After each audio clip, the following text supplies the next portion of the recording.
activity, consciousness, and personality.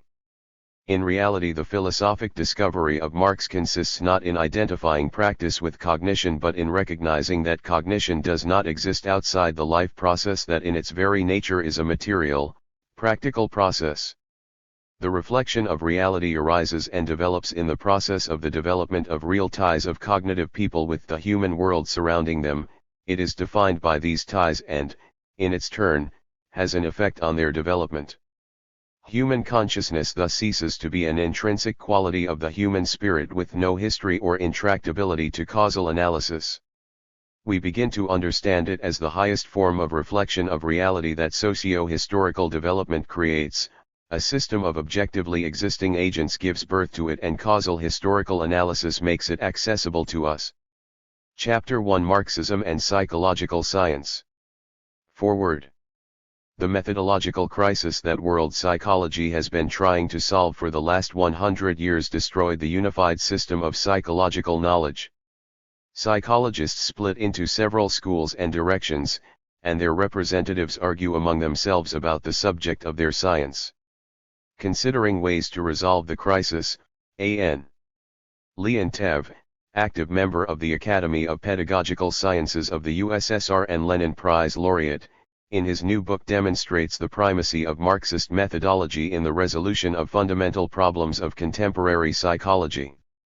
The book is intended for philosophers, psychologists, and teachers, and for all who are interested in the theoretical questions of the science that concerns the origin, function, and structure of the psychological reflection of reality. A. Leontev. Activity, Consciousness, and Personality. Table of Contents. Introduction. Marxism and Psychological Science. 1.1. The general basis of Marxist psychology. 1.2. The theory of consciousness. 1.3. The psychology of cognitive processes. Psychic reflection. 2.1. Levels of investigation of reflection. 2.2. The activity of psychic reflection. The problem of activity and psychology. 3.1. Two approaches in psychology, two plans of analysis. 3.2. The category of objective activity. 3.3. Objective activity and psychology. 3.4. The relationship of internal and external activity. 3.5. The general structure of activity. Activity and consciousness. 4.1. The genesis of consciousness. 4.2. The sensory fabric of consciousness. 4.3. Meaning as a problem of psychological consciousness. 4.4. Personal sense. Activity and personality. 5.1. Personality as a subject of psychological investigation. 5.2. The individual and personality. 5.3. Activity as a basis of personality. 5.4. Motives, emotions, and personality. 5.5. Formation of personality. Introduction. This work has been reproduced in accordance to 108 of U.S. Copyright Law, Title 17, p. 16. This distribution is made in accordance to the requirements under 108, 1, without the purpose of any commercial advantage, 2, in a collection that is open to the public, and 3, includes a notice of copyright of the reproduced work. This small theoretical book was long in preparation, and even now I cannot consider it finished. Quite a bit in it is still only noted and not explicated. Why did I decide to publish it in spite of this? I will admit at once that it was not from a love for theorizing. Attempts to investigate methodological problems of psychology always evoke the constant need for theoretical reference points, without which concrete investigation is doomed to remain short-sighted. It is almost 100 years since world psychology has been developing under conditions of crisis in its methodology. Having split in this time into humanistic and natural science, descriptive and explanatory, the system of psychological knowledge discloses ever new crevices into which it seems the very subject of psychology disappears. The subject is sometimes also reduced under the guise of the necessity of developing interdisciplinary research. Sometimes there even are voices heard openly inviting Werngians into psychology, come and rule over us. The paradox consists in this, that in spite of the theoretical difficulties, in the whole world there is now an exceptional impetus toward the development of psychological research under direct pressure of the requirements of life itself.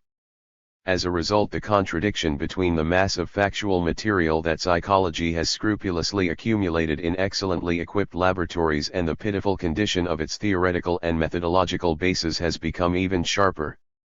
Negligence and skepticism in relation to the general theory of the psyche, and the spreading of factologism and scientism characteristic for contemporary American psychology, and not only for it, have become a barrier blocking the road to investigating the principal psychological problems. It is not difficult to see the connection between this development and the disillusionment resulting from unfounded claims of the major Western European and American trends that they would effect a long-awaited theoretical revolution in psychology. When behaviorism came into being, they spoke of it as a match about to light and set off a keg of dynamite.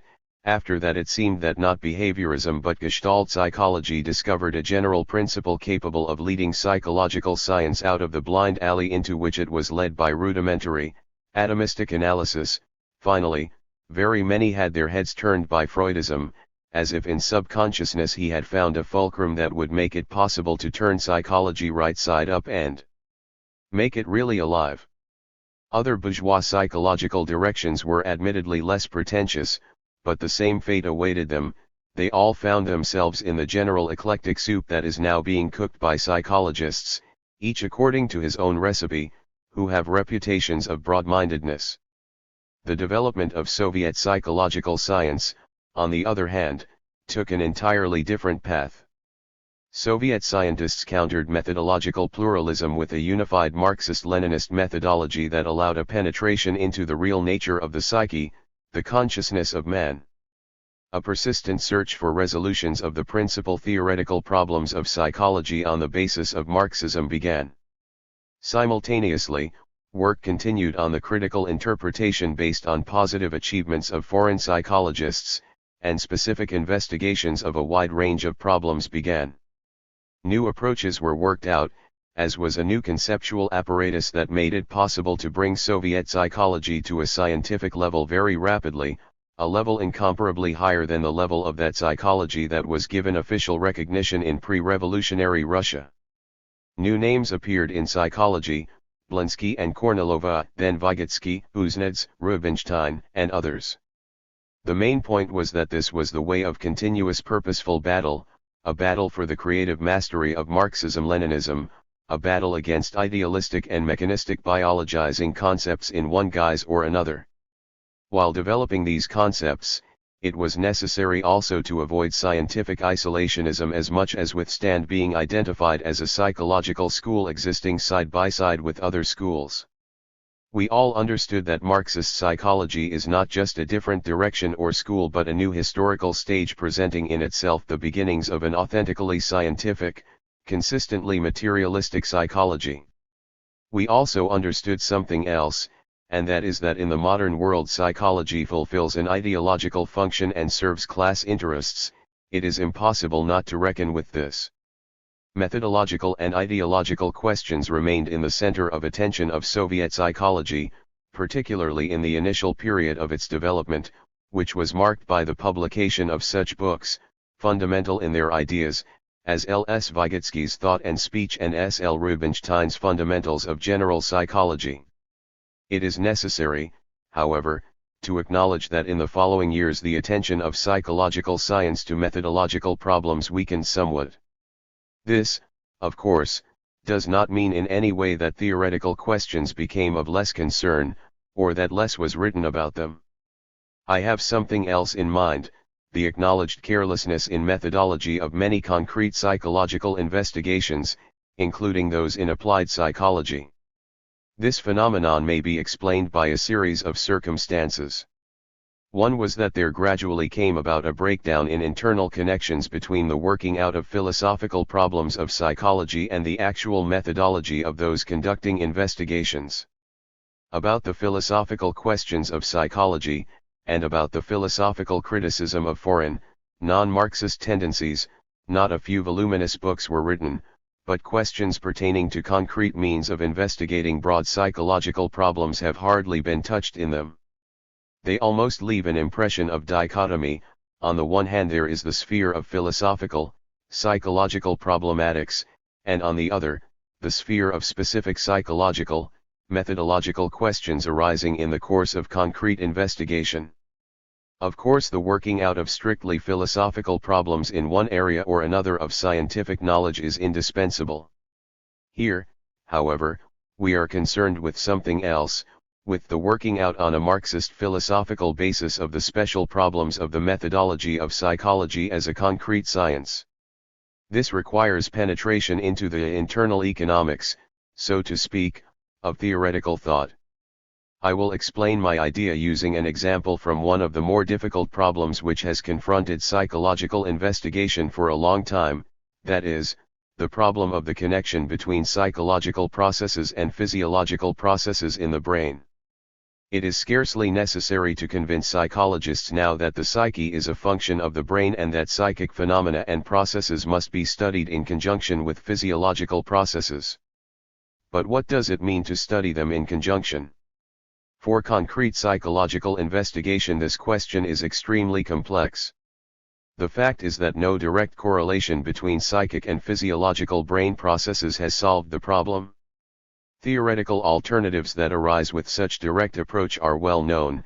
It is either a hypothesis of parallelism, a fatal picture leading to an understanding of the psyche as an epiphenomenon, or it is a position of naive physiological determinism with a resultant reduction of psychology to physiology, or finally, it is a dualistic hypothesis of psychophysiological interaction which allows the non-material psyche to affect material processes occurring in the brain.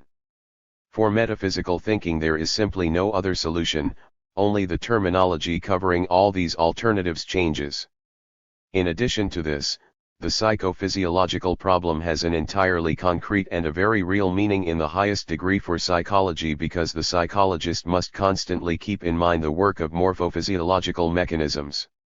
He must not, for instance, make judgments about the processes of perception without considering the data of morphology and physiology. The form of perception as a psychological reality is, however, something altogether different from the brain processes and their constellations of which it appears to be a function. It is apparent that we have here a matter with various forms of movement, and this necessarily presents a further problem about those underlying transitions that connect these forms of movement.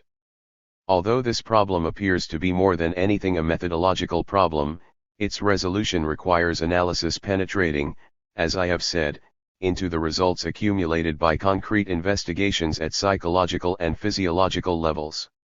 On the other hand, in the sphere of special psychological problematics, attention has been focused more and more on the careful working out of separate problems, on increasing the technical arsenal of the experimental laboratory, on refining the statistical apparatus, and on using the formal languages. Without this, of course, progress in psychology would now be simply impossible. But it is evident that something is still lacking. It is imperative that specific questions should not override general questions, that methods of research should not conceal methodology. The fact is that a psychologist research worker involved in the study of specific questions inevitably continues to be confronted by fundamental methodological problems of psychological science. They appear before him, however, in a cryptic form, so that the resolution of specific questions seems not to be dependent on them and requires only the proliferation and refinement of empirical data. An illusion of demythologizing of the sphere of concrete research results, which increases even more the impression of a breaking up of the internal connections between fundamental theoretical Marxist bases for psychological science and its accumulation of facts. As a result, a peculiar vacuum is formed in the system of psychological concepts, into which concepts generated by views that are essentially foreign to Marxism are spontaneously drawn. Theoretical and methodological carelessness also appears sometimes in the approach to solving certain purely applied psychological problems. Most often it appears in attempts to use methods that have no scientific basis uncritically for pragmatic purposes. Making attempts of this kind, investigators frequently speculate on the necessity of linking psychology more closely with actual problems that are disclosed by the contemporary level of development of society and the scientific technical revolution. The most flagrant expression of such attempts is the practice of mindless use of psychological tests, most often imported from the United States. I am speaking here about this only because the growing practice of testing exposes one of the mechanisms that generate empty methodological directions in psychology. Tests, as is known, are short questionnaires, the purpose of which is a disclosure, and sometimes measurement, of one or another preliminarily scientifically determined property or process. When, for example, the reaction of litmus to acid became known, then the litmus paper tests appeared. A change in color served as a simple indicator of acidity or alkalinity of a liquid that touched the paper. The study of specific properties of the color change led to the formation of the well-known Stilling tables, which, according to the difference of the figures shown on them, make it possible with sufficient precision to make judgments about the presence or absence of a color anomaly or its character. Tests of this nature are widely used in the most varied areas of knowledge and may be called well-founded in the sense that they are supported by cogent concepts of the interdependences that connect the results of the testing with the properties being tested, the conditions, or the processes. Tests are not emancipated from science and are no substitute for more thorough research. Those tests that serve to circumvent the difficulties of acquiring truly scientific psychological knowledge have a fundamentally different character. A typical example of such tests are the tests of mental development. They are based on the following procedure: first, the existence of any kind of psychological phlogiston, so-called intellectual endowment, is denied.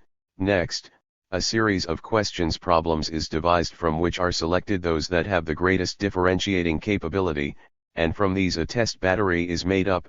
Finally, on the basis of statistical analysis of the results of a large number of trials, the number of properly solved problems included in such a battery is correlated with age, race, or social class of the persons being tested.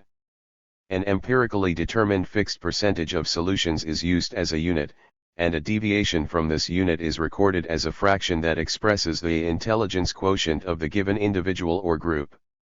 The weakness in the methodology of such tests is obvious.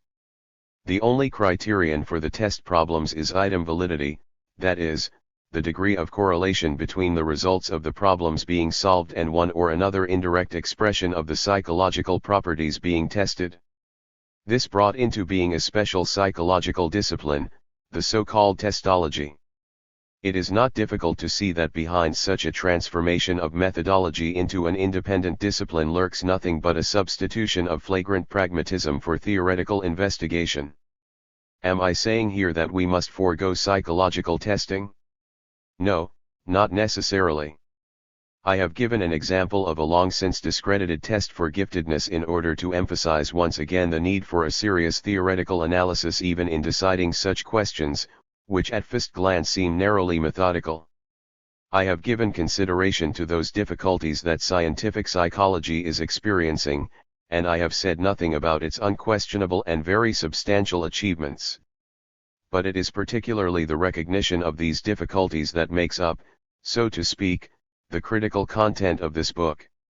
It is not, however, the only foundation on which the positions developed in it are based. I have also supported my positions in many cases with positive results of concrete psychological investigations, my own as well as those of other scientists. The results of these investigations I have constantly had in view even if they are mentioned directly only rarely and as passing illustrations. In most cases they were left quite outside the limits of this work.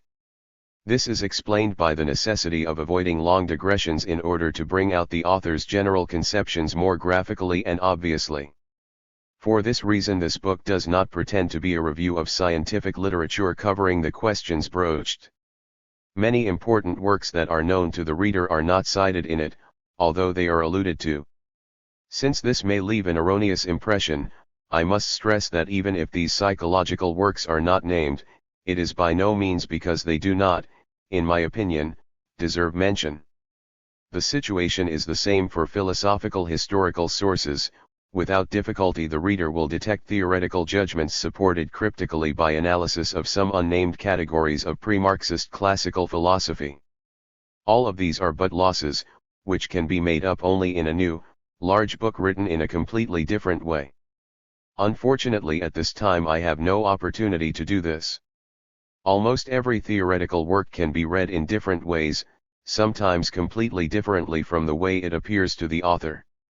For this reason I want to take this opportunity to say what, in my view, is most important in the pages of this book. I think that the most important thing in this book is the attempt to comprehend psychologically the categories that are most important for constructing an indisputable psychological system as a concrete science of the origin, function, and structure of the psychological reflection of reality that the life of the individual mediates. These are the category of subjective activity, the category of consciousness of man, and the category of personality. The first of these is not only primary but also most important. In Soviet psychology this position is expressed consistently but is demonstrated in essentially different ways. The central point, forming something of a watershed between the various comprehensions of the position of the category of activity, consists in this: should subjective activity be considered only as a condition of psychic reflection and its expression, or should it be considered as a process containing in itself those internal, impelling contradictions, dichotomies, and transformations that give birth to the psyche, which is the indispensable moment of its own movement of activity, its development? If the first of these positions evoked an investigation of activity in its basic form, in the form of practice, beyond the limits of psychology, then the second position proposes that activity, independent of its form, enters into the subjective psychological science, although it is understood in a completely different way from the way it is understood when it enters into the subject matter of other sciences. In other words, psychological analysis of activity consists, from the point of view of the second position, not in isolating from it its internal, psychological elements for further isolated study but in bringing into psychology such units of analysis as carry in themselves psychological reflection in its inseparability from the moments that give rise to it and mediate it in human activity. This position that I am defending requires, however, a reconstruction of the whole conceptual apparatus of psychology, which in this book is only noted and, to a large degree, is a matter for the future. Even more difficult in psychology is the category of consciousness. The whole study of consciousness as a higher, specifically human form of psyche arising in the process of social interaction and presupposing the functioning of language constitutes the most important requisite for the psychology of man. The problem therefore of psychological investigation lies in not being limited by the study of phenomena and processes at the surface of consciousness but in penetrating into its internal structure. For this consciousness must be considered not as a field contemplated by the subject on which his images and conceptions are projected but as a specific internal movement generated by the movement of man's activity. The difficulty here is confronted even in isolating the category of consciousness as a psychological category, that is, in understanding those real transitions that interconnect the psyches of the specific individuals and the forms of social consciousness. This, however, cannot be done without preliminary analysis of these formers of individual consciousness, the movement of which characterizes its internal structure. A special chapter of this book is dedicated to an account of an experiment of such analysis, the basis of which is analysis of movement of activity. It is not up to me, of course, to judge whether or not this experiment was successful. I want only to turn the reader's attention to the fact that the psychological secret of consciousness remains a secret to any method, except the method revealed by Marx, which makes it possible to demonstrate the nature of supersensitive properties of social objects of which man, as an object of consciousness, is one. The view that I have developed, which holds that personality is a subject of strictly psychological study, will probably evoke great reaction. I think this because my views are definitely not in agreement with those of metaphysical, cultural, and anthropological concepts of personality, based on the theory of its dual determination, biological heredity and social environment, that now flood world psychology. This incompatibility is particularly evident in reviewing the question of the nature of the so-called internal springs of personality and the question of the connection between the personality of man and his somatic characteristics. Widespread is the view of the needs and appetites of man that the needs and appetites themselves determine the activity of the personality, its tendencies. Correspondingly, the principal task of psychology is the study of which needs are natural to man and which experiences, appetites, wishes, feelings, they evoke. The second view, as distinct from the first, is to understand how the development of human activity itself, its motives and means, transforms man's needs and gives rise to new needs so that the hierarchy of the needs changes to the extent that the satisfaction of some of them is reduced to the status only of conditions necessary for man's activity and his existence as a personality. It must be said that the defenders of the first anthropological or, better said, naturalistic point of view bring forth many arguments, among them those that can metaphorically be called arguments from the gut. Of course, filling the stomach with food is an indispensable condition for any subjective activity, but the psychological problem is composed of something else. What will that activity be? How will its development proceed? And, in conjunction with this, there is the problem of the transformation of the needs themselves. If I have isolated the given question here, it is because in this question opposite views confront each other in the perspective of the study of personality. One of them leads to the construction of a psychology of the personality based on the primacy, in the broad sense of the word, of needs, in the language of behaviorists, reinforcement, the other, toward the structure of a psychology of the primacy of activity in which man confirms his human personality. The second question, the question of the personality of man and his physical characteristics, becomes acute in connection with the position that a psychological theory of personality cannot be constructed principally on the basis of the difference in man's constitution. In the theory of personality, how is it possible to get along without the usual references to Sheldon's constitution, Ising's factors, and finally Pavlov's types of higher nervous activity? This question also arises from the methodological misunderstandings that in many instances stem from the ambiguity of the concept of personality. This ambiguity, however, disappears if we adopt the well-known Marxist position that personality is a particular quality that a natural individual commands in a system of social relations. The problem then inevitably changes.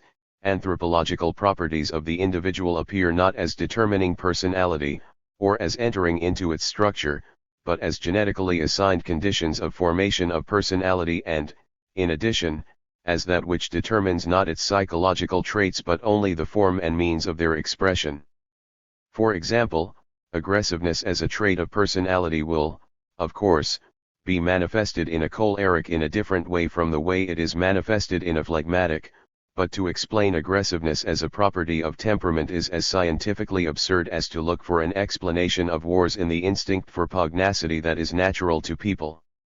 Thus, the problem of temperament, properties of the nervous system, etc., is not banished from the theory of personality but appears in a different, non-traditional way as a question of use, if it can be so expressed by the personality of inborn, individual traits and capabilities.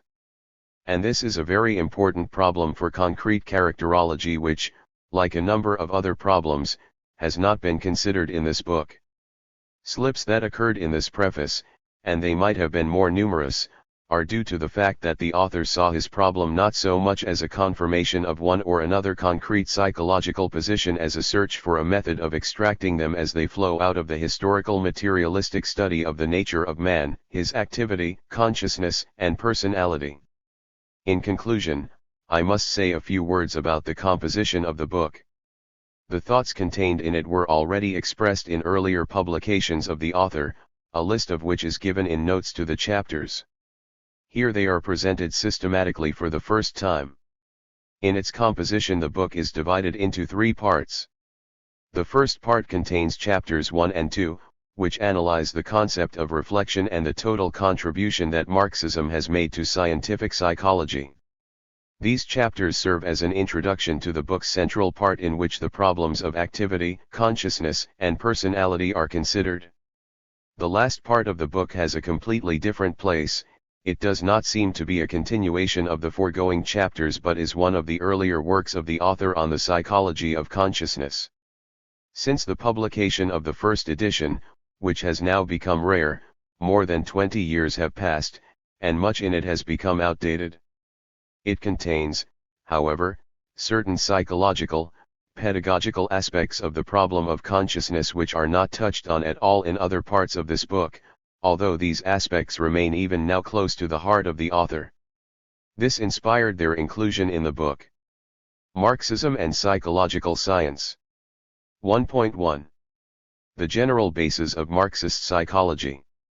The teachings of Karl Marx caused a revolution in social sciences, in philosophy, in political economy, in the theory of socialism. As is known, psychology remained isolated from the influence of Marxism for many years. Marxism was not admitted into the official centers of scientific psychology, and the name of Karl Marx remained almost unmentioned in the works of psychologists for more than 50 years after the publication of his basic work. Only at the beginning of the 1920s did scientists of our country recognize for the first time the need to consciously structure psychology on the basis of Marxism. Thus it was that Soviet scientists discovered Marx for world psychological science. Originally the task of creating Marxist psychology was understood as a task of criticizing ideological, philosophic views entertained in psychology and introducing into it certain positions of Marxist dialectics. Characteristic in this respect was the title of a new textbook of psychology by K. N. Kornilov published in 1926. It was called, A Textbook of Psychology from the Point of View of Dialectic Materialism. In it, as in other works of this period, many ideas and understandings of Marxism and Leninism basic for psychology, including the concept of reflection, were still undiscovered, although Kornilov and other authors of that time stressed their position on the social nature of man's psychology. It was, however, usually interpreted in the spirit of naive representations about biosocial conditioning of human behavior. Only after the work of L. S. Vygotsky, and somewhat later, S. L. Rubinstein, did the meaning of Marxism become more fully understood. The historical approach to human psychology, a concrete psychological science of consciousness as a higher form of the reflection of reality, and the study of activity and its structure were developed. The process of gradually reviewing the significance of the classics of Marxism created a broad theory that disclosed the nature and general laws of psychology and consciousness, and that the contribution of Marxism to psychological science will not suffer in significance in comparison with the very greatest theoretical discoveries during the pre-Marxist period of its development as well as since Marx. This was realized as a result of major theoretical work of many psychologists Marxists, including those of other countries. But even now it must not be said that psychology has exhausted the treasure chest of Marxist-Leninist ideas. For this reason we turn again and again to the works of Karl Marx, which resolve even the most profound and complex theoretical problems of psychological science. In the theory of Marxism, the teaching about human activity, about its development and its forms, has decisively important significance for psychology. As is known, Marx begins his remarkable theses on Feuerbach with the indication of the chief defect of all hitherto existing materialism. He believes that reality was taken by Feuerbach only in the form of an object, in the form of contemplation, and not as a human activity, not subjectively. Speaking of the contemplation of old materialism, Marx had in mind the fact that cognition was considered then only as the result of the effect of objects on the recognizing subject, on his sense organs, and not as a product of the development of his activity in an objective world. Thus, the old material isolated cognition from sensory activity, from the living, practical ties of man, with the world that surrounded him. Introducing the concept of activity into the theory of cognition, Marx gave it a strictly materialistic sense. For Marx, activity in its primary and basic form was sensory, practical activity in which people enter into a practical contact with objects of the surrounding world, test their resistance, and act on them, acknowledging their objective properties. This is the radical difference of Marxist teaching about activity as distinguished from the idealistic teaching that recognizes activity only in its abstract, speculative form. A profound revolution brought about by Marx in the theory of cognition is the idea that human practice is the basis for human cognition. Practice is that process in the course of whose development cognitive problems arise, human perceptions and thought originate and develop, and which at the same time contains in itself criteria of the adequacy and truth of knowledge. Marx says that man must prove truth, activity, and power, and the universality of his thought in practice. In light of these well-known theses of Marx, it must be particularly emphasized that not one of them can be taken in isolation, apart from Marxist teaching as a whole. This refers especially to the position on the role of practice, a position that certain contemporary perverters of Marxism try to treat as if it expressed and provided a basis for the pragmatic point of view. In reality, the philosophic discovery of Marx consists not in identifying practice with cognition but in recognizing that cognition does not exist outside the life process, that in its very nature is a material, practical process. The reflection of reality arises and develops in the process of the development of real ties of cognitive people with the human world surrounding them. It is defined by these ties and, in its turn, has an effect on their development. The prerequisites with which we begin, we read in German ideology, are not arbitrary, they are not dogmas, they are genuine prerequisites from which we can escape only in imagination. They are the actual individuals, their activity, and the material conditions of their lives. These prerequisites also make up three indispensable features, three links, dialectical ties that form a single, self-developing system. Even the bodily organization of individuals incorporates the need that they participate in an active relationship with the external world. In order to exist, they must act, produce the necessary means of life. Acting on the external world, they change it, at the same time they also change themselves. This is because what they themselves represent is determined by their activity, conditioned by the already attained level of development, by its means and the form of its organization.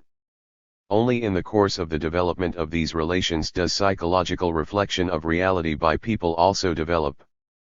People, developing their material production and their own material contacts, change their own activity and their own thinking and the products of their own thoughts at the same time.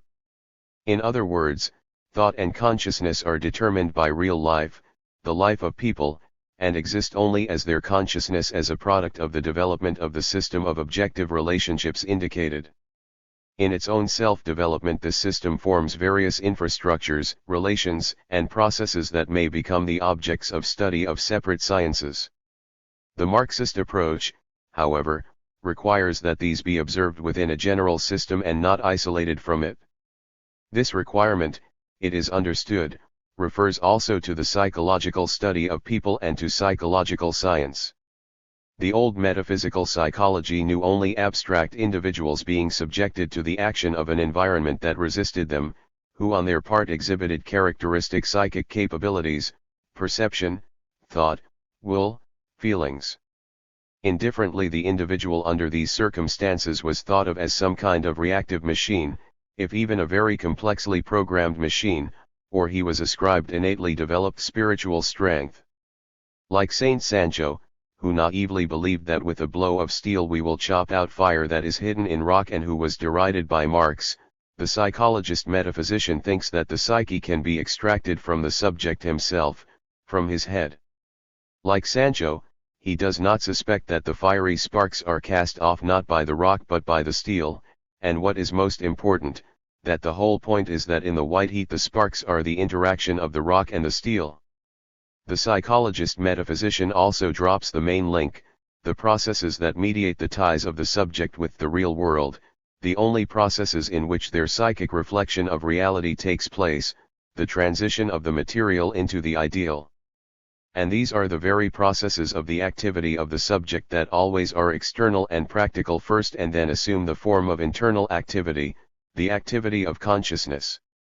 The analysis of activity also comprises the decisive point and principle method of scientific cognition of psychic reflection, consciousness. In the study of the forms of social consciousness, it is the analysis of social life, characteristic means of production, and systems of social relationships. In the study of the individual psyche, it is the analysis of the activity of individuals in given social conditions and concrete circumstances that are the lot of each of them. 1.2. The theory of consciousness. Karl Marx laid the foundation for a concrete psychological theory of consciousness that opened completely new perspectives for psychological science. Although the former subjective empirical psychology readily called itself a science of consciousness, actually it was never that. The phenomena of consciousness were studied in either a plan that was purely descriptive, with epiphenomenology and parallel positions, or a plan that completely excluded scientific psychological knowledge, as was required by the most radical representatives of the so-called subjective psychology. The coherent system of psychological knowledge, however, cannot be constructed outside the concrete, scientific theory of consciousness. This is especially borne out by the theoretical crises that constantly arise in psychology in proportion to the accumulation of concrete psychological information, the volume of which increased rapidly beginning with the second half of the last century. The central secret of the human psyche, which the scientific psychological investigation stopped short of, already comprised the existence of internal psychological phenomena, the very fact of presentability to the subject of a picture of the world. This psychological secret could not have been discovered in pre-Marxist psychology. It remains undiscovered even in contemporary psychology developing outside Marxism. Consciousness invariably appeared in psychology as something extraneous to the principal concern, only as a condition for the taking place of psychological processes. Particularly such was the position of Wundt.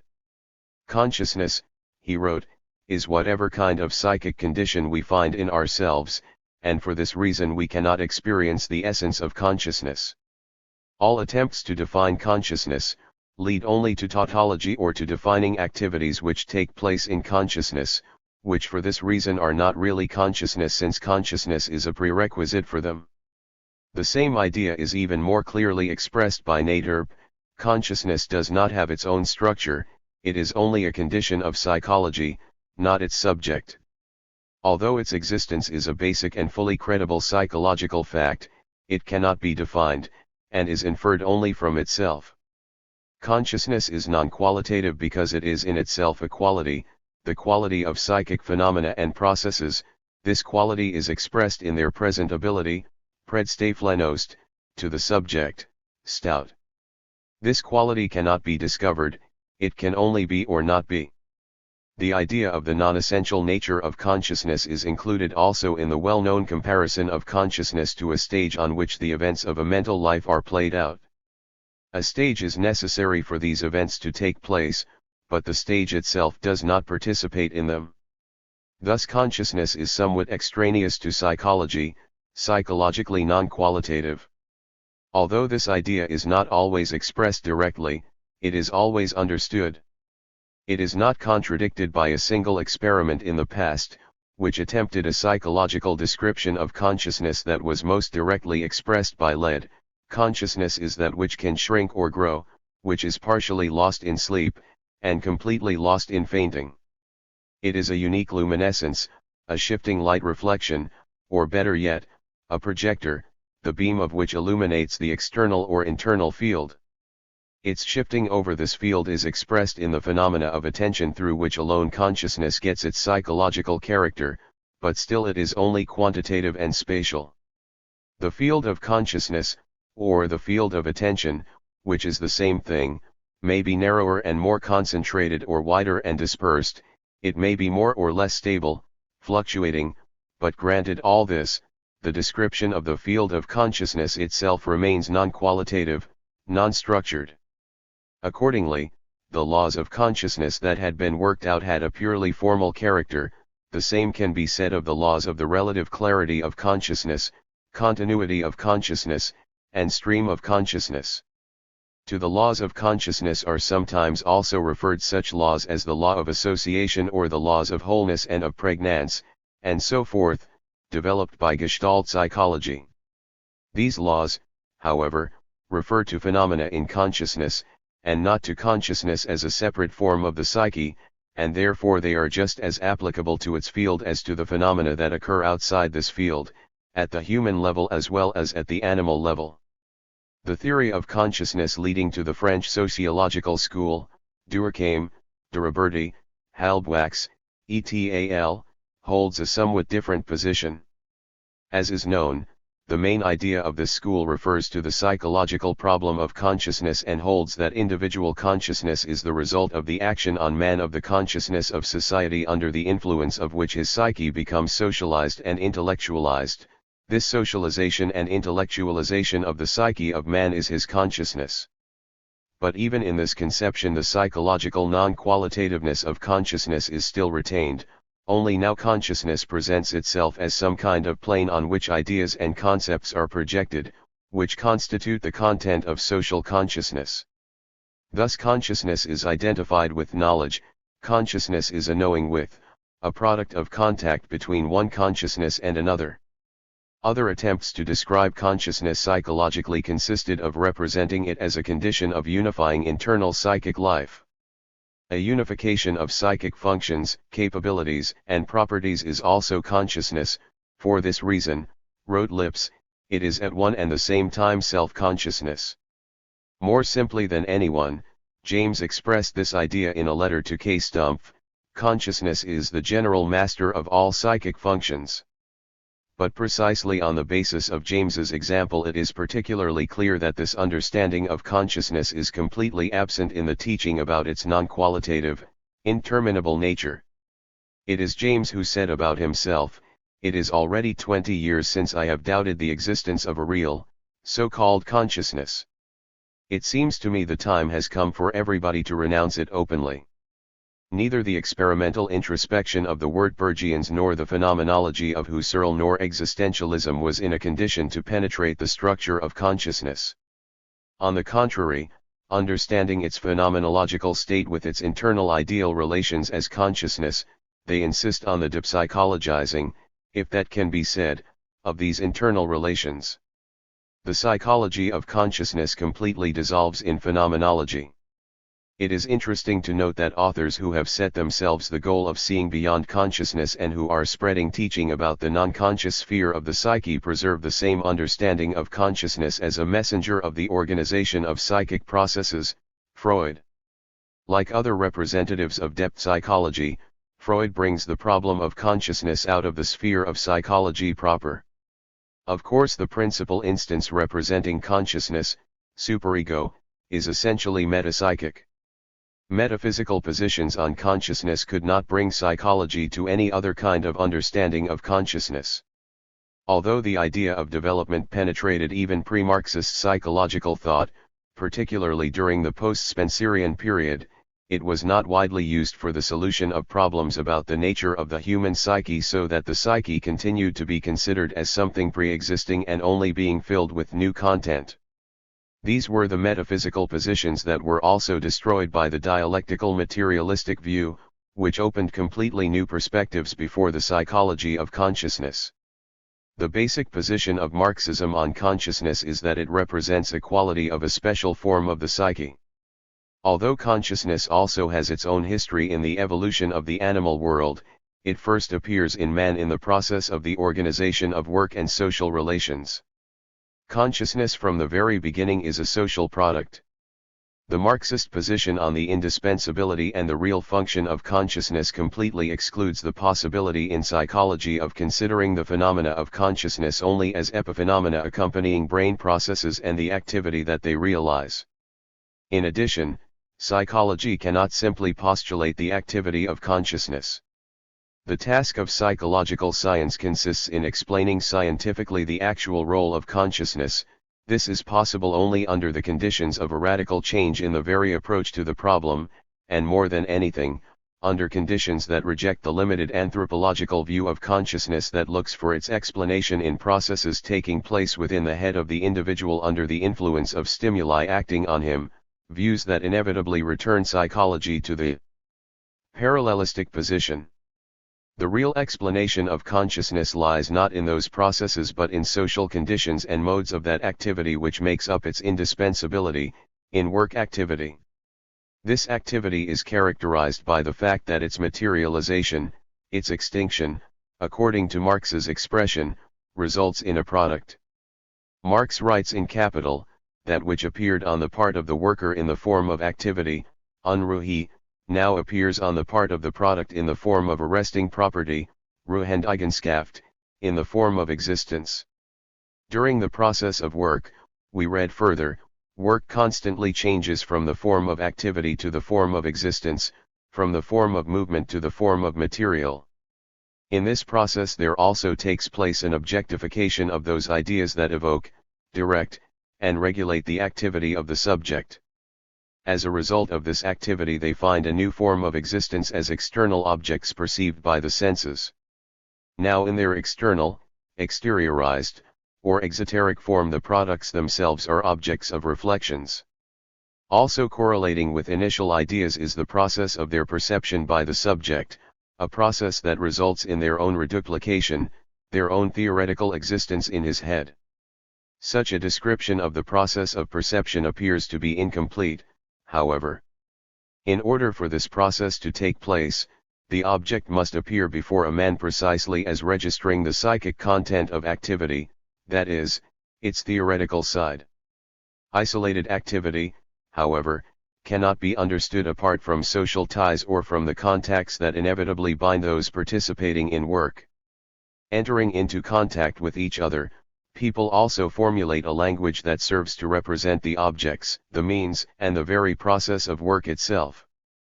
The acts of signifying are in essence nothing but acts of isolating the theoretical side of objects, and the acquisition by individuals of language is the acquisition of their signification in the form of perception.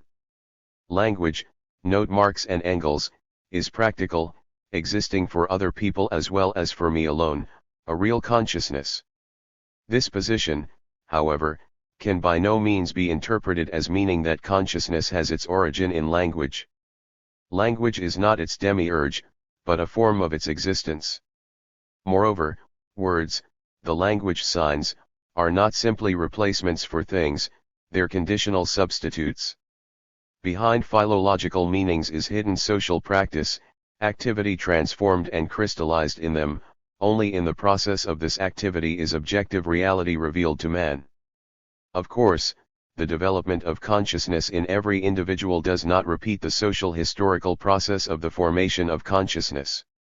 Neither does a conscious reflection of the world spring up in the individual as a result of a direct projection on his brain of the ideas and concepts worked out by preceding generations.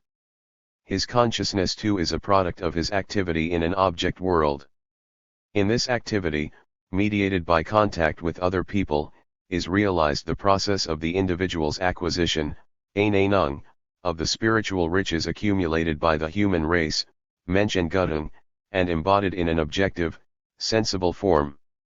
Thus, the objective existence of human activity itself, Marx says industry, explaining that up to this time work, that is, industry, was the whole of human activity, appears as human psychology appearing sensually before us. Thus, this discovery of Marx, radical for psychological theory, consists in the idea that consciousness is not a manifestation of some kind of mystical capability of the human brain to generate a light of consciousness under the influence of things impinging on it, stimuli, but a product of those special, that is, social, relations into which people enter and which are realized only by means of their brains, their organs of feeling, and their organs of action. The processes evoked by these relations also lead to the acceptance of objects in the form of their subjective images in the head of man, in the form of consciousness.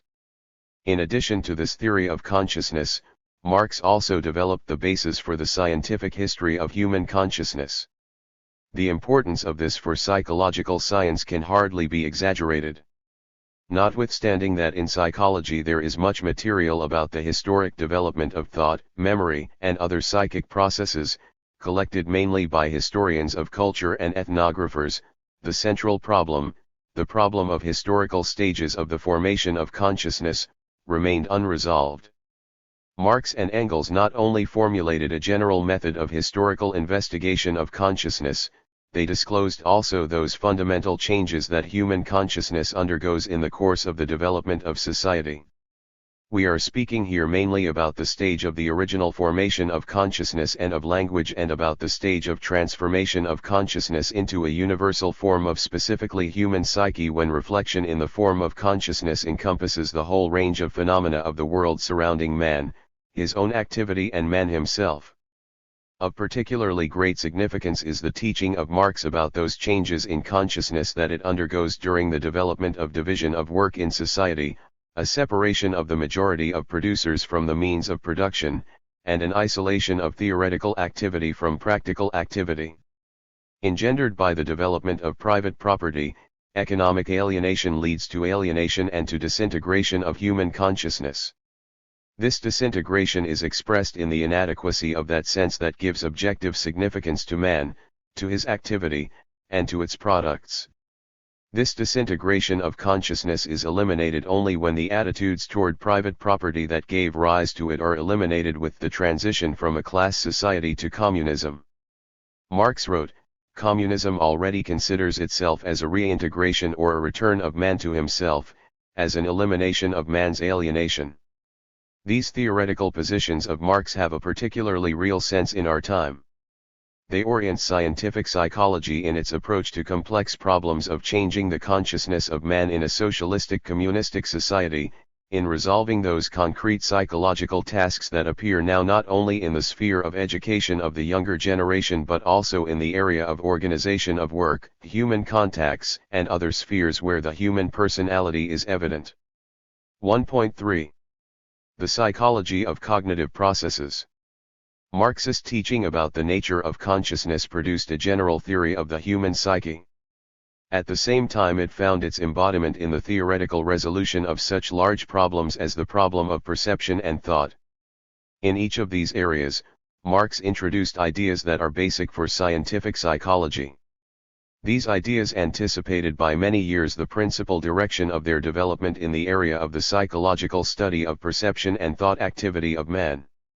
Marxism considers perception, that is, direct sensual reflection of activity, as a degree, as well as a basic form of cognition, which reaches a high degree of perfection in the process of the historical development of man. It is understood that the potentials of perception depend on the structure of the sense organs of man, his sensory capabilities, or, using the language of Marx's early works, correspond to his essential powers. However, in order for a sensible, visual, or oral image of an object to appear in a man's head, it is necessary that an active relationship be established between the man and this object. The adequacy and degree of completeness of the image also depend on processes in which this relationship is realized. This means that in order to explain scientifically the appearance and features of a subjective, sensual image, it is not enough to study the structure and work of sensory organs on the one hand, and the physical nature of the effect an object has on them on the other. It is necessary also to penetrate into the activity of the subject that mediates his ties with the objective world. Altogether different is the maturation sensualistic approach to perception that was entertained by pre-Marxist psychologists. This approach found its expression in the seemingly self-evident position that was formulated by psychologist-sensualists: in order that an image of an object be formed in the consciousness of man, it is sufficient to have that image before the eyes. Knowing man from his morphophysiological properties on the one hand, and the world of things confronting him on the other, psychological investigation of perception was confronted by unsolvable theoretical difficulties. In particular, it was impossible to explain the main point, the adequacy of a subjective image of objective reality. For this reason the psychology of perception appeared to be incapable in fact of escaping the limits of interpretation in the spirit of physiological idealism and hieroglyphism, and was forced to appeal to such ideas as capacity for structuring, for the formation of gestalts.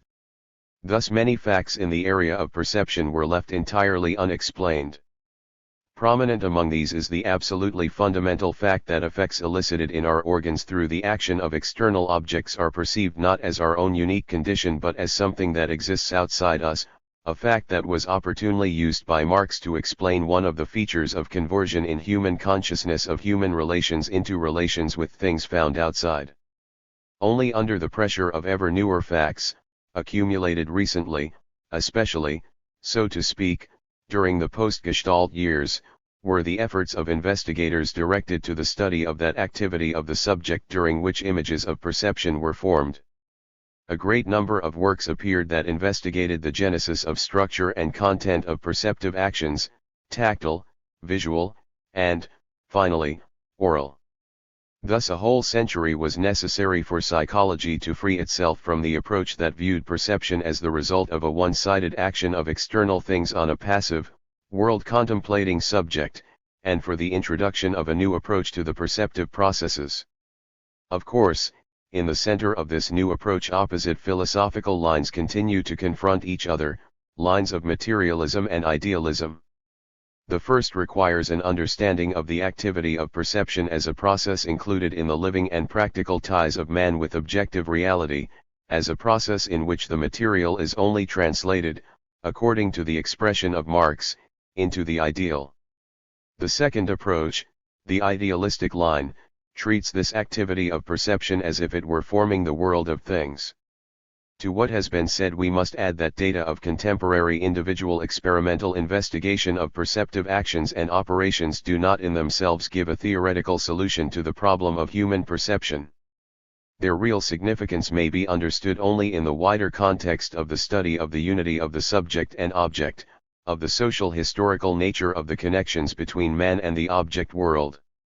Although the activity of perception is an activity that is special in the sense that in its developed forms it is not directly connected with practical action of man on the object, and has as its product a subjective image of the object, that is, an ideal product, it is nevertheless an authentic objective activity submitting to its object as embodying in itself the entirety of human social custom. The I, says Marx, became a human I precisely when its object became a social, human object, made by man for man. For this reason the feelings directly in their working became theorists. And further, the education of the five external senses, this is the work of all the history of the world that has passed to this time. The positions cited have social man, man as a social being, and his social activity directly in view, that is, the social historical process. But a separate individual does not exist as a man outside society. He becomes a man only as a result of the process of carrying out human activity. The activity of perception also is one of the forms in which this process takes place. To all former empirical psychology similar ideas remain deeply alien. Only a few of the most perspicacious thinkers approached the understanding that behind perception there lies, as if rolled up, practice, and that the touching hand or eye is not lost in its object only because it has learned to do the perceptive actions and operations that have been formulated in practice. These ideas especially bring us close to an understanding of the actual nature of human perception. Together with theoretical basis for the scientific psychology of perception, Marx also set down the basis for the scientific psychology of thought processes. Only Marxist teaching allows us to surmount the idealistic view of thought that places it above feeling, and the limits of metaphysical materialism that reduce thought to the elementary process of analysis and generalization of sensory impressions and the formation of associations between them. In opposition to this, Marxism, as is known, considers human thought as a product of social historical development, as a special theoretical form of human activity that is nothing else but a derivative of practical activity. Even with this degree of development, when thought becomes relatively independent, practice remains its basis and a criterion for its truths. As a function of the human brain, thought represents a natural process, but thought does not exist outside society, outside accumulated human knowledge and the methods of thought activity worked out by the human race. Thus, every separate person becomes a subject of thought if only controlling the language, understanding, and logic, which represent generalized reflections of the experience of social practice, even those tasks that he sets for himself in thought originate in the social conditions of his life. In other words, human thought, like human perception, has a social historical nature. Marxism especially emphasizes the primordial tie of thought with practical activity. The production of ideas, we read in German ideology, originally was directly incorporated into material activity and into material contacts of people in the language of real life. The formation of ideas, thought and spiritual contacts of people appear here still as a direct result of material relationships of people. Engels expressed this in a more general way. He wrote, "A more real and closer basis for human thought appears to be the way man changes nature, and not nature alone as such." These positions have a fundamental significance not only for the theory of cognition but also for the psychology of thought. They not only destroy the naive, naturalistic, and idealistic views of thought that were entertained in the old psychology but formulate a basis for adequate consideration of the numerous scientific facts and concepts that appeared as a result of the psychological study of thought processes in the last decades. Analysis of the psychological theory of thought originating in bourgeois philosophical views shows that they are not in a condition to give genuine scientific answers even to the most fundamental questions. The fact that these questions have not been answered slows further development of concrete research on this real problem. Among such fundamental questions, foremost is the question of how, having sensory perceptions as its only source, thought penetrates the surface of phenomena that act on our sensory organs. Marxist teaching gives the only true solution to this problem of the origin and essence of human thought. Work is the instrument that places man not only ahead of material objects but also ahead of their interaction, which he himself controls and reproduces. In this process man's cognition of the objects takes place, exceeding the possibilities of direct sensory reflection. If in direct action, subject-object, the latter discloses its properties only within limits conditioned by the kind and degree of subtlety that the subject can sense, then in the process of interaction mediated by an instrument, cognition goes beyond these limits. Thus, in mechanical processing of an object made of one material with an object made of another, we carry out an unmistakable test of their relative hardness within limits completely inaccessible to our organs of skin muscle sensitivity.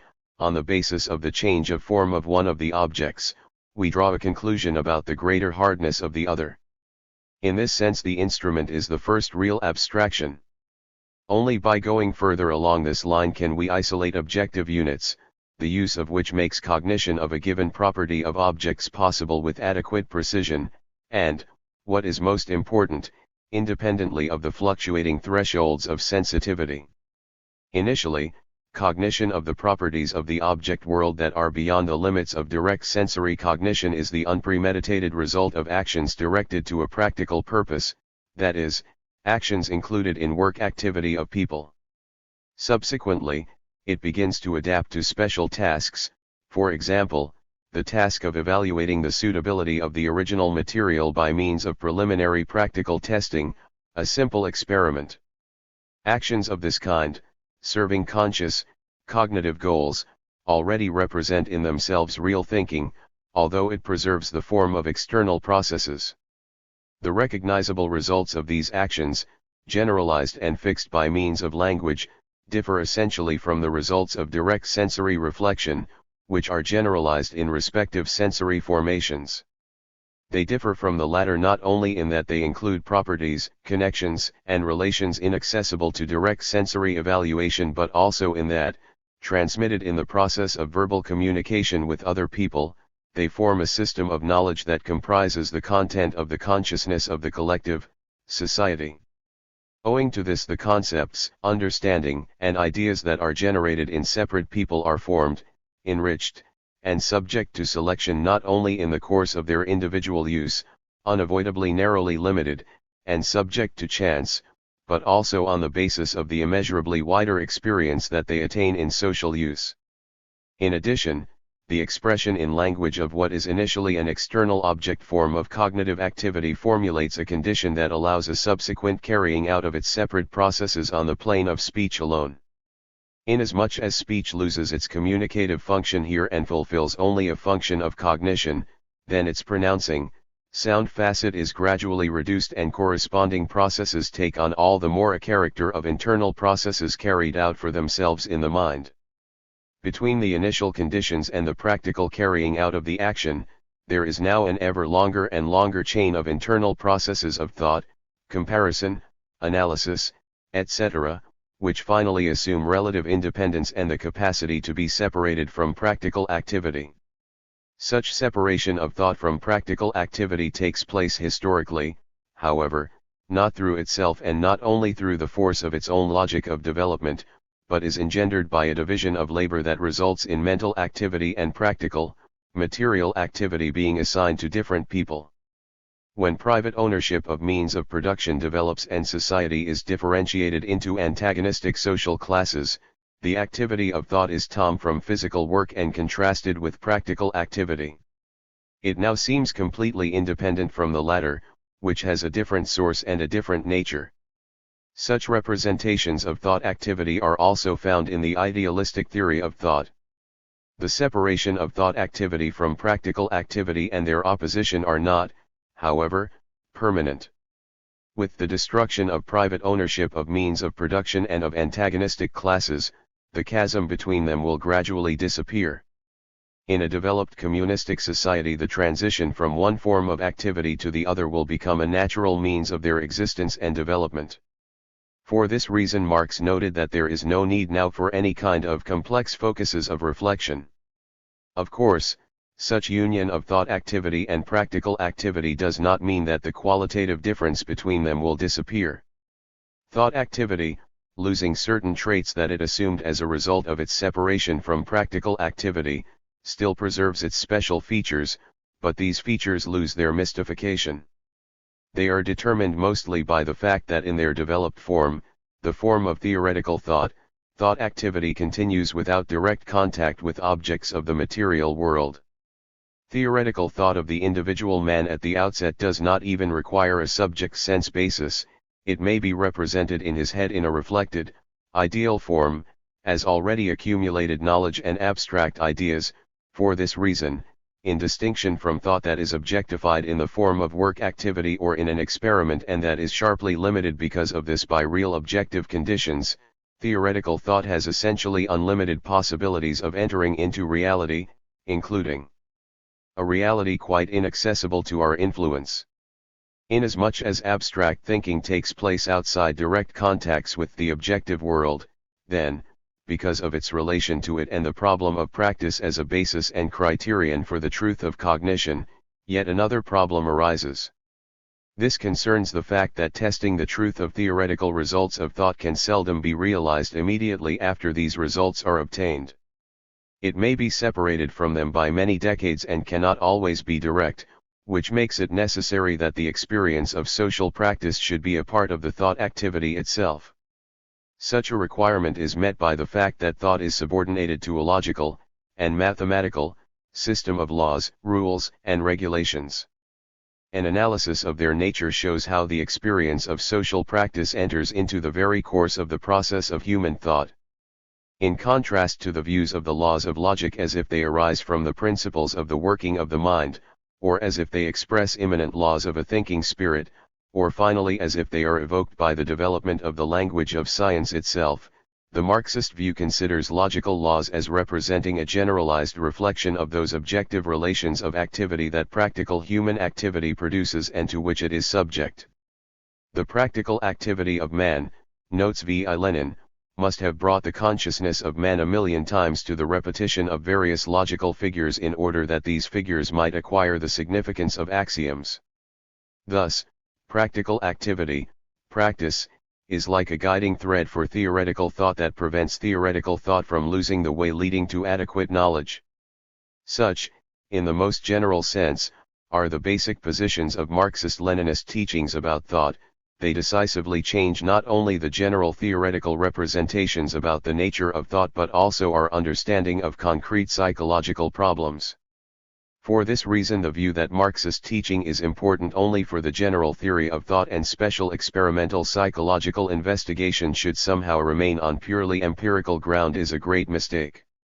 The problem that confronts scientific psychology even today is that it not be limited by general dialectic, materialistic positions on the essence of human thought, but that it define those positions concretely in conformity with the actual questions involved in the study of the processes of development of man's thought activity, different forms of this activity, mutual transitions between them, and the influence on it of new social conditions and phenomena such as rapid scientific, technical progress, wider distribution, and changes of means and form of communication, etc. At present great changes have taken place in the psychology of thought. Development of this area of psychological knowledge led to the fact that many Marxist ideas objectively found their concrete embodiment and development in it, inasmuch as some psychologists, even those who are far removed in their own philosophical views from Marxism, have begun to cite Marx, but not without a certain coquetry. In our time almost no one accepts the long discredited positions of subjective empirical psychology that portray thought as a movement in consciousness of concepts and ideas, as if they were a product in individual human experience of sensory impressions and their generalization, movements that are directed by the laws of association and preservation. It became evident that an understanding of thought processes corresponding only to the accumulated facts is understanding them as bringing about special types of goal-directed activities and operations adequate to cognitive tasks. We have also left in the past those psychological theories that knew thinking simply in one form only, in the form of internal discursive thought.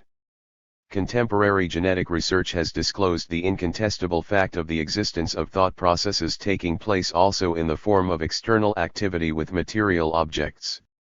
Moreover, it has been demonstrated that internal thought processes are nothing other than the result of interiorization and specification of transformation of external practical activity, and that stable forms of transition from one form to the other exist.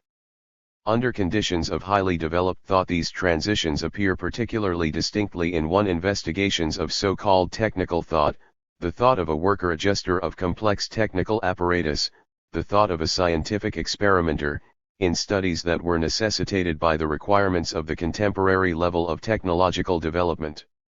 Together with these and other indisputable achievements of psychology of thought, however, many of its radical problems worked out apart from general Marxist theory have received a one-sided and, for this reason, distorted interpretation in contemporary psychology. Even the concept of activity introduced into the psychology of thought is treated by psychologists positivists in a sense very far from that with which Marx imbued the concept of objective human activity. In most of the foreign investigations, the activity of thought is presented from the point of view of its adaptive function, and not as one of the forms through which man comprehends reality and changes it. For this reason the operations that form its structure are put forward first. Actually this means nothing else but a return to an identification in thought of the logical and the psychological, and to a peculiar panlogism. From this comes an autonomization of logical operation that is deeply alien to Marxist teaching about thought, which requires that thought be considered as a living, human activity having the same basic structure as does practical activity. Like practical activity, thought activity answers one need or motive or another and correspondingly calls forth the regulating effect of emotions. Just as practical activity does, thought activity consists of action subordinated to conscious purposes. Finally, like practical activity, thought is realized by some means, that is, with the help of determined conditions in the given instant, logical or mathematical.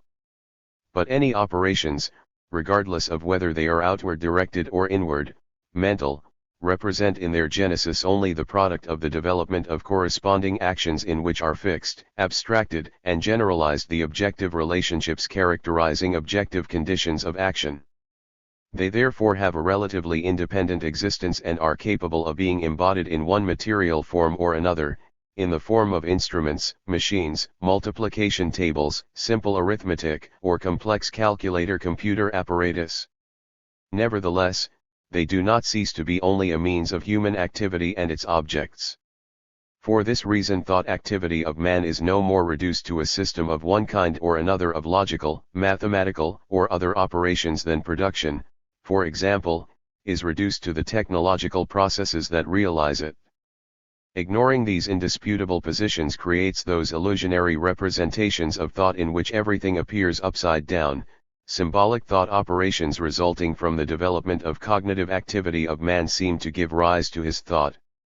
These representations find their expression particularly in the ascribing to contemporary thinking machines, which like any other machines, in the words of Marx, are only created by man's hand as organs of man's mind, the properties of genuine thinking subjects.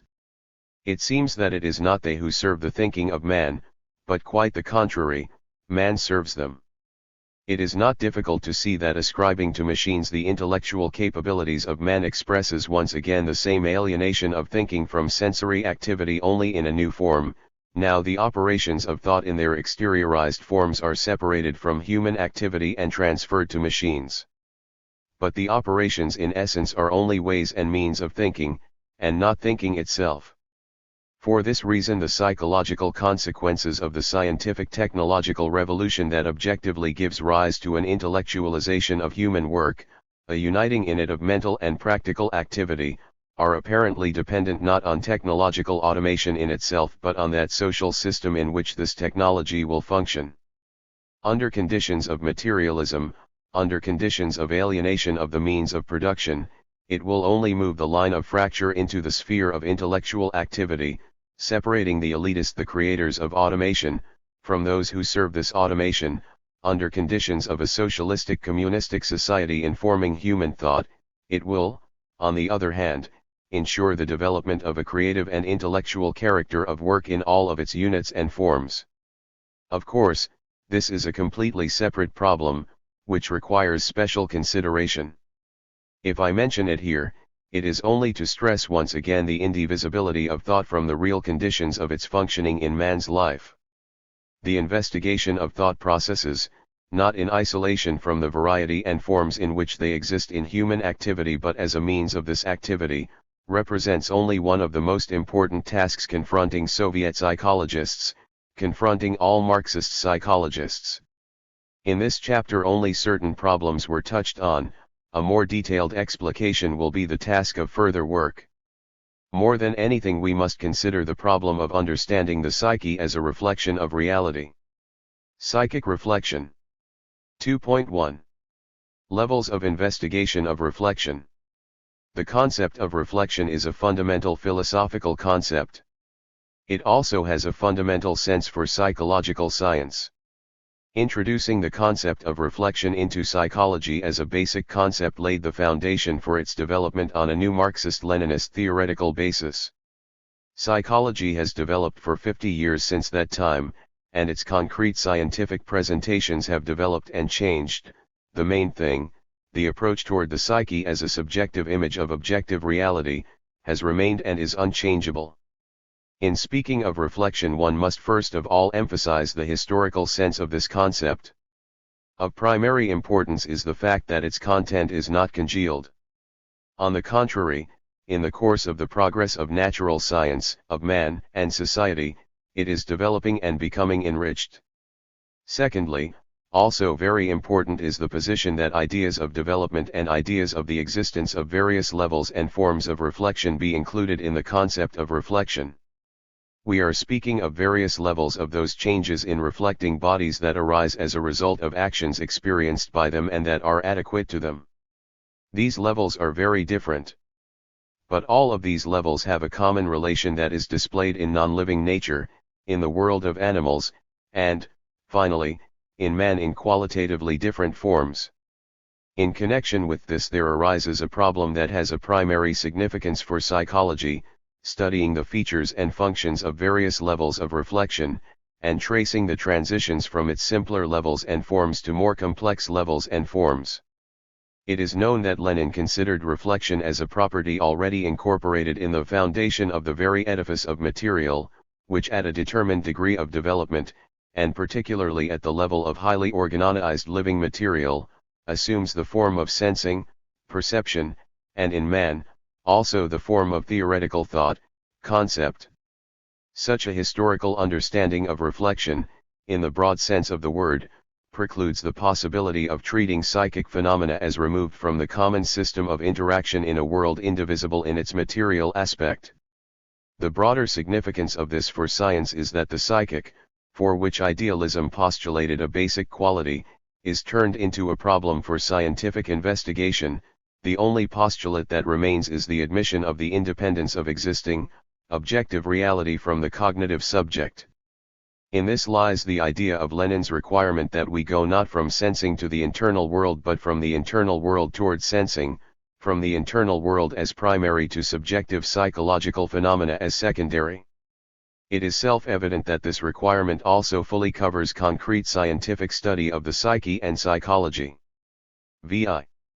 Lenin, Collected Works, Vol. 14. To investigate sensory phenomena coming from the external world, from things, is to investigate them objectively. As is evident in the experience of the development of psychology, there are many theoretical difficulties in this. They become apparent even in connection with the first concrete achievements in the study of the brain and sensory organs by natural science. The work of physiologists and psychologists, although it enriched scientific psychology with the knowledge of important facts and laws that condition the existence of psychic phenomena, could not, however, disclose directly the essence of these phenomena themselves. The psyche continued to be regarded in its isolation, and the problem of psychological relation to the external world was solved in the spirit of the physiological idealism of I. Muller, the hieroglyphism of G. Helmholtz, the dualistic idealism of W. Wundt, etc. The widest dissemination was given to the parallelistic position that in modern psychology is masked only by a new terminology. A larger contribution to the problem of reflection was made by the reflex theory, the teaching of I. P. Pavlov, about higher nervous activity. The main emphasis in the research was substantially confused. Reflexive, psychic functions of the brain were presented as a product and condition of real ties between the organism and the environment impinging upon it. This prompted a basically new orientation of research expressed in the approach to brain phenomena from the standpoint of the interaction generating them, manifested in the behavior of the organisms in preparation, formulation, and consolidation. It even seemed that the study of the work of the brain at this level, according to I. P. Pavlov, the second part of physiology, completely departs in perspective from scientific, descriptive psychology. A principal theoretical difficulty, however, remained. This was expressed in the impossibility of bringing the level of psychological analysis to the level of physiological analysis, psychological laws, to the laws of brain activity. Now, when psychology as a separate area of knowledge obtained wide acceptance and assumed a practical significance for resolving many problems presented by life, new evidence was found for the position of the non-convergence of the psychic and the physiological, in the practice of psychological research itself.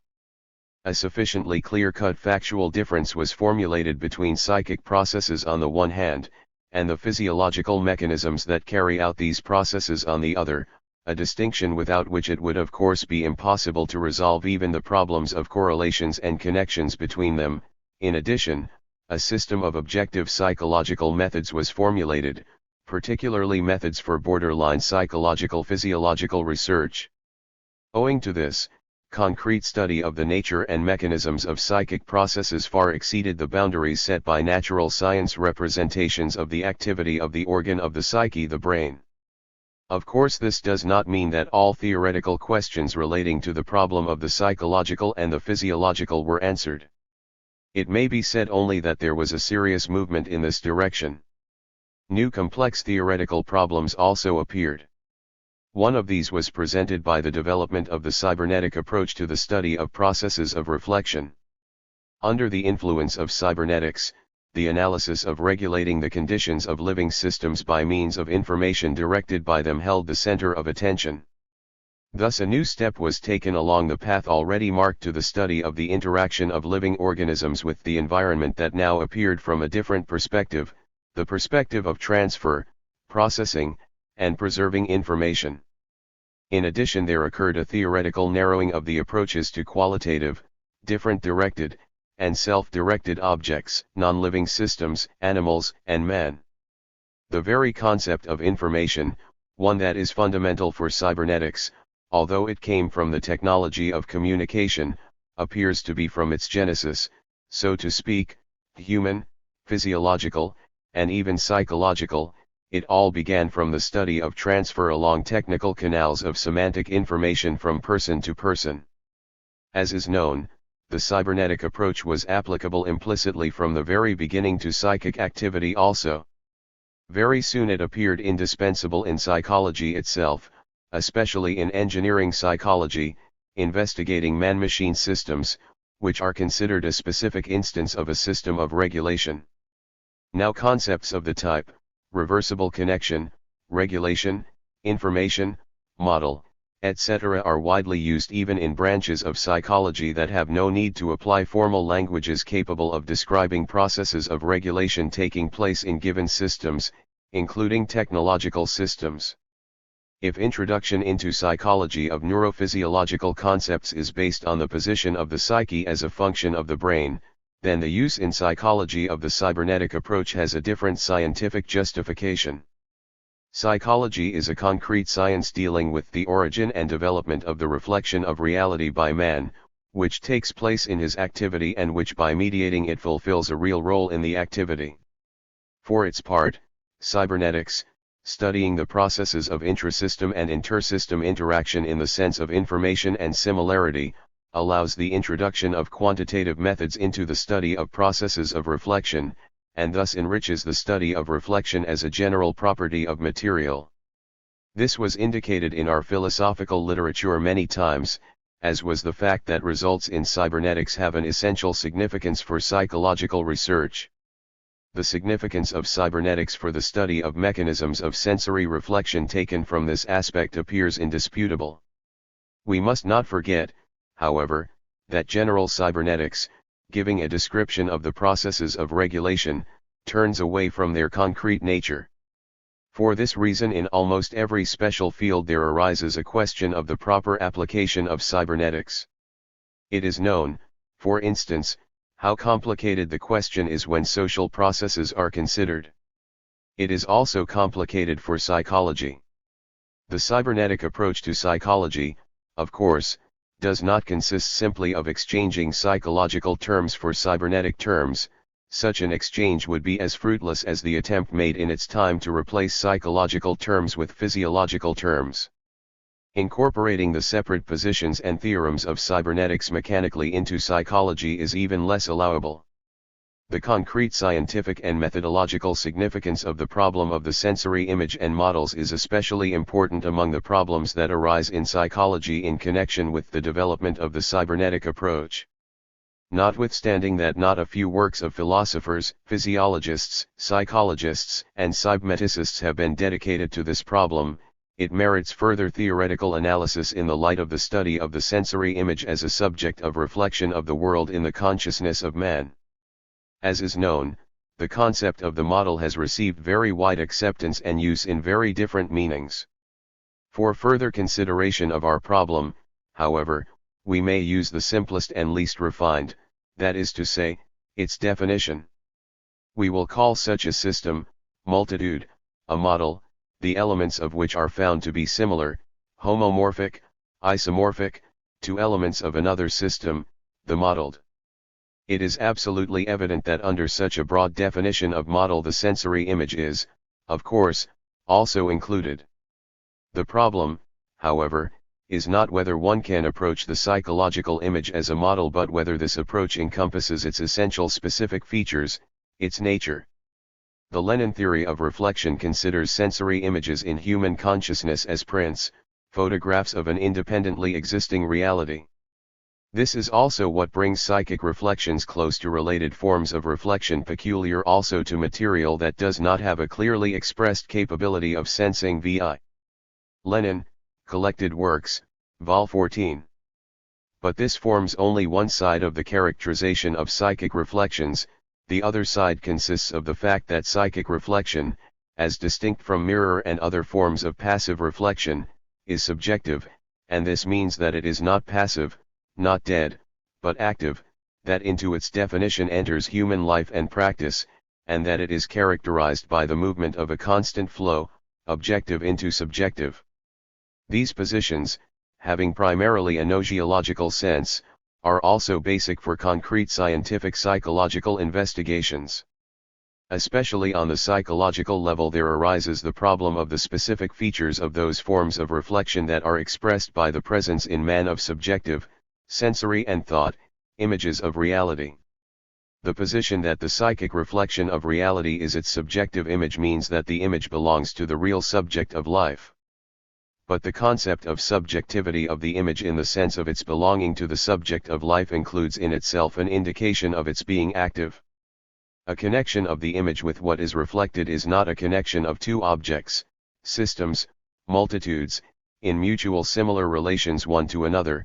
Their relationship reproduces a polarization of any living process at one pole of which stands the active, partial, subject, and at the other, the object indifferent to the subject.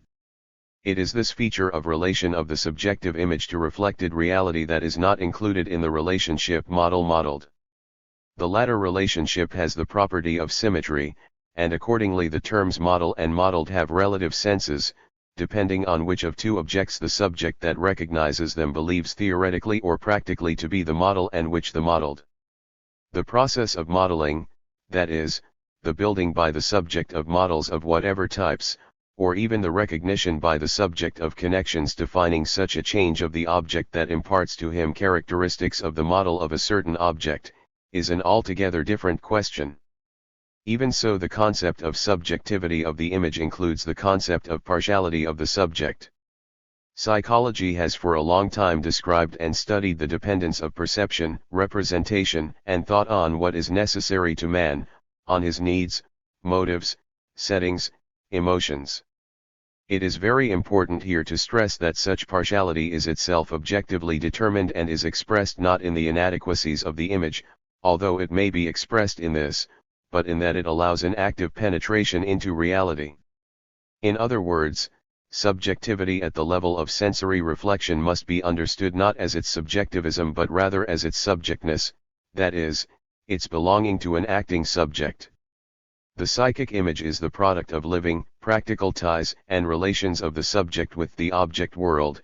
These are incomparably wider and richer than any model relationship.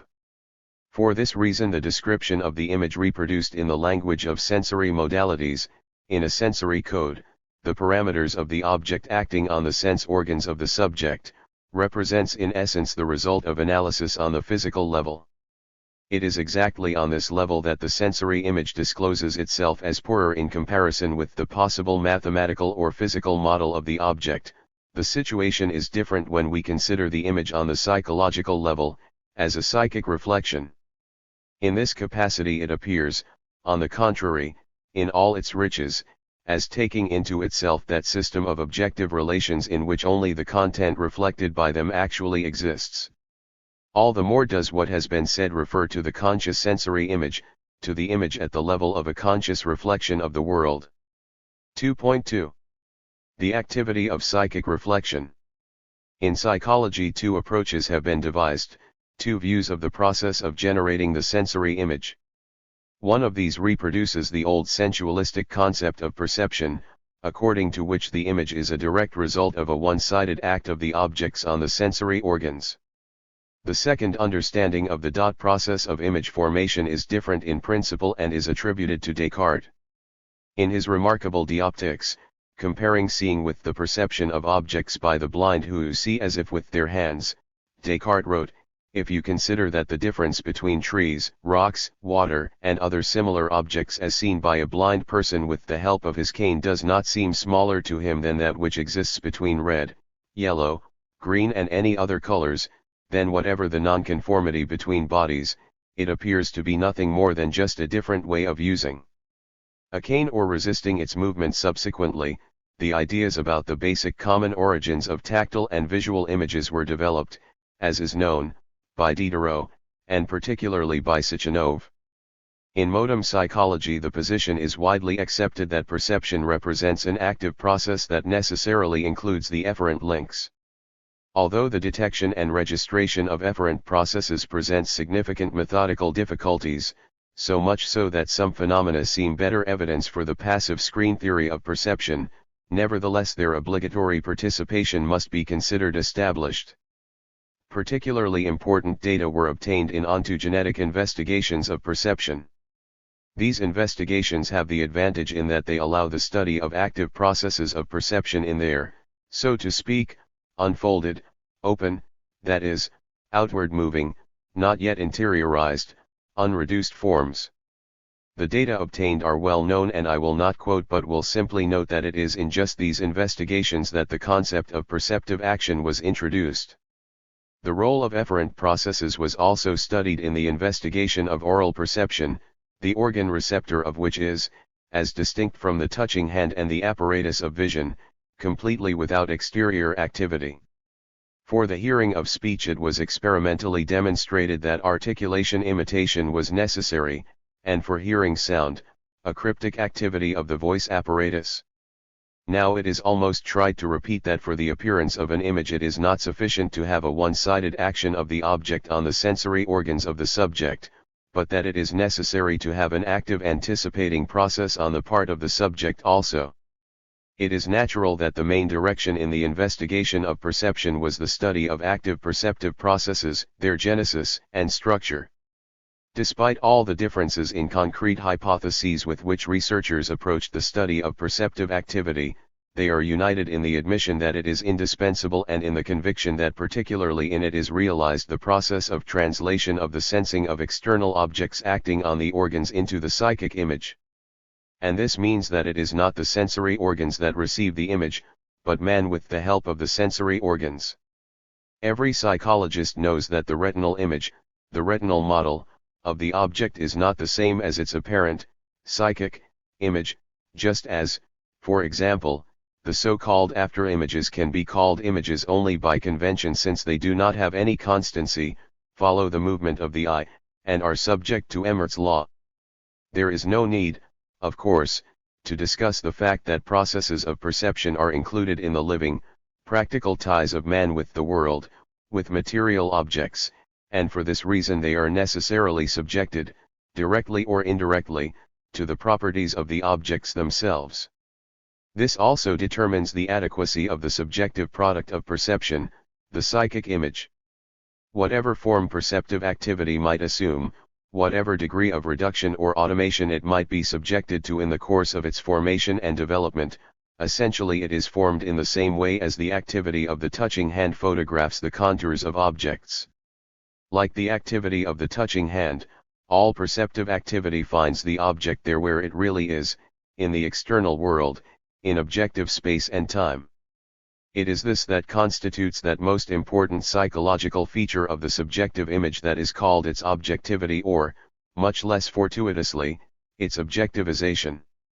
This feature of the sensory psychological image, in its simplest and most elegant form, emerges in conformity with extraceptive, subjective images. An important psychological fact is that in the image we are given not our subjective condition but the object's condition alone. For example, the light feet of a thing on the eye is received exactly like the thing that is outside the eye. In the act of perception, the subject does not correlate his own image of the thing with the thing itself. For the subject, the image is as if imposed on the thing. Thus the directness of the ties that exist between sensory consciousness and the external world, which Lenin stressed, is expressed psychologically. V.I. Lenin, Collected Works, Vol. 14. Copying an object in a picture, we must, of course, compare the portrayal, model, of the object with the portrayed, modeled, object, perceiving them as two different things, but we do not determine such a correlation between our subjective image of the object and the object itself, between our own perception of the picture and the picture itself. If the problem of such correlation arises, then it is only secondary, from the reflection of the experience of perception. For this reason it is not necessary to agree with the conviction that is sometimes expressed that subjectivity of perception is the result of objectification of the psychic image, that is, that the effect of the thing at first elicits its sensory image, and then this image is related by the subject to the world, is projected on the original. Psychologically, such a special act of reverse projection simply does not exist under ordinary circumstances. The eye affected at the periphery of the retina by an unexpected appearance of a light point on the screen instantly moves to it, and the experimental subject at once sees this point localized in objective space. What he does not perceive at all is his confusion with respect to the retina at the moment of the movement of the eye, and changes in the neurodynamic condition of his receptor system. In other words, for the subject there is no structure that might be in turn correlated by him with the external object in the same way in which, for instance, he can compare his own drawing with the original. The fact that objectivity, objectivization, of sensations and perceptions is not something secondary is borne out by many remarkable facts well known to psychology. One of these is the so-called problem of probing. The fact is that to a surgeon probing a wound, the end of the probe with which he touches the bullet appears to be sensitive, that is, his sensing seems to be paradoxically mixed in with the world of external things and not localized at the boundary probe hand but at the boundary probe perceived object, the bullet. The same thing happens in any other analogical situation, for instance, when we perceive the roughness of the paper with the tip of a sharp pen, find a road in the dark with the help of a cane, etc. The main interest of these facts lies in the fact that in them are perspected and often exteriorized relations usually hidden to investigation. One of these is the relation hand-probe. The effect which the probe has on the receptor apparatus of the hand evokes sensations that are integrated into a complex visual tactile image of it, and that further fulfill a leading role in the regulation process of holding the probe in the hand. The second relation is the relation probe-object. This is established as soon as the action of the surgeon brings the probe into contact with the object. But even in this first instant the object, being still undetermined, as something, as the first point on the line of a future picture image, appears to be related to the external world localized in objective space. In other words, the sensory psychic image exhibits the property of objective relationships already at the moment of its formation. But to carry the analysis of the relation probe-object a little further, the localization of the object in space expresses its separateness from the subject, this is outlining the boundaries of its existence independent from the subject. These boundaries appear only as the activity of the subject forced to subordinate itself to the object, and this takes place even in that case when the activity leads to the object's division or even destruction. The remarkable feature of the relationship considered consists of the fact that this boundary passes as a boundary between two physical bodies. One of them, the tip of the probe, realizes a cognitive, perceptive activity of the subject, the other is the object of this activity. At the boundary between these two material things are localized the sensations that form the tissue of the subjective image of the object. They appear as fitting on the touching point of the probe, the artificial distant receptor that forms an extension of the hand of the acting subject. If under the conditions of perception described, the guide for the action of the subject is a material object that moves, then in really distant perception the process of spatial localization of the object is reconstructed and extremely complicated. In the case of perception by means of a probe, the hand does not actually move, but in visual perception the eye is movable, selecting the light rays that the object reflects and that reach its retina. In this case, however, in order that a subjective image might result, it is necessary to observe the conditions that transfer the boundary subject-object to the surface of the object itself. These are the same conditions that create the so-called invariance of the visual object, and particularly the presence of such displacement by the retina of the relatively reflected light stream that creates, as it were, an uninterrupted, subject-controlled change of feelers, which would appear to be the equivalent of their movement over the surface of the object. Now the sensations of the subject also are fit to the external boundaries of the object, not with an instrument, probe, but along light rays. The subject sees not the retinal, continuously and rapidly changing projection of the object, but an external object in its relative invariance, stability. It is just this ignoring of the principal characteristic of the sensory image, the relation of our sensations to the external would, that led to the major misunderstanding that prepared the way for the subjective idealistic conclusions on the principle of specific energy of the sense organs. This misunderstanding consists of the idea that subjectively experienced reactions of sense organs elicited by the action of stimuli were identified by I. Muller with sensations included in the image of the external world. In actuality, of course, nobody takes luminescence resulting from electrical excitation of the eye for real light, and only Munchausen could conceive of the idea of igniting powder on the pan of a gun with sparks from the eye. Usually we say completely correctly, "It's dark to the eye, it rang in the ears, to the eyes, in the ears, and not in the room or on the street," etc. In defense of the secondary nature of the subjective picture, we might refer to Zenden, Hebb, and other authors who describe instances of restoration of sight in adults after removal of congenital cataracts. At first they see only the chaos of subjective visual phenomena, which subsequently becomes correlated with objects of the external world, becomes its images. But these are people who have a formulated object perception in another modality, which now simply receives new input from the aspect of sight. For this reason, strictly speaking, we have here not a secondary relation of the image to the external world but an incorporation of a new modality into the external world of elements. Of course, distant perception, visual, oral, represents a process of unusual complexity, and its investigation comes upon many facts that seem to be contradictory and sometimes inexplicable. But psychology, like every other science, cannot develop only as a sum of empirical facts. It cannot escape theory, and the whole problem lies in what kind of theory will guide it.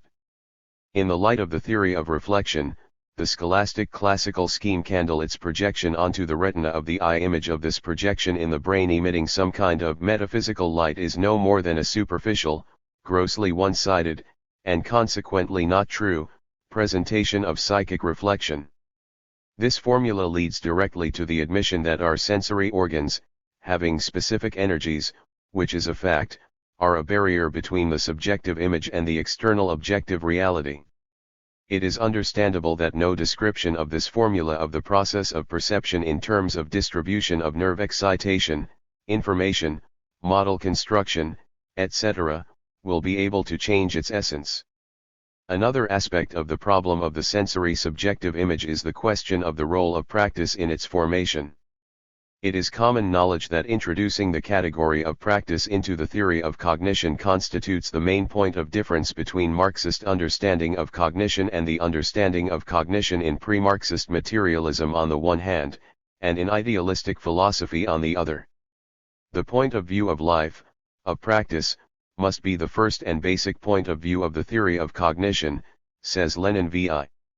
Lenin, Collected Works, Vol. 14. As first and basic, his point of view is preserved also in the psychology of sensory cognitive processes. It has already been said here that perception is active, that the subjective image of the external world is the product of the activity of the subject in that world. But this activity cannot be understood as anything other than a realizing of the life of a physical subject, which is principally a practical process. Of course, in psychology it would be a serious mistake to consider all perceptive activity of an individual as taking place directly in the form of practical activity or resulting directly from it. The processes of active visual or oral perception are separated from direct practice to the extent that the human eye and the human ear, according to an expression of Marx, are organ theorists K. Marx and F. Engels, on freedom of the press. Touch alone sustains direct, practical contact of the individual with the external material objective world. This circumstance is extremely important from the point of view of the problem under consideration, but even this does not settle it completely. The fact of the matter is that the basis for cognitive processes is not the individual practice of the subject, but the totality of human practice. For this reason not only thought but also man's perception, to a very large degree, surpass in their riches the relative poverty of his personal experience. In psychology, a proper statement of the question of the role that practice plays as a basis and criterion for truth requires investigation of just how practice enters into the perceptive activity of man. It must be said that psychology has already accumulated much concrete scientific data, which lead directly to the solution of this problem. As has already been said, Psychological investigations make it ever more obvious to us that the efferent links play a decisive role in the processes of perception. In certain cases, particularly when these links have their expression in the motor systems or the micromotor systems, they appear quite distinct. In other cases they appear hidden, expressed in the dynamics of ongoing internal conditions of the receiving system. But they always exist. Their function appears to be assimilated not only in the narrow sense of the word but also in the broader sense. This also covers the function of including the common experience of the subjective activity of man in the process of producing the image. The fact is that such inclusion cannot be accomplished as a result of simple repetition of combinations of sensory elements and actualization of temporary ties between them. It is understood that we are not speaking here about the associative reproduction of lacking elements of sensory complexes but about the adequacy of subjective images produced by the general properties of the real world in which man lives and acts. In other words, we are speaking about the subordination of the process of producing an image to the principle of plausibility. To illustrate this principle we will turn once again to the old and well-known psychological fact, to the effect of pseudoscopic visual perception, the study of which we now have once again begun.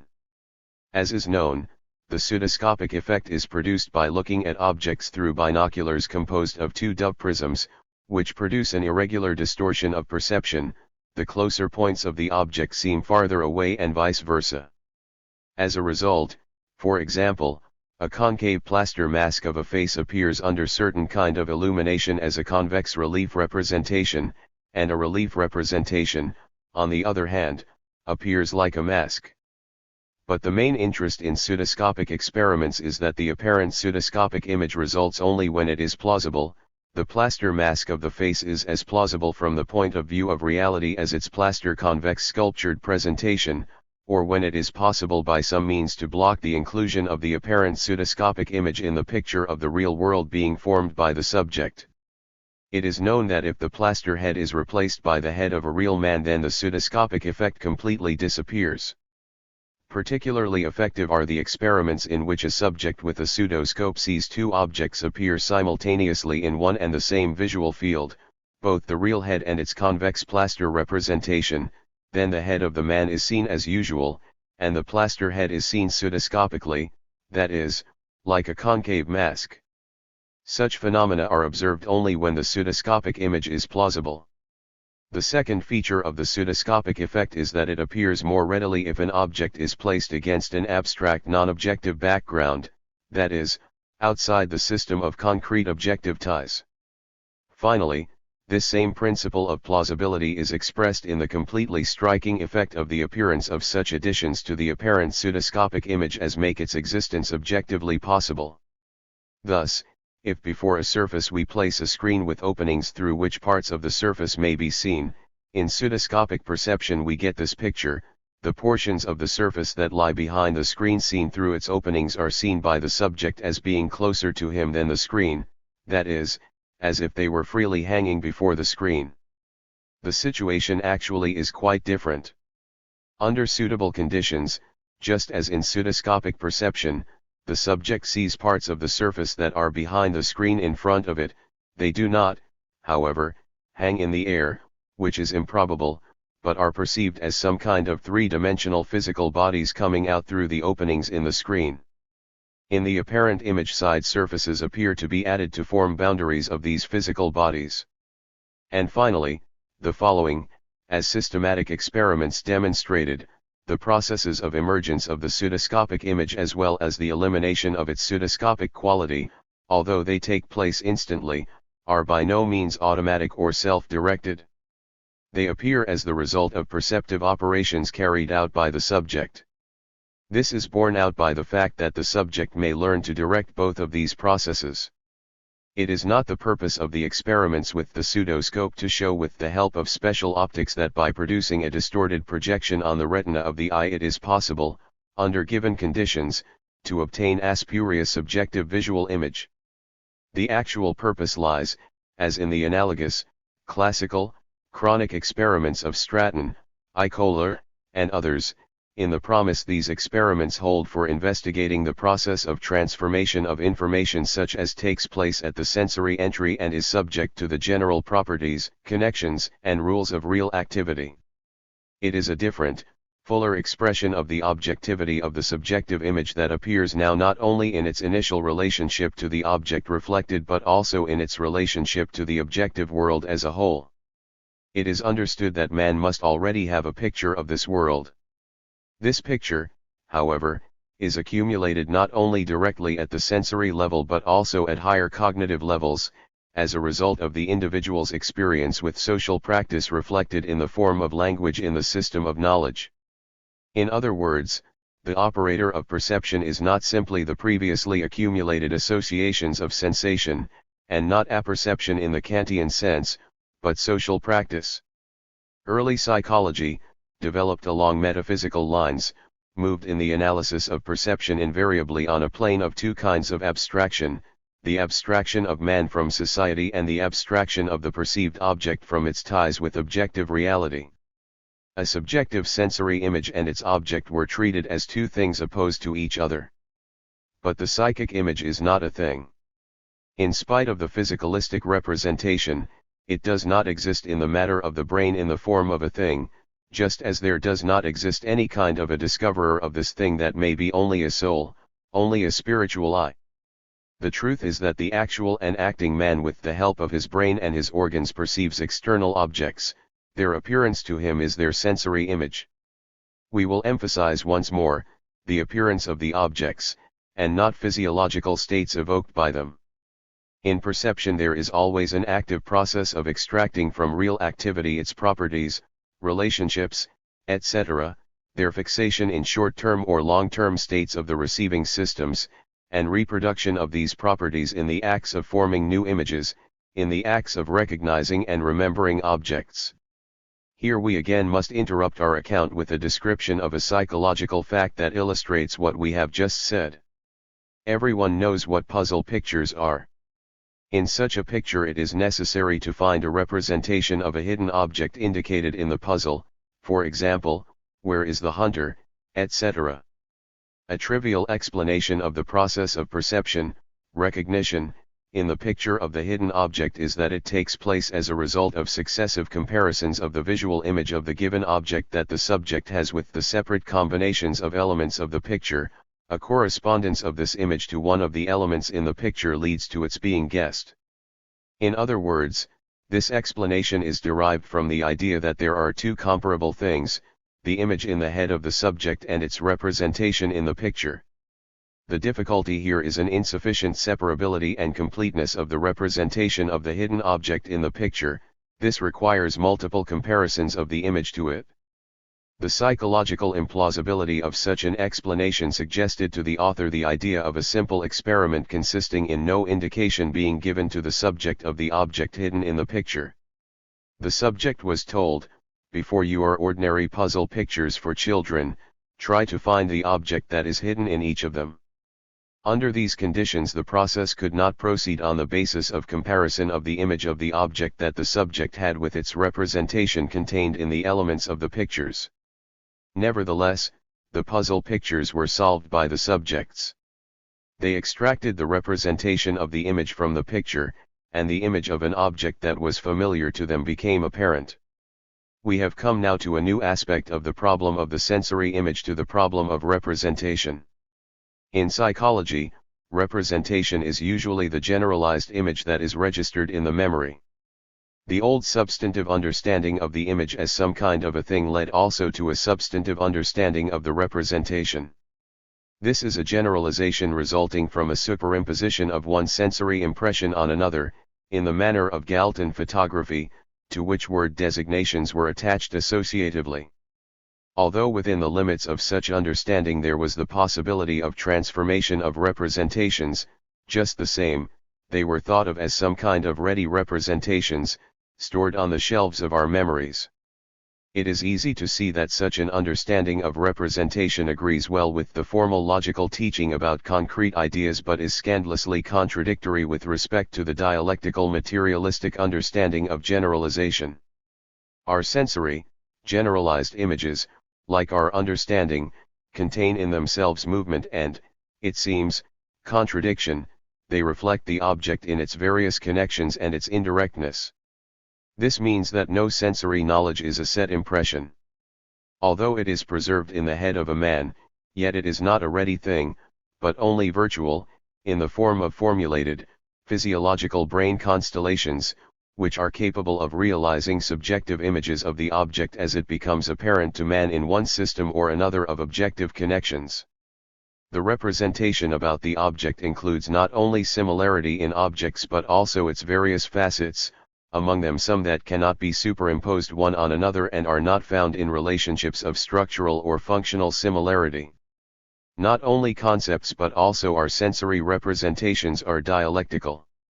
For this reason they are capable of fulfilling a function that cannot be reduced to the role of set standard models corresponding to the effects received by receptors from isolated objects. Like the psychic image, representations exist inseparable from the subject's activity, and they fill it with the riches accumulated in them and make it alive and creative. The problem of sensory images and representations confronted psychology from the first steps of its development. The question of the nature of our sensations and perceptions could not be bypassed by any psychological trend no matter what its philosophical basis. It is not surprising therefore that a great number of papers, theoretical and experimental, were devoted to this problem. Their number continues to grow rapidly in our time as well. As a result, a series of separate questions seems to have been worked out in unusual detail, and almost unlimited factual material has been collected. Notwithstanding, modern psychology is still far from the possibility of presenting a whole, not an eclectic, concept of perception that would include its various levels and mechanisms. This is particularly applicable to the level of conscious perception. In relation to this, the introduction into psychology of the category of psychic reflection has opened new perspectives. The scientific productivity of the category of psychic reflection no longer requires proof. This category, however, cannot be taken outside its internal connection with other basic Marxist categories. For this reason, introducing the category of reflection into scientific psychology inevitably requires a reconstruction of the whole system of categories. More immediate problems that come up here are, in essence, problems of activity, problems of the psychology of consciousness, and the psychology of personality. Further exposition is dedicated to the theoretical analysis of these problems. The problem of activity and psychology. 3.1. Two approaches in psychology, two plans of analysis. In recent years in Soviet psychology there has been an accelerated development of its separate branches and of applied research. At the same time, theoretical problems of general psychology received less attention. In addition to this, Soviet psychology, formulated on a Marxist-Leninist philosophical basis, suggested a basically new approach to the psyche and was the first to introduce into psychology a series of important categories that need further development. Among these categories, the category of activity is of greatest significance. Let us remember the famous theses of Karl Marx about Feuerbach, which state that the main inadequacy of former metaphysical materialism was that it considered sensitivity only in the form of contemplation, and not as human activity or practice. In contrast to materialism, idealism understood activity abstractly, and not as actual sensory activity of man. This is how the matter stood in all of pre-Marxist psychology.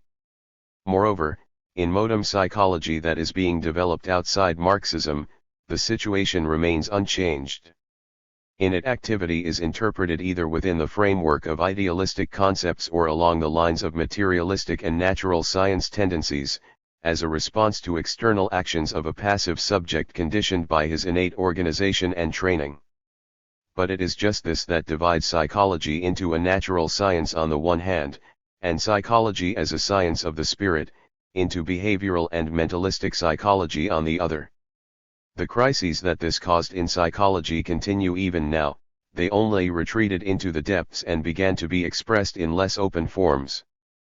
Characteristic for our time is the intensive development of interdisciplinary research connecting psychology with neurophysiology, with cybernetics and logical mathematical disciplines, and with sociology and cultural history. This in itself cannot lead to the resolution of the fundamental, methodological problems of psychological science. Leaving them unresolved only increases the tendency toward a dangerous physiological, cybernetic, logical, or sociological reductionism and threatens psychology with a loss of its subject, its specificity. Neither is the circumstance that the conflict of various psychological trends has lost its former sharpness evidence of theoretical progress. Militant behaviorism has yielded to compromising neo-behaviorism, or some authors say, subjective behaviorism, Gestaltism, neo-Gestaltism, Freudism, neo-Freudism, and cultural anthropology. Although the term eclectic has assumed a meaning of almost the highest praise among American authors, eclectic positions have never yet led to success. It is understood that synthesis of heterogeneous combinations of psychological facts and generalizations that have been made cannot be achieved by means of their simple combinations and common intertwining. It requires further development of the conceptual system of psychology, the search for new scientific theories capable of drawing together the loosened laces of the structure of psychological science. With all the diversity of the trends about which we are speaking, what they have in common from the methodological point of view is that they are derived from a binomial plan of analysis, action on receptor systems of the subject rightward arrow resulting response rightward arrow phenomena, subjective and objective, evoked by the given action. This plan appeared with classical clarity in psychophysics and in physiological psychology even during the last century. The main problem that presented itself at that time was studying the dependence of the elements of consciousness on the parameters of the stimuli eliciting them. Later in behaviorism, that is, in conformity with the study of behavior, this binomial plan found its first direct expression in the famous formula S rightward arrow R. The inadequacy of this scheme is that it excludes from the field of research the cogent process in which real connections of the subject with the object world, his objective activity, are made, in German, Tätigkeit, as distinct from Aktivität. Such abstraction from the activity of the subject is justified only within the narrow bounds of the laboratory experiment, which is designed to disclose elementary psychophysiological mechanisms. It is necessary only to go beyond these boundaries in order to uncover the insupportability of such an abstraction. This made it necessary for earlier investigators, in explaining psychological facts, to admit intervention of special forces such as active apperception, internal intention, etc., that is, to appeal everything to the activity of the subject, but only in its mystified, idealistic form. The principal difficulties in psychology posed by the binomial plan of analysis and by the postulate of directness, which hides behind it, gave rise to persistent attempts to overcome it. One of the lines along which these attempts were made stressed the fact that the effects of external action depend on their interpretation by the subject, on those psychological intervening variables, Tolman et al., that characterize his internal state. In his time S. L. Rubinstein expressed this in the formula that says that external motives act through internal conditions. This formula, of course, seems to be incontrovertible.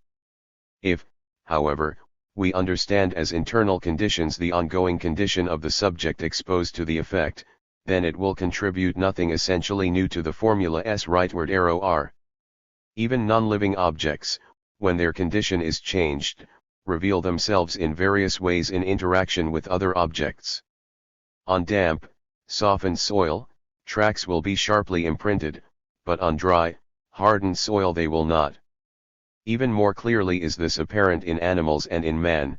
The reaction of a hungry animal to a food stimulus will be different from that of a well-fed animal, and information about a football match will evoke an entirely different reaction in a man who is interested in football than in a man who is completely indifferent to it. The introduction of the concept of intervening variables undoubtedly enriches the analysis of behavior, but it does not remove the postulate of directness that was mentioned. The important thing is that even if the variables about which we are speaking are intervening, it is only in the sense of internal conditions of the subject himself. What has been said refers also to motivating factors, needs, and desires. The working out of the role of these factors proceeded, as is known, along very different lines, in behaviorism, in the school of K. Lewin, and particularly in depth psychology. In all of these schools, however, as different as their directions might be, and as different as they might be in the understanding of motivation itself and its role, the principal thing remained unchanged: the opposition of motivation to objective conditions of activity, to the external world. The attempts to resolve the problem on the part of so-called cult urology must be mentioned specifically. The acknowledged founder of this trend, L. White, develops the idea of cultural determination of phenomena in society and in the behavior of individuals. The rise of man and human society leads to the following: connections between the organism and the environment that were formerly direct and natural become mediated by culture developing on the base of material productivity. Thus, culture appears, for individuals, in the form of meaning imparted by speech sign symbols. Based on this, L. White proposed a three-member formula for the behavior of man: organism of man plus cultural stimuli rightward arrow behavior. This formula creates the illusion of overcoming the postulate of directness and the formula resulting from it, S rightward arrow R. However, introducing culture communicated by sign systems into this formula as a mediating link unavoidably traps psychological research in a circle of the phenomena of consciousness, social and individual. A simple substitution results: the world of objects is now replaced by a world of signs and meanings developed by society.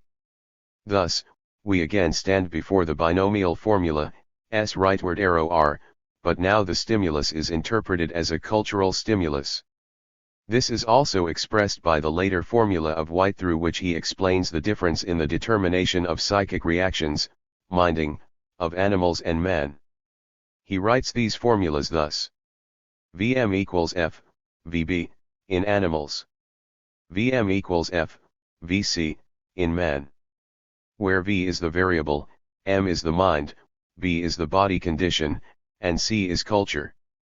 As distinct from the sociological concept and psychology derived from Durkheim, which in one way or another preserves the idea of the primacy of interaction of man with the object world, contemporary American cult urology knows only the effect on man of extrasomatic objects, which form a continuum developing according to its own super-psychological, super-sociological laws, which also makes the special science, cult urology, indispensable.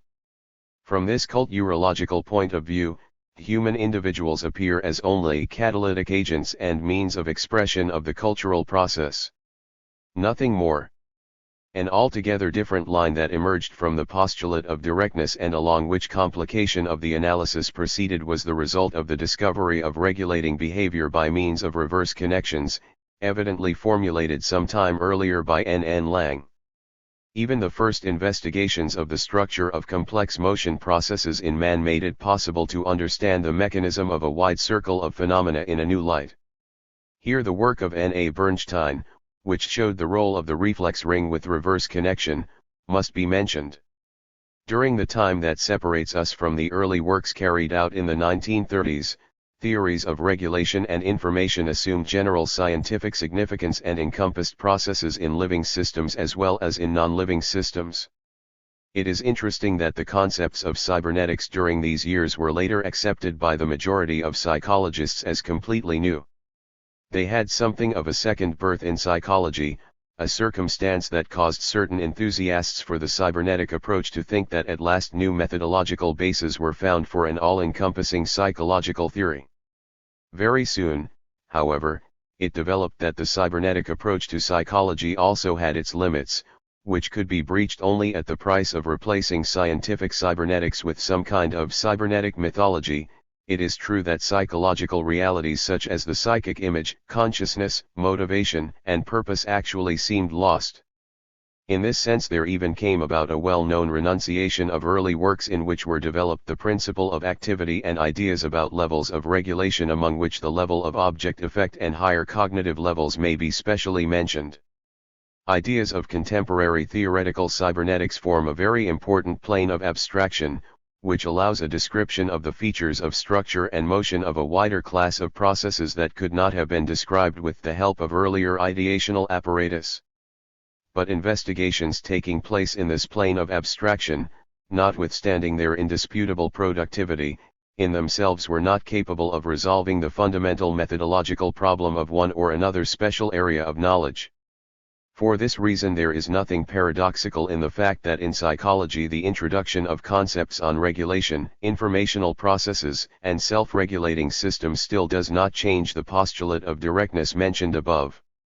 The conclusion is that evidently no complicating of the original formula coming from this postulate, so to speak, from within, can eliminate those methodological difficulties that it produces in psychology. In order to remove them, it is necessary to exchange the binomial formula of analysis for a basically different formula, and this cannot be done without giving up the postulate of directness.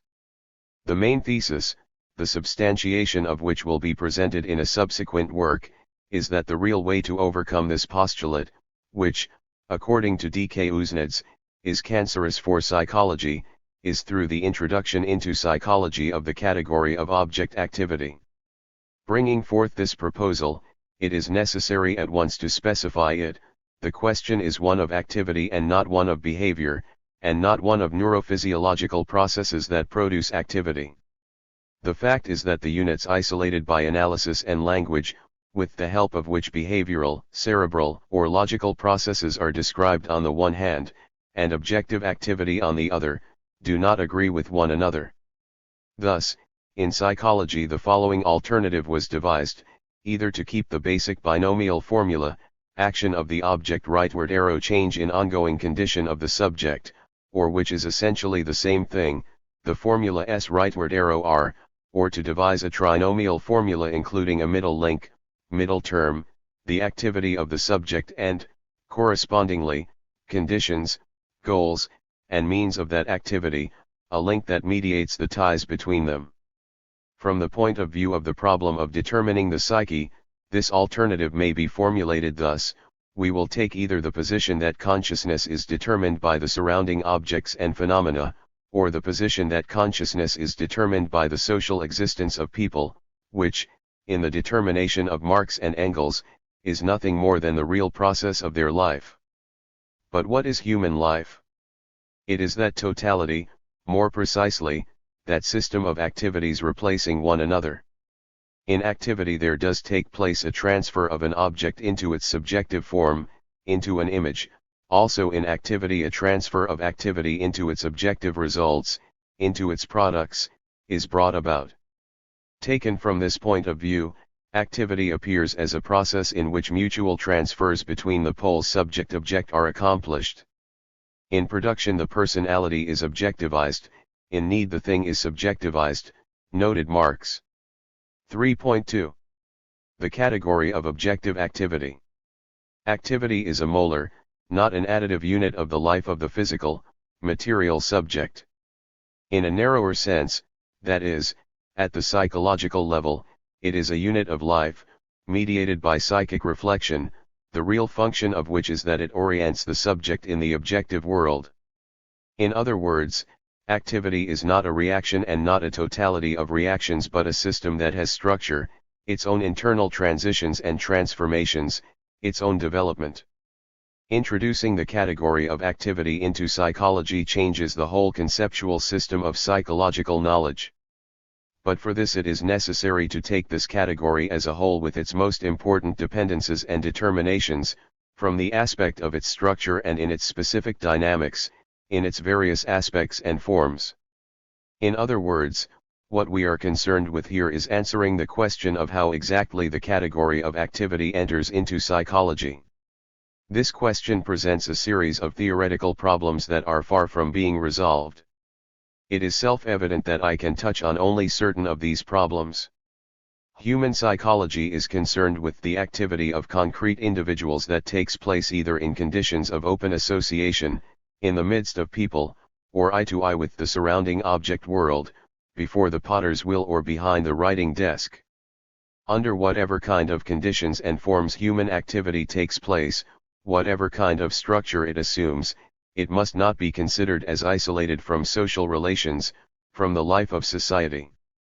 In all of its distinctness, the activity of the human individual represents a system included in the system of relationships of society. Outside these relationships, human activity simply does not exist. Just how it exists is determined by those forms and material and spiritual means, verkehr, that result from the development of production and that cannot be realized otherwise than in the concrete activity of people.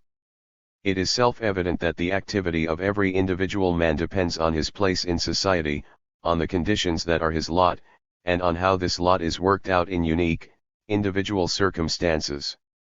It is particularly important to guard against understanding human activity as a relationship that exists between man and an opposing society. This must be stressed because psychology is now being flooded with positivist conceptions that are in every way imposing the idea of opposition of the human individual to society. For man, society constitutes only that external environment to which he is forced to accommodate, in order not to appear non-adapted, and to survive in exactly the same way as an animal is forced to adapt to an external, natural environment. From this point of view, human activity is formed as a result of its reinforcement, even if not direct reinforcement, for example, through evaluation expressed by a reviewer group. In this, the main point is lost, the fact that in society a man finds not simply external conditions to which he must accommodate his activity, but that these same social conditions carry in themselves motives and goals of his activity, his means and methods. In a word, society produces the activity of the individuals forming it. Of course, this does not mean at all that their activity only personifies the relationships of society and its culture. There are complex transformations and transitions that connect them so that no direct information of one to the other is possible. For a psychology that is limited by the concept socialization of the psyche of the individual without its further analysis, these transformations remain a genuine secret. This psychological secret is revealed only in the investigations of the genesis of human activity and its internal structure. A basic or, as is sometimes said, a constituting characteristic of activity is its objectivity. Properly, the concept of its object, Gegenstand, is already implicitly contained in the very concept of activity. The expression objectless activity is devoid of any meaning. Activity may seem objectless, but scientific investigation of activity necessarily requires discovering its object. Thus, the object of activity is twofold: first, in its independent existence as subordinating to itself and transforming the activity of the subject; second, as an image of the object, as a product of its property of psychological reflection that is realized as an activity of the subject and cannot exist otherwise. In the very beginning of activity and psychological reflection, their objective nature is disclosed. Thus it was shown that the life of organisms in a homogeneous, even though changing, medium may develop only in the form of complication of that system of elementary functions that sustain their existence. Only in a transition to life in a discrete medium, that is, to life in a world of objects that affect processes, that have a direct biotic significance, are processes built up resulting from activities that may be neutral and abiotic in themselves but that orient it in relation to activity of the first kind. The formation of these processes that facilitate fundamental vital functions takes place because biotic properties of the object, for instance, its nutritional properties, are as if hidden behind other superficial properties. These properties are superficial in the sense that before the effects of biotic activity can be tested, it is necessary, figuratively speaking, to pass through these properties, for example, mechanical properties of a hard body in relation to its chemical properties. Of course, I am omitting here any statement of the concrete, scientific basis for the theoretical positions referred to, just as I have in the evaluation of the problem of their internal connections with the teaching of I.P. Pavlov about the signal function of conditional stimuli and about orientating reflexes. I have explained both of these points in other papers. Thus the prehistory of human activity begins when the life processes acquire objectivity. This implies also the appearance of elementary forms of psychic reflection, the transformation of irritability, irritabilitas, into sensitivity, sensibilitas, into the capacity for sensation. Further evolution of behavior and the psyche of animals may be adequately understood specifically as a history of the development of the objective content of activity. At every new stage there appeared an ever more complete subordination of effect or processes of activity to objective connections and relations of the properties of the objects with which the animals interacted. The objective world seemed all the more to intrude into activity. Thus the movement of an animal along a fence is subordinated to the geometry, becomes assimilated by it, and carries it within itself. The movement of a jump is subordinated to the objective metrics of the environment and the selection of a way around, to inter-object relationships. The development of the objective content of activity finds its expression in subsequent development of psychic reflection, which regulates the activity in the objective environment. All activity has a circular structure. Initial afferentation rightward arrow effector processes regulating contacts with the objective environment rightward arrow correction and enrichment by means of reverse connections of the original afferent image. Now the circular character of the processes that realize the interaction of the organism with the environment appears to be universally recognized and sufficiently well described in the literature. The main point, however, is not the circular structure in itself but that the psychic reflection of the object world is generated directly not by external forces, including among these reverse forces, but by those processes through which the subject enters into practical contact with the object world, and which, for this reason, are necessarily subordinated to his independent properties, connections, and relations. This means that the afferentator that directs the processes of activity initially is the object itself and only secondarily its image as a subjective product of activity that fixes, stabilizes, and carries in itself its objective content. In other words, a double transfer is realized, the transfer object rightward arrow process of activity, and the transfer activity rightward arrow its subjective product. But the transfer of the process into the form of the product does not take place only at the pole of the subject. Even more clearly it takes place at the pole of the object transformed by human activity. In this case the activity of the subject controlling the psychic image is transferred into an extinction property, Ruhendeigenschaft, of its objective product. At first glance it seems that the representation about the objective nature of the psyche refers only to the sphere of proper cognitive processes. This concept seems not to be applied to the sphere of needs and emotions. This, however, is not so. The views of the emotional need sphere as a sphere of states and processes, the nature of which lies in the subject himself and which only change their appearances under the pressure of external conditions, are based on a merging in essence of various categories, a merging that makes itself evident especially in the problem of needs. In the psychology of needs it is necessary from the very beginning to proceed from the following fundamental distinction, the distinction of need as an internal condition, as one of the necessary precursors of activity, and need as that which directs and regulates concrete activity of the subject in an objective environment. Hunger is capable of raising an animal up on its feet, capable of giving the hunt a more or less fervent character, but there is no element in hunger that would direct the hunt one way or another or modify it to make it conform to the requirements of the location or of chance meetings, wrote Sitchinov. Need is an object of psychological cognition especially in its directing function. In the first place, need appears only as a condition of the need of the organism and is in itself not capable of evoking any kind of positively directed activity. Its function is limited to the activation of appropriate biological function and general excitation of the motor sphere apparent in non-directed seeking movements. Only as a result of its meeting with an object that answers it does it first become capable of directing and regulating activity. The meeting of need with object is an extraordinary act. Charles Darwin noted it in his time, certain data of I.P. Pavlov support it. D. N. Uznad speaks about it as a condition for the beginning of purpose, and contemporary etiologists give it a brilliant description. This extraordinary act is an act objectifying need, filling it with content derived from the surrounding world.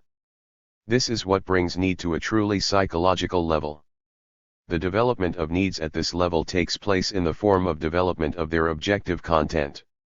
Incidentally, it may be said that this condition makes it possible to understand the appearance in man of new needs, including those that have no analogues in animals, are not connected to biological needs of the organism, and, in this sense, appear automatic. Their formation is explained by the fact that in human society needed objects are produced, and owing to this the needs themselves are produced. Thus needs direct activity on the part of the subject, but they are capable of fulfilling this function only under conditions that they are objects. From this arises the possibility of the reversal of terms that allowed K. Lewin to speak about the motivating force of objects themselves, Aufforderungscharakter. No different is the situation with emotion and feelings. Here too it is necessary to distinguish, on the one hand, non-objective, aesthetic, authentic conditions and other proper emotions and feelings aroused by the relationship between the objective activity of the subject and his needs and motives. But it is necessary to speak about this separately. In connection with the analysis of activity, it is sufficient to indicate that objectivity of activity is responsible not only for the objective character of images but also for the objectivity of needs, emotions, and feelings. Of course, the process of development of objective content of needs is not one-sided. Its other side consists of the fact that the object of activity in itself appears to the subject as fulfilling one of his needs or another. Thus needs arouse activity and direct it on the part of the subject, but they are incapable of fulfilling those functions in such a way that they appear objective. 3.3. Objective activity and psychology. External activity, sensually practical, is a genetically original and basic form of human activity and has a special meaning for psychologists. Psychology has of course always studied activity, for example, thought activity, the activity of the imagination, the memory, and so forth. Only such internal activity as falls under the Cartesian category of cogito was properly considered psychological, belonging solely to the field of psychologists. Psychology thus withdrew from the study of practical sensual activity. If external activity did figure in the old psychology, then it did so only as it expressed internal activity, the activity of consciousness. The rebellion of the behaviorists against this mentalistic psychology, which took place at the beginning of this century, did more to deepen than to eliminate the break between consciousness and external activity, only now the situation was reversed, external activity was removed from consciousness. The question that had been prepared by the objective course of the development of psychological knowledge now arose in all urgency: is the study of external practical activity a problem of psychology? Nowhere was activity marked as to which science it belongs to. Besides, scientific experiments show that isolating activity as an object of someone's specific sphere of knowledge, praxeology, cannot be justified. Just like all empirically given reality, activity is studied by various sciences. It is possible to study the physiology of activity, but just as proper is it to study it in political economics or in sociology, for example. Neither can external, practical activity be isolated from proper psychological investigation. This situation may, however, be understood in essentially different ways. Even in the 1930s, S.L. Rubinstein indicated the important theoretical significance for psychology of the thinking of Marx about the fact that in ordinary material work we have before us an open book of human essential strengths, and that a psychology for which this book remains closed cannot become a substantial and real science. Psychology cannot ignore the riches of human activity. In addition, in his subsequent publications, S.L. Rubinstein stressed that although practical activity by means of which people change nature and society also enters into the sphere of psychology, the object of psychological study is only their specifically psychological content, their motivation and regulation, by means of which actions are brought into conformity with reflected sensations, perceptions, and consciousness by the objective conditions in which they are performed. Thus practical activity, according to the author, is a subject of study for psychology, but only that specific content that appears in the form of sensation, perception, thinking, and in general in the form of internal psychic processes and conditions of the subject. But this conviction is, to some degree, one-sided inasmuch as it is abstracted from the major fact that activity, in one form or another, is part of the very process of psychic reflection, part of the content of this process, and its beginning. Let us consider the most simple case, the process of perceiving the resilience of an object. This is an external motor process by means of which the subject makes a practical contact, a practical connection with an external object. The process may be directed toward accomplishing even a non-cognitive but very practical task, for example, the deformation of the object. The subjective image that arises here is, of course, psychic and, correspondingly, indisputably a subject for psychological study. In order to understand the nature of the given image, however, I must study the process that gives rise to it, and this, in the case under consideration, is an external practical process.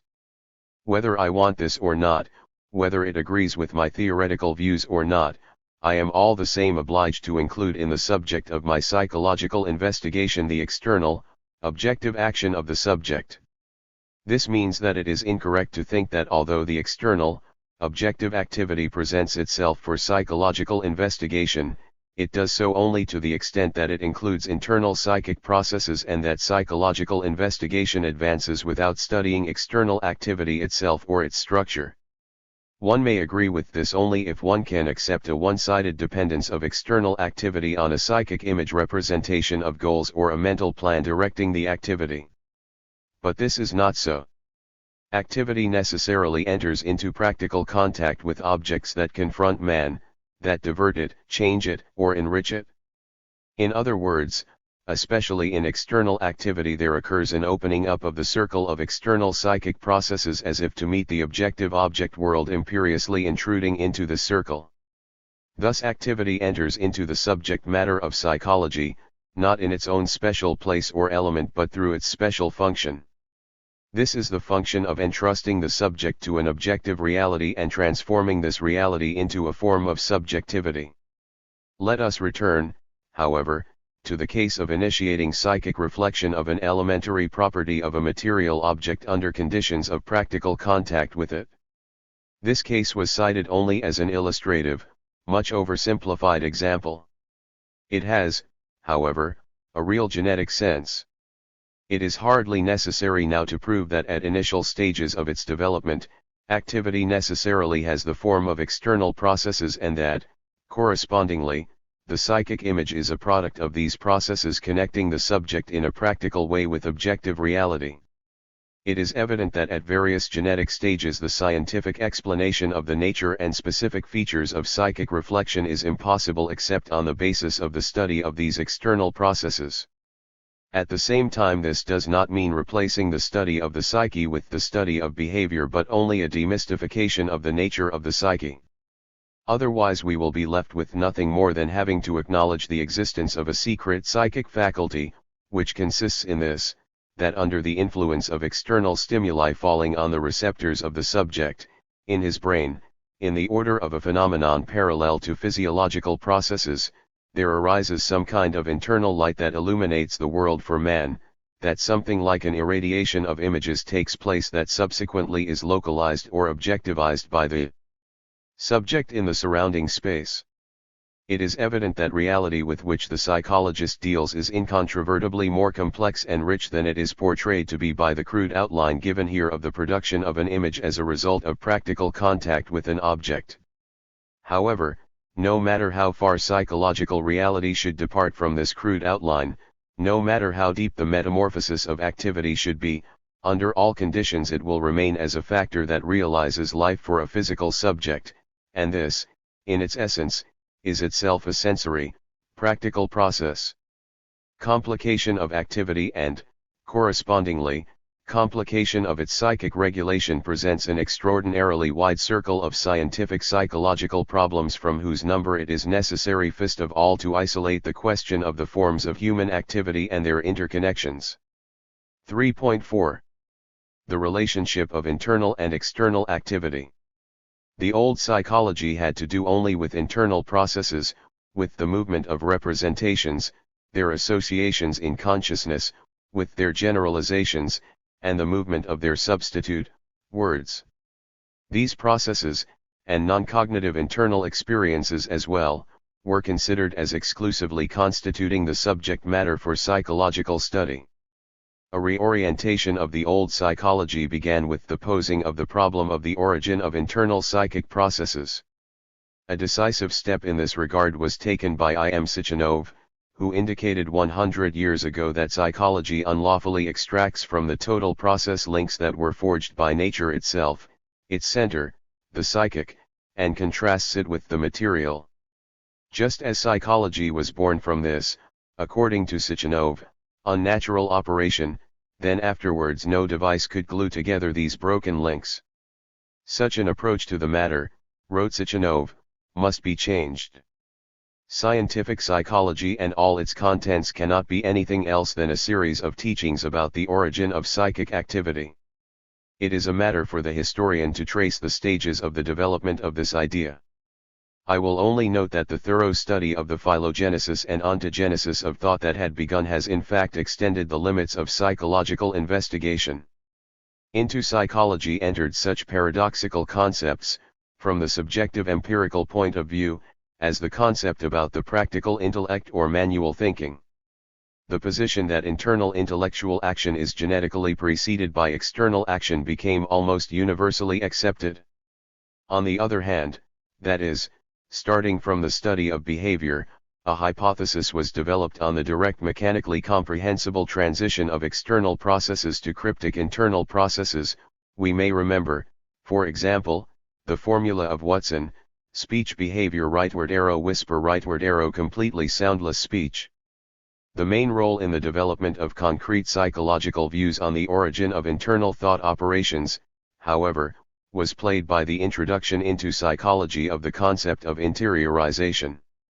Interiorization is, as is known, a transition that results in processes external in form, with external material objects, being transformed into processes that take place on the mental plane, on the plane of consciousness. Here they undergo a specific transformation, they are generalized, verbalized, condensed, and most important, they become capable of further development which exceeds the boundaries of the possibilities of external activity. This is a transition, if we may make use of the short formula of J. Piaget, leading from the sensory motor plane to thought.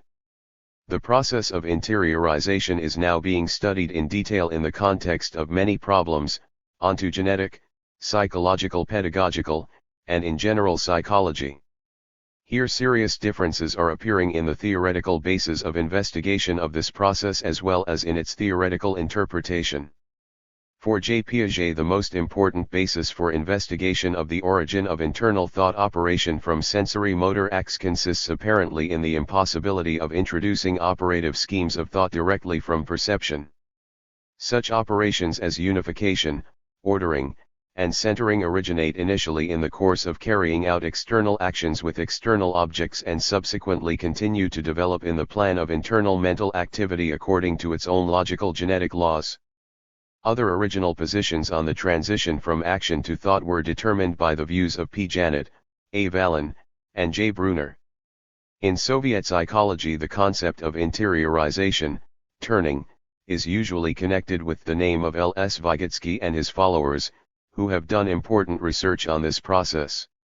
In recent years, successive stages and conditions of purposeful, non-spontaneous transformation of external, materialized, actions into internal, mental, actions have been studied especially carefully by P. Galperin. The original ideas that brought Vygotsky to the problem of the origin of internal psychic activity in external activity differ principally from theoretical concepts of other authors who were his contemporaries. These ideas came from an analysis of the features of specifically human activity, work activity, productive activity carried on with tools, activity that is indigenously social, that is, develops only under conditions of cooperation and sharing by people. Correspondingly, Vygotsky isolated two principal interrelated features that must be considered basic to psychological science. These are the equipped, instrumented, structure of human activity and its incorporation into the system of interrelationships with other people. It is these features that determine the characteristics of psychological processes in man. Equipment mediates activity connecting man not only with the world of things but also with other people. Owing to this, his activity draws into itself the experience of humanity.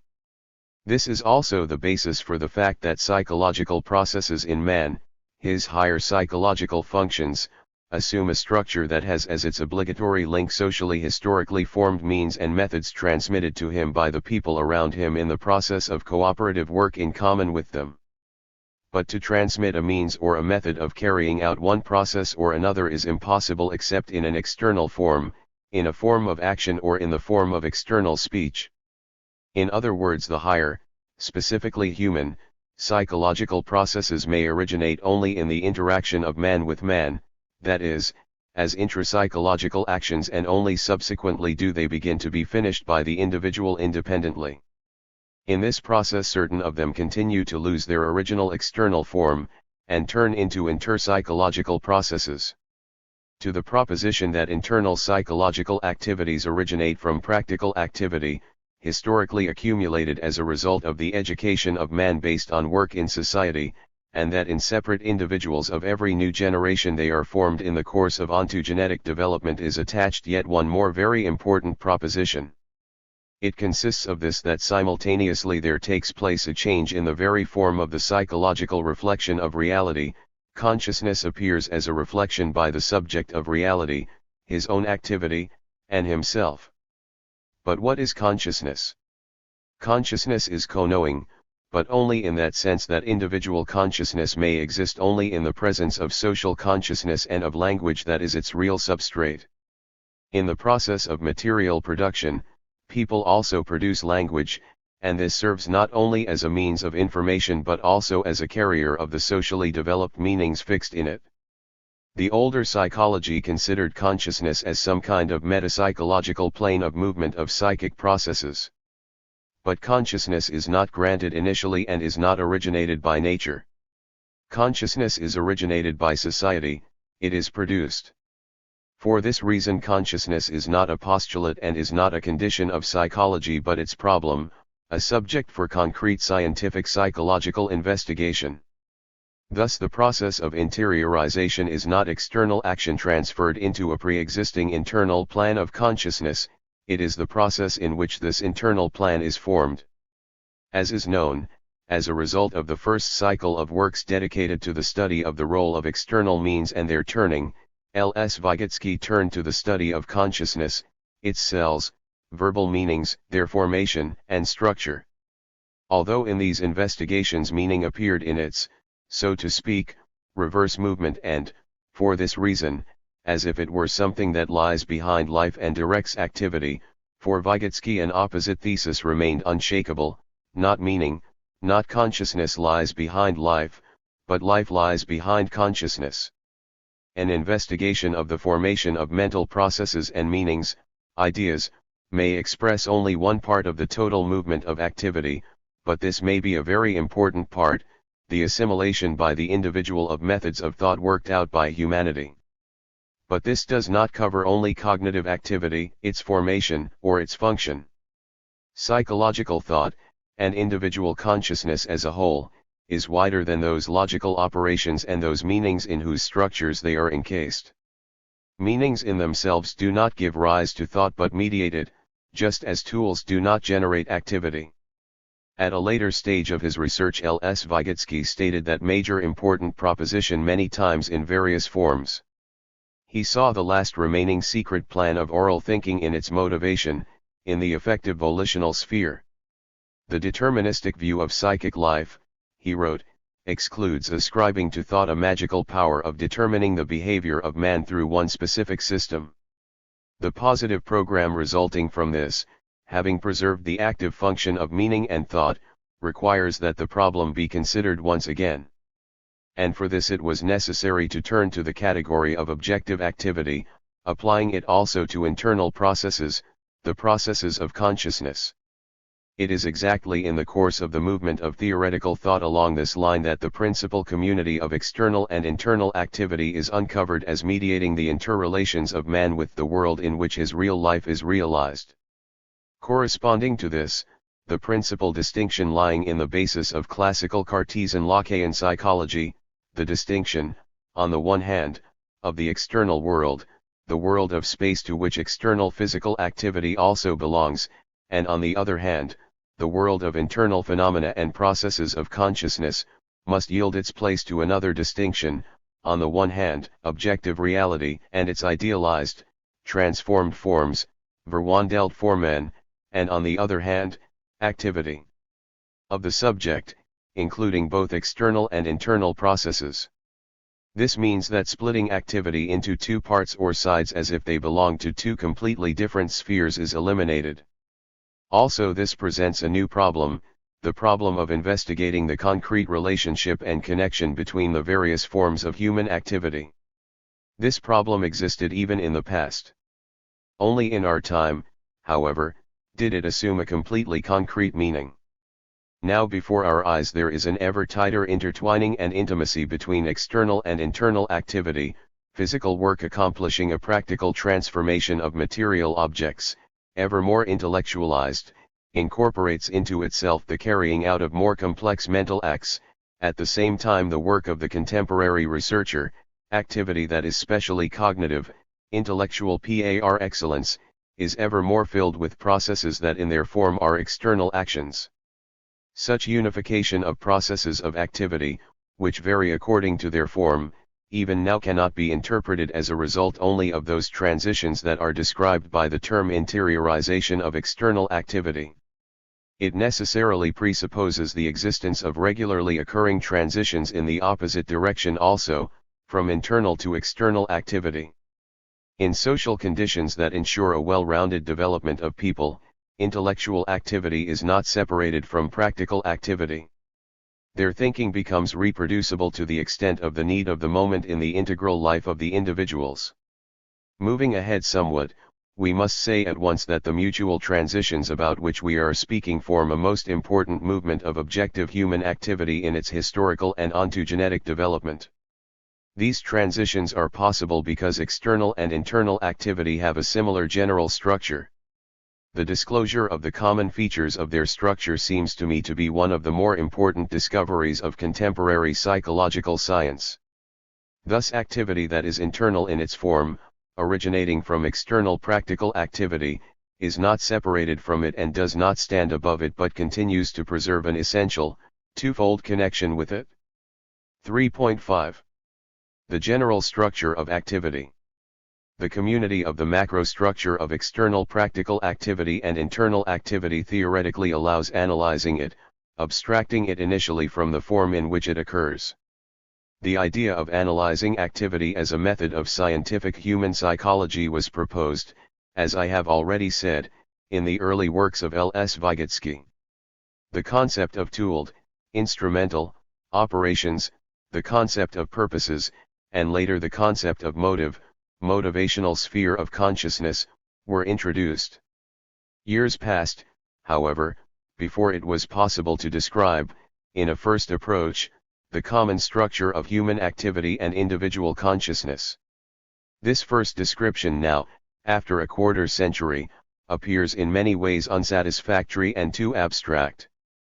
But it is exactly owing to its abstractness that it can be taken as an initial departure point for further investigation.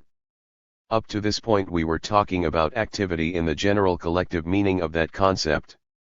Actually, however, we always must deal with specific activities, each of which answers a definite need of the subject, is directed toward an object of this need, is extinguished as a result of its satisfaction, and is produced again, perhaps in other, altogether changed conditions. Separate concrete types of activity may differ among themselves according to various characteristics, according to their form, according to the methods of carrying them out, according to their emotional intensity, according to their time and space requirements, according to their physiological mechanisms, etc. The main thing that distinguishes one activity from another, however, is the difference of their objects. It is exactly the object of an activity that gives it a determined direction. According to the terminology I have proposed, the object of an activity is its true motive. Such restricted understanding of motive as that object, material or ideal, that evokes and directs activity toward itself differs from the generally accepted understanding, but this is not the place to enter into polemics on the question. It is understood that the motive may be either material or ideal, either present in perception or exclusively in the imagination or in thought. The main thing is that behind activity there should always be a need, that it should always answer one need or another. Thus the concept of activity is necessarily connected with the concept of motive. Activity does not exist without a motive. Non-motivated activity is not activity without a motive but activity with a subjectively and objectively hidden motive. Basic and formulating appear to be the actions that realize separate human activities. We call a process an action if it is subordinated to the representation of the result that must be attained, that is, if it is subordinated to a conscious purpose. Similarly, just as the concept of motive is related to the concept of activity, the concept of purpose is related to the concept of action. The appearance of goal-directed processes or actions in activity came about historically as the result of the transition of man to life in society. The activity of participators in common work is evoked by its product, which initially directly answers the need of each of them. The development, however, of even the simplest technical division of work necessarily leads to isolation of, as it were, intermediate partial results, which are achieved by separate participators of collective work activity, but which in themselves cannot satisfy the workers' needs. Their needs are satisfied not by these intermediate results but by a share of the product of their collective activity, obtained by each of them through forms of the relationships binding them one to another, which develop in the process of work, that is, social relationships. It is easy to understand that the intermediate result to which the work processes of man are subordinated must also be isolated for him subjectively, in the form of representations. This is also an isolation of the goal that, according to the expression of Marx, determines like a law the method and character of his action. Isolating the purposes and formulating actions subordinate to them leads to a seeming splitting of functions that were formerly merged with each other in motive. The function of excitation is, of course, fully preserved in the motive. The function of direction is another matter. The actions that realize activity are aroused by its motive but appear to be directed toward a goal. Let us suppose that the activity of man is aroused by food. This also constitutes its motive. For satisfying the need for food, however, he must carry out actions that are not aimed directly at getting food. For example, the purpose of a given individual may be preparing equipment for fishing, regardless of whether he himself will use the equipment he has prepared in the future or give it to others and obtain part of the total catch. That which aroused his activity and that to which his actions were directed are not identical. Their coincidence represents a special personal case, the result of a specific process, which we shall discuss. Isolation of goal-directed actions constituting of content of concrete activity naturally presents a question about the internal relationships that unites them. As has already been said, it is not an additive process. Correspondingly, actions are not special units that are included in the structure of activity. Human activity does not exist except in the form of action or a chain of actions. For example, work activity exists in work actions, school activity in school actions, social activity in actions, acts, of society, etc. If the actions that constitute activity are mentally subtracted from it, then absolutely nothing will be left of activity. This can be expressed in another way. When a concrete process is taking place before us, external or internal, then from the point of view of its relation to motive, it appears as human activity, but when it is subordinated to purpose, then it appears as an action or accumulation of a chain of actions. In addition, activity and action represent genuine and non-coinciding reality. One and the same action may accomplish various activities and may transfer from one activity to another, showing its relative independence in this way. Let us turn again to a clumsy illustration. Let us suppose that I have a goal, to arrive at point N, and I do this. It is understood that the given action may have completely different motives, that is, to realize completely different activities. The opposite is also obvious, specifically, that one or another motive may be given concrete expression in various purposes and correspondingly may elicit various actions. In connection with isolating the concept of action as major and formulating human activity, its moment, it is necessary to take into consideration that scarcely initiated activity presupposes the achievement of a series of concrete purposes among which some are interconnected by a strict sequence. In other words, activity usually is accomplished by a certain complex of actions subordinated to particular goals that may be isolated from the general goal. Under these circumstances, what happens that is characteristic for a higher degree of development is that the role of the general purpose is fulfilled by a perceived motive, which is transformed owing to its being perceived as a motive goal. One of the questions that arises from this is the question of goal formation. This is a very important psychological problem. The fact is that only the area of objectively adequate purposes depends on the motive of the activity. This subjective isolation of goals, however, that is, perception of immediate result, the achievement of which realizes a given activity which is capable of satisfying a need objectivized in its motive, presents in itself a special process that has almost never been studied. Under laboratory conditions or in pedagogical experiments we always place before the subject a, so to speak, ready goal. For this reason the process of goal formation itself usually escapes investigation. It is only in experiments that coincide in method with the well-known experiments of F. Hoppe that this process is disclosed, even if this is a one-sided but adequately distinct presentation from its qualitative dynamic side. It is another matter in real life where goal formation applies as an important instance of one activity or another of the subject. In this respect let us compare the development of the scientific activity of Darwin and Pasteur, for instance. This comparison is instructional not only from the point of view of the existence of great differences in the way that isolation of purposes is subjectively realized, but also from the point of view of the psychological content of the process of their isolation.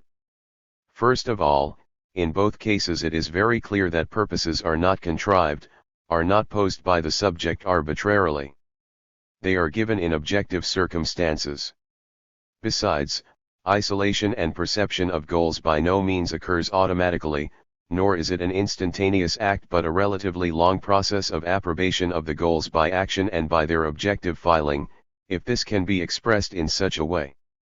The individual, justly notes Hegel, cannot determine the goal of his acting as long as he has not acted. Another important aspect of the process of goal formation consists in the concretization of the goal, in isolating the conditions of its achievement. But this must be considered separately. Every purpose, even one like the reaching of point N, is objectively accomplished in a certain objective situation. Of course, for the consciousness of the subject, the goal may appear in the abstraction of this situation, but his action cannot be abstracted from it. For this reason, in spite of its intentional aspect, what must be achieved, the action also has its operational aspect, how, by what means this can be achieved, which is determined not by the goal in itself but by the objective object conditions of its achievement. In other words, the action being carried out is adequate to the task then is a goal assigned in specific circumstances. For this reason the action has a specific quality that formulates it specifically, and particularly methods by which it is accomplished. I call the methods for accomplishing actions, operations. There is frequently no difference between the terms action and operation. In the context of psychological analysis of activity, however, distinguishing between them is absolutely necessary. Actions, as has already been said, are related to goals, operations to conditions. Let us assume that the goal remains the same, conditions in which it is assigned, however, change. Then it is specifically and only the operational content of the action that changes. In especially visual form, the non-coincidence of action and operation appears in actions with tools. Obviously, a tool is a material object in which are crystallized methods and operations, and not actions or goals. For example, a material object may be physically taken apart by means of various tools, each of which determines the method of carrying out the given action. Under certain conditions, let us say, an operation of cutting will be more adequate, in others, an operation of sawing. It is assumed here that man knows how to handle the corresponding tools, the knife, the saw, etc. The matter is essentially the same in more complex cases. Let us assume that a man was confronted with the goal of graphically representing some kind of dependences that he had discovered. In order to do this, he must apply one method or another of constructing graphs. He must realize specific operation, and for this he must know how to do them. In this case it makes no difference how or under what circumstances or using which material he learned how to do these operations. Something else is important, specifically, that the formulation of the operation proceeds entirely differently from the formulation of the goal, that is, the initiation of action. Actions and operations have various origins, various dynamics, and various fates. Their genesis lies in the relationships of exchange of activities. Every operation, however, is the result of a transformation of action that takes place as a result of its inclusion in another action and its subsequent technization. A simpler illustration of this process may be the formation of an operation, the performance of which, for example, requires driving a car. Initially every operation, such as shifting gears, is formed as an action subordinated specifically to this goal and has its own conscious orientational basis, Piyat. Galparin. Subsequently this action is included in another action, which has a complex operational composition in the action, for example, changing the speed of the car. Now shifting gears becomes one of the methods of attaining the goal, the operation that affects the change in speed, and shifting gears now ceases to be accomplished as a specific goal-oriented process. Its goal is not isolated. For the consciousness of the driver, shifting gears in normal circumstances is as if it did not exist. He does something else, he moves the car from a place, climbs steep grades, drives the car fast, stops at a given place, etc.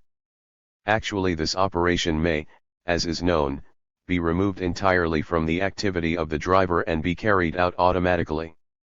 Generally, the fate of the operation sooner or later becomes the function of the machine. Nonetheless, an operation does not in any way constitute any kind of separateness, in relation to action, just as is the case with action in relation to activity. Even when an operation is carried out by a machine, it still realizes the action of the subject.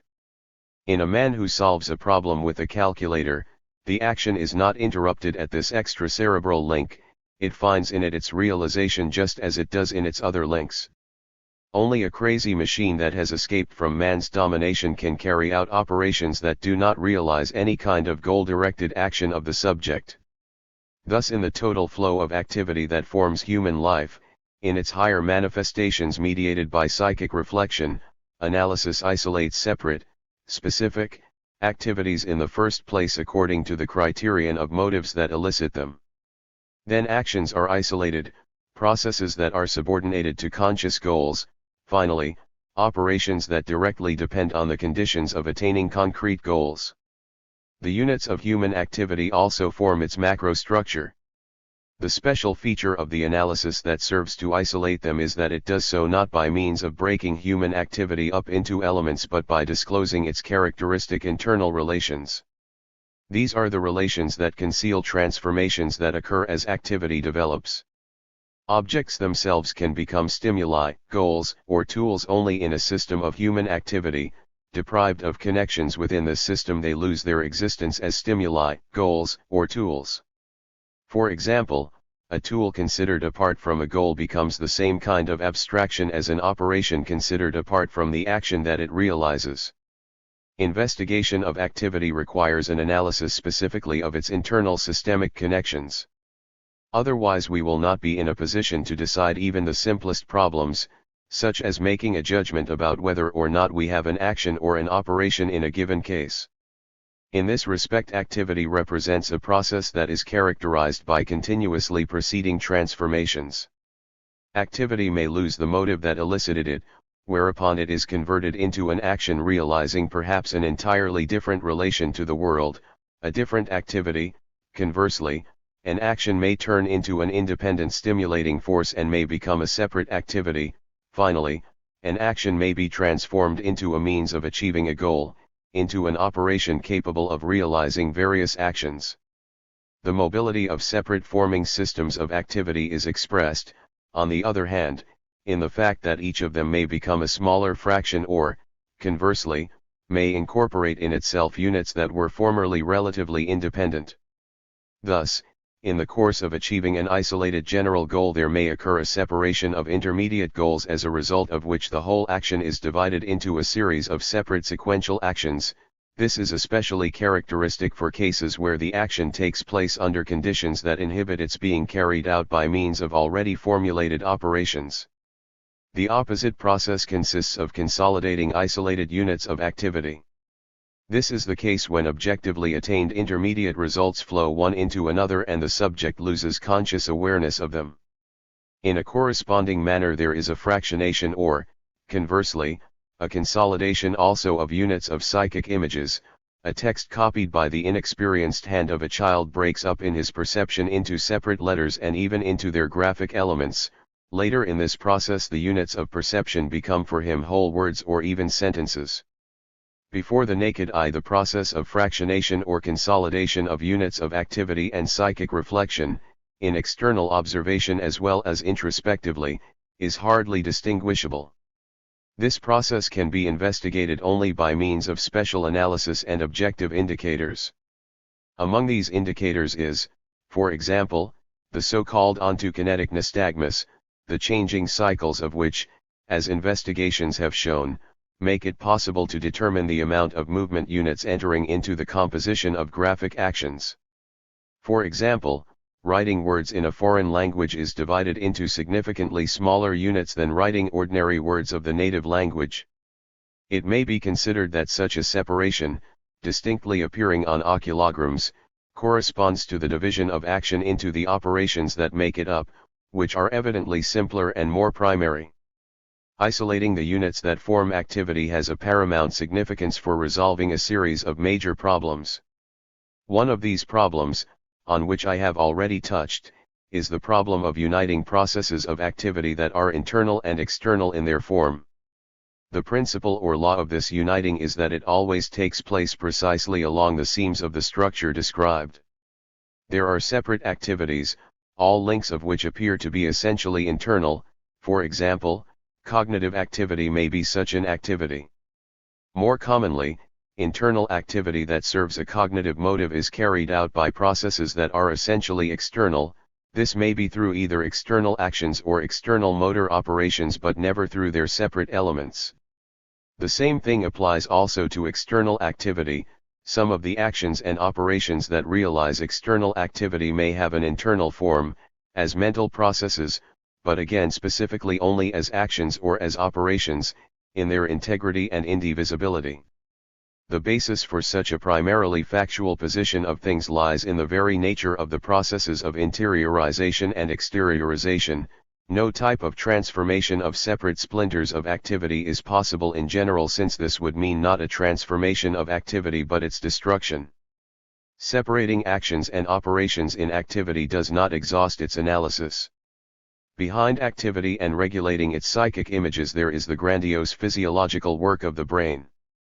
This situation in itself does not require proof. The problem is something else: to find those actual relationships that connect the subject's activity, mediated by the psychic image, and the physiological brain processes. The relationship of the psychic and the physiological is considered in many psychological works. In connection with the study of higher nervous activity, it is theoretically explained in greatest detail by S. L. Rubinstein, who developed the idea that the physiological and the psychic are one and the same, and specifically a reflecting activity, but considered from various angles, and that its psychological investigation is a logical continuation of its physiological investigation. Consideration of these positions as well as the positions of other authors leads us away, however, from the intended plane of analysis. For this reason, in recalling some of the stated positions, I will limit myself here only to questions about the place of physiological function in the structure of objective activity of man. I will note that the former subjective empirical psychology was limited by the conviction of the parallelism of psychic and physiological phenomena. On this basis there arose that strange theory of psychic shadows that in any of its variants in essence signified a renunciation of resolving the problem. With the well-known reservation, this refers also to subsequent theoretical attempts to describe the connection of the psychological and the physiological based on ideas of their morphology and interpretation of psychic and physiological structures by means of logical models. Another alternative is to forego a direct confrontation between the psychic and the physiological and to continue the analysis of activity on the physiological level. Here, however, it is necessary to overcome the ordinary opposition of psychology and physiology as studying different things. Although brain functions and mechanisms constitute an indisputable subject of physiology, it does not follow from this that these functions and mechanisms should remain outside the sphere for psychological investigations, that what is Caesar's must be rendered unto Caesar. This convenient formula, while it saves from physiological reductionism, leads into a greater sin, the sin of isolating the psyche from the work of the brain. Actual relations connecting psychology and physiology are more like the relations between physiology and biochemistry. Progress in physiology necessarily leads to a deeper physiological analysis to the level of biochemical processes. On the other hand, only the development of physiology, in a wider sense, biology, gives rise to those special problematics that make up the specific sphere of biochemistry. Continuing this analogy, which is completely conditional, it may be said that psychophysiological, higher physiological, problematics has its origin in the development of psychological science, that even such fundamental concept for physiology as the concept of the conditional reflex had its origin in psychic experiments, as I. P. Pavlov originally called them. Subsequently, as is known, on this subject I. P. Pavlov said that psychology in its phase of approximations explains the general constructions of psychic formations, and physiology on its part attempts to carry the problem further, to understand these formations as a special interaction of physiological phenomena. Thus the investigation continues not from physiology to psychology but from psychology to physiology. First of all, wrote Pavlov, it is important to understand psychologically and then to translate to physiological language. Most important is that the transition from analysis of activity to analysis of its psychophysiological mechanisms reflect real transitions between them. Now we can no longer approach the brain mechanisms, psychophysiological, otherwise than as a product of the development of objective activity. It is necessary to keep in mind that these mechanisms are formed variously in phylogenesis and under conditions of ontogenetic, particularly functional, development and therefore do not always appear in the same way. Mechanisms made up phylogenetically are ready prerequisites for activity and psychic reflection. For example, the processes of visual perception are as if inscribed in the features of the structure of the visual system of man, but only in a virtual form, as their possibility. The latter, however, does not free psychological investigation of perception from penetrating into these specific features. The fact is that we generally can say nothing about perception without referring to these specific features. The other question is, should we make these morphophysiological features an independent subject of study or should we observe their functioning within the structure of actions and operations? The difference in these approaches is apparent as soon as we compare data of the investigations of, let us say, the duration of visual afterimages and the data of investigations of post-expositional integration of sensory visual elements in solving various perceptive tasks. The situation is somewhat different when the formation of the brain mechanisms takes place during functional development. Under these conditions the given mechanisms appear as new mobile physiological organs, A. Uktomsky, new functional systems, P.K. Anokian, taking shape, so to speak, before our eyes. In man the formation of functional systems that are specific to him takes place as a result of his mastering of tools, means, and operations.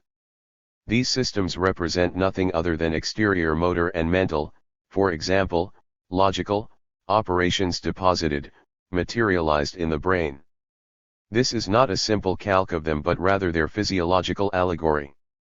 In order to read this allegory, it is necessary to use another language, other units. These units are the brain functions, their ensembles, functional systems.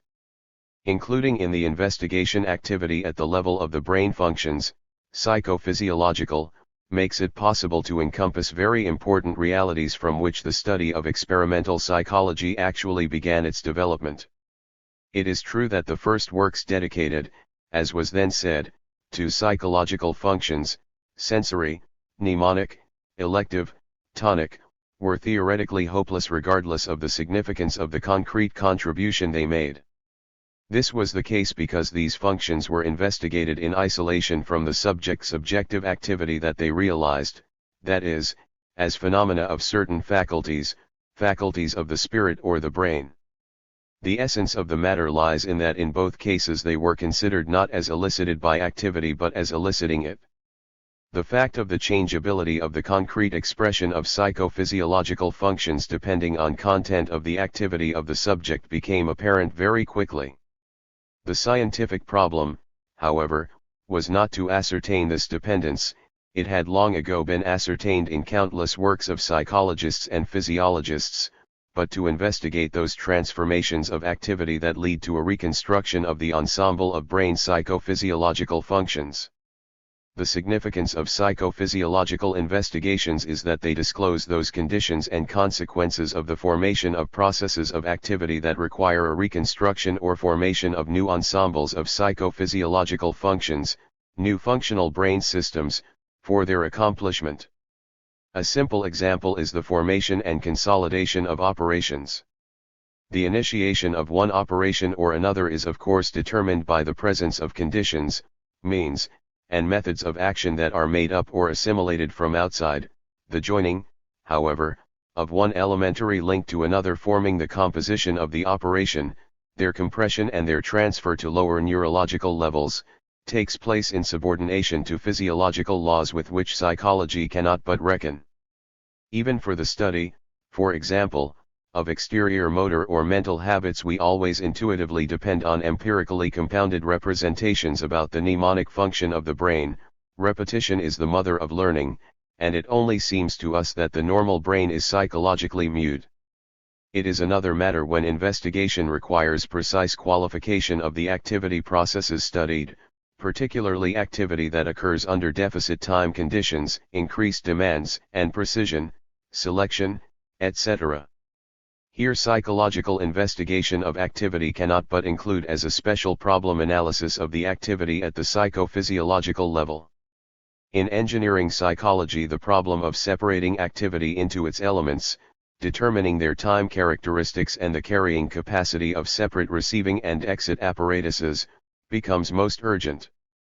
The concept of elementary operations was introduced, but in an entirely different sense, not in a psychological, but in a, so to speak, logical technical sense, which dictated the necessity of extending the method of analysis of machine processes to human processes participating in the work of the machine.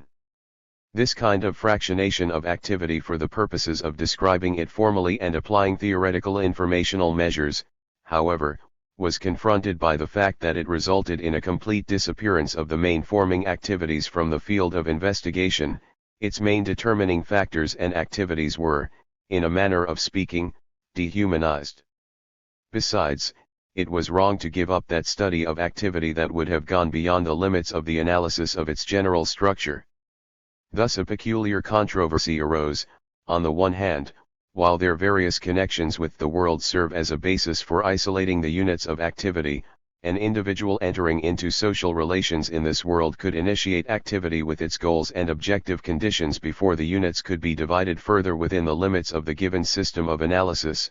On the other hand, the problem of studying intracerebral processes, which requires further division of these units, still persisted. In this respect in recent years there was developed the idea of microstructural analysis of activity, a problem that consists in uniting genetic, psychological, and quantitative, informational, approaches to activity. It was necessary to introduce concepts of functional blocks, of direct and reverse connections between them forming the structure of processes that realize activity physiologically. Here it is assumed that this structure wholly corresponds to the macrostructure of activity and that isolating separate functional blocks allows a more penetrating analysis continuing in smaller units. Here, however, we are confronted with a complex theoretical problem, understanding those relationships that connect among them the intracerebral structures and the structure of the activity that they realize. Further development of microanalysis of activity will necessarily bring this problem forward.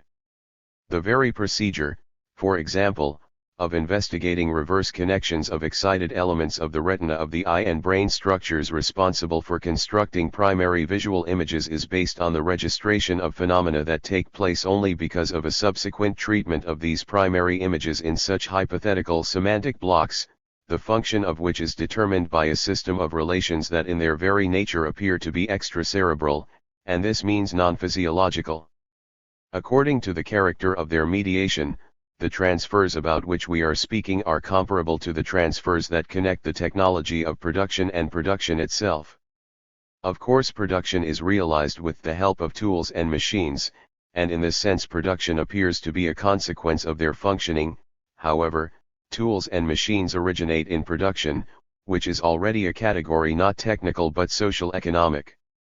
I allowed myself to introduce this comparison with only one thing in mind, to single out the idea that analysis of activity at the psychophysiological level, although it proves the possibility of adequate use of precise indicators, the language of cybernetics and theoretical informational measures, still unavoidably abstracts itself from the consideration of activity as a system initiated by live relations.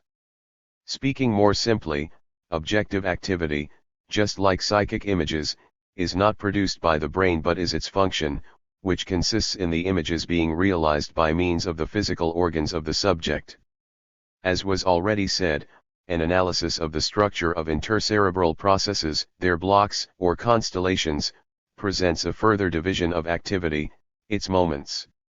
Such a division is not only possible but often unavoidable.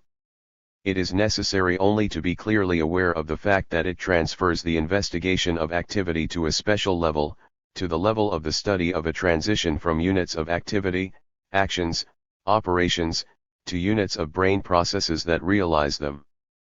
I want especially to emphasize that I am speaking particularly about the study of transitions.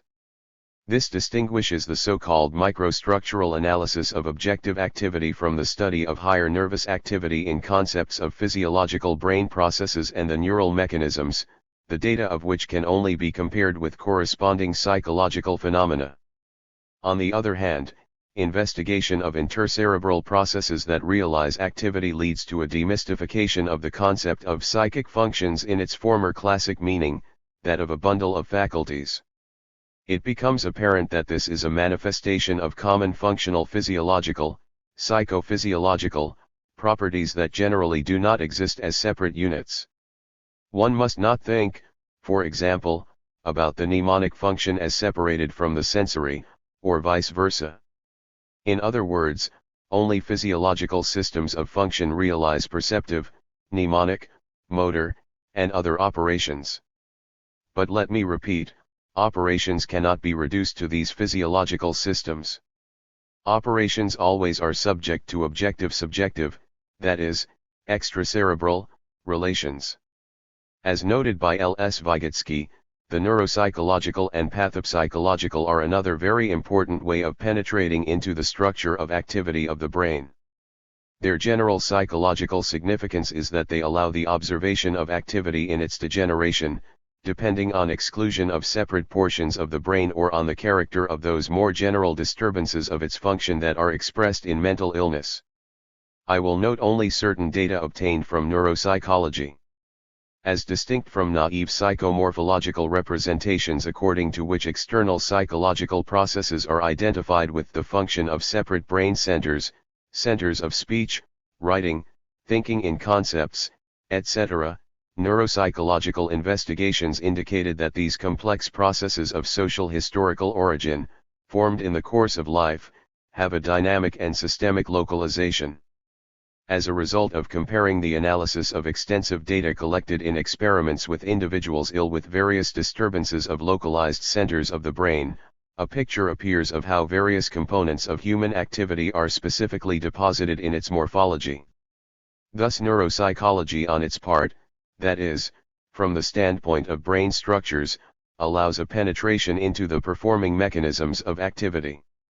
The failure of separate parts of the brain, which leads to a disturbance of one process or another, presents another possibility, to investigate in these absolutely perfect conditions the functional development of these parts, which appear here in the form of their re-establishment.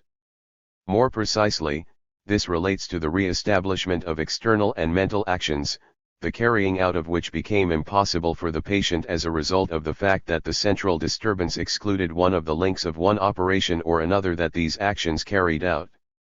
In order to bypass a preliminarily carefully diagnosed defect of the patient, the investigator projects a new composition of operations capable of carrying out the given action and then actively formulates in the patient the new composition in which the damaged link does not participate but which includes instead a link that, under normal conditions, is redundant or even non-participating. There is no need to speak of the general psychological significance of this direction of the investigation, it is self-evident. Of course, neuropsychological investigations, just like investigations of psychophysiology, necessarily present the problem of transition from extracerebral relations to intracerebral. As I have already said, this problem cannot be solved by means of direct comparisons. Its resolution lies in the analysis of the working of the system of objective activity as a whole, in which is also included the functioning of the physical subject, his brain, his organs of perception and movement. The laws that control the processes of this functioning are, of course, apparent only as long as we do not proceed to the investigation of the objective actions that are realized by these processes or of images that can be analyzed only by investigating human activity at the psychological level. No different is the situation in a transition from the psychological level of investigation to the wholly social, only here the transition to the new, that is, the social laws, takes place as a transition from investigating processes that realize relationships of individuals to an investigation of relationships that are realized by the common activity of individuals in society, the development of which is subordinated to objective historical laws. Thus a systemic study of human activity must also be an analysis according to levels. It is just such an analysis that will make it possible to overcome the opposition of the physiological, the psychological, and the sociological, as well as the reduction of any one of these to another. Activity and consciousness. 4.1. The genesis of consciousness. The activity of the subject, external and internal, is mediated and regulated by a psychic reflection of reality. What the subject sees in the object world are motives and goals, and conditions of his activity must be received by him in one way or another, presented, understood, retained, and reproduced in his memory. This applies also to processes of his activity and to the subject himself, to his condition, characteristics, and idiosyncrasies. Thus the analysis of activity leads us to the traditional themes of psychology. Now, however, the logic of the investigation is turned around, the problem of the appearance of psychic processes is turned into the problem of their origin, their elicitation by those social connections into which man enters in the object world. The psychic reality that is revealed to us directly is the subjective world of consciousness. A century was required for us to free ourselves of the identification of the psychic with the conscious. What was surprising was the variety of paths in philosophy, psychology, and physiology that led to the distinction being made between the conscious and the psychic. It is sufficient to name Leibniz, Fechner, Freud, Sechenov, and Pavlov. The decisive step was a confirmation of the idea of various levels of psychic reflection. From the historical, genetic point of view, this indicated an admission of the existence of a preconscious psyche of animals and the appearance in man of its qualitatively new form, consciousness. Thus new questions arose, about that objective indispensability that is served by emerging consciousness, about that which gives rise to it, and about its internal structure. Consciousness in its directness is a picture of the world, opening up before the subject, in which he himself, his actions, and his conditions are included. Before the unsophisticated man, of course, this subjective picture does not present any kind of theoretical problem. Before him is the world, and not the world and a picture of the world. In this elemental realism is incorporated a real, although a naive, truth. Identifying psychic reflection and consciousness is another matter. It is nothing more than an illusion of our introspection.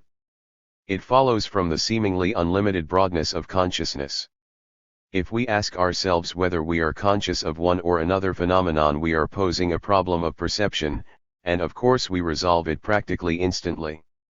It may be necessary to devise a tachistoscopic methodology in order to divide the field of perception from the field of consciousness experimentally. On the other hand, the facts that indicate that man is capable of realizing complex adaptive processes to accommodate pieces of furniture, hardly taking their image into consideration, are well known and easily tested under laboratory conditions. He circumvents obstacles and even manipulates things as if he did not see them. It is another matter if it is necessary to make or change something according to a model or to portray a certain objective content. When I bend out of wire or draw, let us say, a pentagon, then I necessarily compare the representation I have with objective conditions, with stages of its being realized in the product, and internally measure one against the other. Such a comparison requires that my representation should appear for me as if it were on the same plane with the objective world but not, however, merging with it. This is particularly clear in problems whose solution requires a preliminary visualization in the mind of the mutual spatial relations that the images of the objects have one to the other. Such a problem, for example, might require a mental turning of a figure drawn into another figure. Historically, the necessity of such a prospect, presentability, of a psychic image to the subject occurs only in a transition from adaptive activity of animals to productive work activity specific to man. The product toward which activity is directed does not yet exist. For this reason it can direct activity only if it is presented to the subject in a form that allows it to be compared with the original material, the object of work, and its intermediate transformations. Moreover, the psychic image of the product as a goal must exist for the subject in order that he might work with this image, i.e., modify it in relation to present conditions. Such images are in essence conscious images, conscious representations, in a word, the essence of the phenomena of consciousness. In itself, the inevitability of the development in man of the phenomena of consciousness, it is understood, still says nothing about the processes of their generation. This inevitability, however, clearly poses the problem of investigating this process, a problem that simply did not appear in early psychology. The fact is that within the framework of the traditional dyadic scheme object plus subject, the phenomenon of consciousness in the subject was accepted with no explanations, if one does not consider the interpretations that assume the existence under the roof of our skull of some kind of observer contemplating pictures that neurophysiological processes weave in our brains. The method of scientific analysis of the origin and function of human consciousness, both social and individual, was discovered, in the first place, by Marx. As a result, as a modern author emphasized, the subject of investigation of consciousness shifted from the subjective individual to social systems of activity in such a way that the method of internal observation and understanding introspection, which for a long time had monopolized the investigation of consciousness, began to creak at the seams. In a few pages it is impossible, of course, to treat to any great extent even the principal questions of the Marxist theory of consciousness. Not pretending to do this, I will limit myself only to certain positions that indicate the way to resolving the problem of activity and consciousness in psychology. It is evident that an explanation of the nature of consciousness lies in the same features of human activity as those that make consciousness inevitable, in its objective subjective productive character. Work activity imprints itself on its product. There takes place, in the words of Marx, a transition of activity into a fulfilling quality. This transition represents a process of material embodiment of the objective content of activity that now presents itself to the subject, that is, stands before him in the form of an image of the perceived object. In other words, in the very first approach the origin of consciousness appears thus: a representation directing activity embodied in an object gets its secondary objectivized existence, which is accessible to sensory perception. As a result, it is as if the subject sees his own representation in the external world, having been duplicated, it is perceived. This scheme, however, is untenable. It takes us back to the former subjective empirical and, in essence, idealistic point of view that precisely singles out, first of all, the condition that the indicated transition has consciousness as its indispensable prerequisite, the presence in the subject of representations, intentions, ideational plans, schemes, or models, that these psychic phenomena are objectified in activity and in its products. As far as the activity of the subject himself is concerned, activity directed by consciousness carries out, in relation to the content of consciousness, only a transmission function and a function of confirmation-non-confirmation. The main thing, however, is not that the active directing role of consciousness should be indicated. The main problem is to understand consciousness as a subjective product, as a transformed form of a manifestation of those relations, social in their nature, that are realized by the activity of man in an object world. Activity is not by any means simply an expressor and transmitter of the psychic image objectivized in its product. It is not an image that is impressed on the product, but specifically activity, the objective content that it carries objectively in itself. Transitions subject-activity-object form a kind of circular movement, and for that reason it may seem to make no difference which of its links or moments is taken as the initial one. However, this is not in any way a movement in a magic circle. This circle can be broken and is broken precisely in sensory practical activity itself. Appearing in direct contiguity with objective reality and subordinate to it, activity is modified and enriched, and in that enrichment it is crystallized in a product. The realized activity is richer and truer than the consciousness that precedes it. Thus, for the consciousness of the subject, contributions that are introduced by his activity remain cryptic. From this it follows that consciousness may seem a basis of activity. Let us express this another way. The reflection of products of objective activity that realizes connections and relations of social individuals appears to them as phenomena of their consciousness. In reality, however, behind these phenomena lie the mentioned objective connections and relations, although not in their open form, but hidden from the subject. At the same time, the phenomena of consciousness constitute a real moment in the movement of activity. This is their significance, not their epiphenomenology. As V. P. Kuzmin rightly noted, the conscious image appears as an ideal standard, which is materialized in activity. The approach to consciousness of which we are speaking radically changes the statement of the problem that is of greatest significance for physiology, the problem of the relation between the subjective image and the external object. It destroys that mystification of the problem that the postulate of directness, which I have mentioned many times, creates in psychology. If we are to proceed from the assumption that external activities directly evoke in us, in our brains, a subjective image, then the question arises as to how it happens that this image appears as if existing outside us, outside our subjectivity, in the coordinates of the external world. Within the framework of the postulate of directness, it is possible to answer this question only by accepting the process of, so to speak, secondary projection of the psychic image outside. The theoretical unsoundness of such an assumption is obvious. It is in clear opposition to the facts that indicate that the psychic image even from the very beginning is related to a reality that is external with respect to the brain of the subject and is not projected into the external world but more likely is extracted from it. Of course, when I speak of extracting, this is only a metaphor. It expresses, however, a real process accessible to scientific investigation, a process of assimilation by the subject of the object world in its ideal form, in the form of conscious reflection. This process initially appears in that system of objective relations in which a transition of the objective content of activity into its product takes place.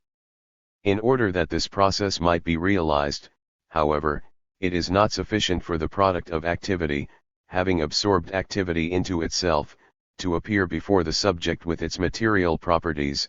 It must be transformed in such a way as to appear recognizable to the subject, that is, ideally. This transformation takes place through the functioning of language, which is a product and means of communication among the participators in production. Language carries in its meanings, concepts, one or another objective content, but a content fully liberated from its materiality. Thus food, of course, appears as a material object. The meaning of the word food, however, does not contain in itself even a gram of nutritional substance. Here even language itself has its material existence, its material, but language, taken in relationship to the signified reality, is only a form of its being, just as are those material brain processes of individuals that realize its perception. Thus individual consciousness as a specifically human form of subjective reflection of objective reality may be understood only as a product of those relations and mediations that arise in the course of the establishment and development of society. Outside the systems of these relationships, and outside social consciousness, the existence of the individual psyche and the form of conscious reflection, conscious images, is not possible. A clear understanding of this is all the more important for psychology, since up to this time psychology has not conclusively given up explaining the phenomena of consciousness from the standpoint of naive anthropologism. Even the activity approach to the psychological study of the phenomena of consciousness permits an understanding of it only under the indispensable condition that human activity itself be considered as a process included in the system of relationships that realize its social being, which is its method of existence also as a natural and physical essence. Of course, the indicated conditions and relationships, which give rise to human consciousness, characterize only its earliest stages.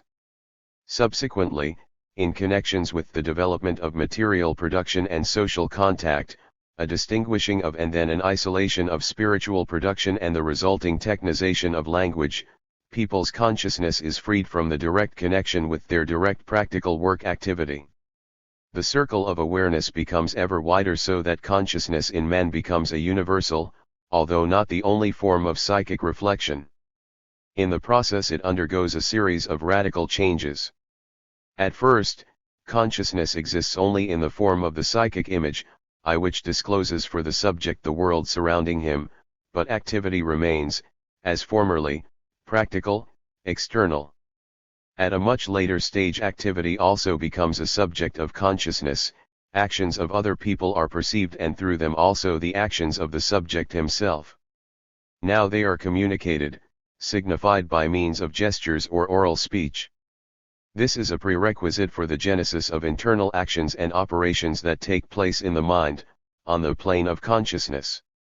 The consciousness image becomes also consciousness activity. It is in just this fullness that consciousness begins to appear to be emancipated from external sensory practical activity and, more than that, seems to direct it. Another major change that consciousness undergoes in the course of historical development is a breaking up of the initial merging of the consciousness of the work collective and the consciousness of the individuals forming it. This takes place because a wide circle of phenomena is perceived that includes in itself phenomena belonging to the sphere of such relations of individuals as compose the personal in the life of every one of them. Under these circumstances, class stratification of society leads to people finding themselves in disparate, opposing relations, opposing one another with respect to means of production and the common product. Their consciousness brings upon itself also a corresponding effect of this disparity, this opposition. In addition, ideological representations of their real-life relationships are worked out by concrete individuals and included in the process of consciousness. The result is a more complex picture of internal connections, intertwinings, and interconnections generated by the development of internal contradictions, which in their abstract aspect appear even in the analysis of the simplest relationships that characterize the system of human activity. At first glance, immersing investigation in this more complex picture may seem to be a diversion from the problems of the concrete psychological study of consciousness to a substitution of sociology for psychology. But this is just not so. On the contrary, Psychological characteristics of individual consciousness can only be understood through their connections with those social relationships into which the individual is drawn. 4.2. The sensory fabric of consciousness. The development of the consciousness of individuals is characterized by psychological multiplicity. In the phenomena of consciousness we discover first of all its sensory fabric. This fabric forms the sensory composition of concrete images of reality actually perceived or arising in memory, relating to the future, or even just imagined. These images differ according to their modality, sensory tone, degree of clarity, greater or lesser stability, etc. Many thousands of pages have been written about this. Empirical psychology, however, consistently avoided the most important question from the standpoint of the problem of consciousness, the question of that special function that sensory elements serve in consciousness. More precisely, this question was broached indirectly in problems such as the problem of sensibility of perception or the problem of the role of speech, language, in communication of sensory data. The special function of sensory images of consciousness is that they impart reality to the conscious picture of the world that opens up before the subject. In other words, owing especially to the sensory content of consciousness, the world appears to the subject as existing not in consciousness but outside his consciousness, as an objective field and the object of his activity. This conviction may appear paradoxical because investigation of sensory phenomena has for a long time stemmed from positions that lead in the opposite direction, to the idea of their pure subjectivity, their hieroglyphicity. Correspondingly, the sensory content of the images was presented not as realizing a direct connection of consciousness with the external world but rather as partitioning it off. In the post-Helmholtz period, experimental study of the process of perception was marked by great successes, so that psychology of perception is now flooded with a great multitude of various facts and private hypotheses. What is surprising is this, that, notwithstanding these successes, the theoretical position of Helmholtz remained unshakable. It is true that in the majority of psychological works its presence is invisible, in the wings, unless you use it seriously and openly, as does, for example, R. Gregory, the author of some most persuasive contemporary books about visual perception.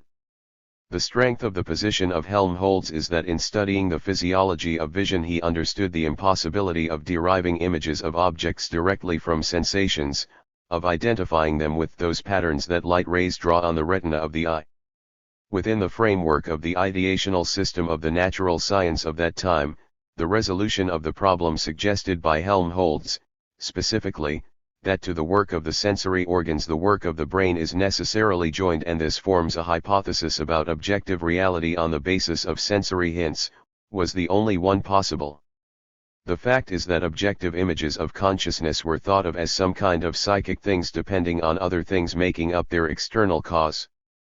In other words, the analysis went along a plane of double extraction, which was expressed, on the one hand, in the withdrawal of sensory processes from the system of activity of the subject and, on the other, in the withdrawal of sensory images from the system of human consciousness. The idea itself of systemics of the object of scientific cognition remained unexploited. Distinct from the approach that considered phenomena in their isolation, systemic analysis of consciousness requires investigation of the forms of consciousness in their internal relationships elicited by the development of forms of connection between the subject and reality. This means investigation first of all from the aspect of that function that every form fulfills in the processes of presenting, representation, to the subject a picture of the world. Sensory contents taken in the system of consciousness do not directly disclose their function. Subjectively it is expressed only indirectly, in an instinctive experiencing of a feeling of reality. It reveals itself, however, whenever a disturbance or distortion of reception of external effects takes place. Because the facts that bear this out have an important significance for psychology, I will cite some of them. We found a very clear manifestation of the function of sensory images in the consciousness of the real world in investigations of the re-establishment of objective actions in wounded miners who were completely blinded and had simultaneously lost both hands. Because they underwent a rehabilitating surgical operation that included massive displacement of the soft tissue of the forearms, they also lost tactile ability to perceive objects with their hands, the phenomena of dyssymbiolia. It developed that since visual control was impossible, this function could not be re-established for them. Correspondingly, objective hand movement could not be established either. As a result, several months after the accident, the patients had unusual complaints, regardless of the fact that oral communication with those around them was not inhibited in any way and their intellectual processes were not damaged. The external, objective world gradually became disappearing for them. Although verbal ideas, the meaning of words, retained their logical connections for them, they gradually lost their objective attributions. Indeed, there developed a tragic picture of damage to the patient's feeling of reality. It was as if I were reading about everything and not seeing it. Everything seemed farther away from me, thus one of the blind amputees described his condition. He complained that when people greeted him, it was as if there wasn't any man there. A similar phenomenon of loss of the feeling of reality was found also in normal subjects under conditions of artificial inversion of visual impressions. As early as at the end of the last century, Stratton in his classical experiments with special eyeglasses that inverted the image on the retina remarked that under these conditions there is a feeling of unreality of the perceived world. It was necessary to understand the essence of these qualitative reconstructions of the visual image, which appeared to the subject as experiencing an unreality of the visual picture. Later there were disclosed such peculiarities of inverted vision as difficulty in identifying familiar objects, particularly human faces, visual constancy, etc. The absence of directly relating the inverted visual image to the objective object world is evidence that at the level of reflecting consciousness, the subject is able to differentiate between perceptions of the real world and his internal phenomenal field. The first was presented by perceptible signifying images, the second by the actual sensual material. In other words, the sensual material of the image may be represented in consciousness in two ways, either as something that has an objective content for the subject, and this is the usual, normal phenomenon, or as itself. As distinct from normal cases when the sensual material and the objective content merge, their nonconformity is disclosed either as a result of specially directed introspection or under special experimental conditions, particularly noticeably in experiments with a long adaptation to inverted vision. Immediately after putting on inverting prisms, the subject sees only the sensual material of the visual image with no objective content. The fact is that in perceiving the world through optical fittings that change the projection, the apparent images are transformed in the direction of their greatest plausibility.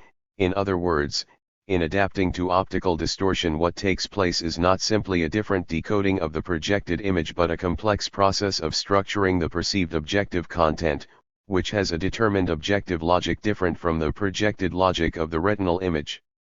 For this reason, the impossibility of perceiving the objective content at the beginning of a long-term experiment with inversions is linked to the fact that in the consciousness of the subject the image is presented only in its sensual material. Later, perceptive adaptation takes place as a unique process of re-establishing the objective content of the visual image in its inverted sensual material. The possibility of differentiating between the phenomenal field and objective, meaningful images evidently is a property only of human consciousness. Owing to it, man is liberated from the slavery of sensory impressions when they are distorted by incidental conditions of perception. In this connection, experiments with monkeys fitted with glasses inverting the retinal image are interesting. It developed that as distinct from man, in the monkeys this completely disrupted their behavior, and they entered a long period of inactivity. I could append considerable data here pertaining to the particular contribution that sensitivity adds to individual consciousness. Some important facts obtained under conditions of lengthy sensory deprivation, for instance, were completely omitted. But what has been said is a sufficient basis for posing the question that is central to further analysis of the problem we are considering. The deep nature of the psychic sensory images lies in their objectivity, in that they have their origin in processes of activity connecting the subject in a practical way with the external objective world. Regardless of how complicated these connections and the forms of activity that realize them are, sensual images retain their original objective relation.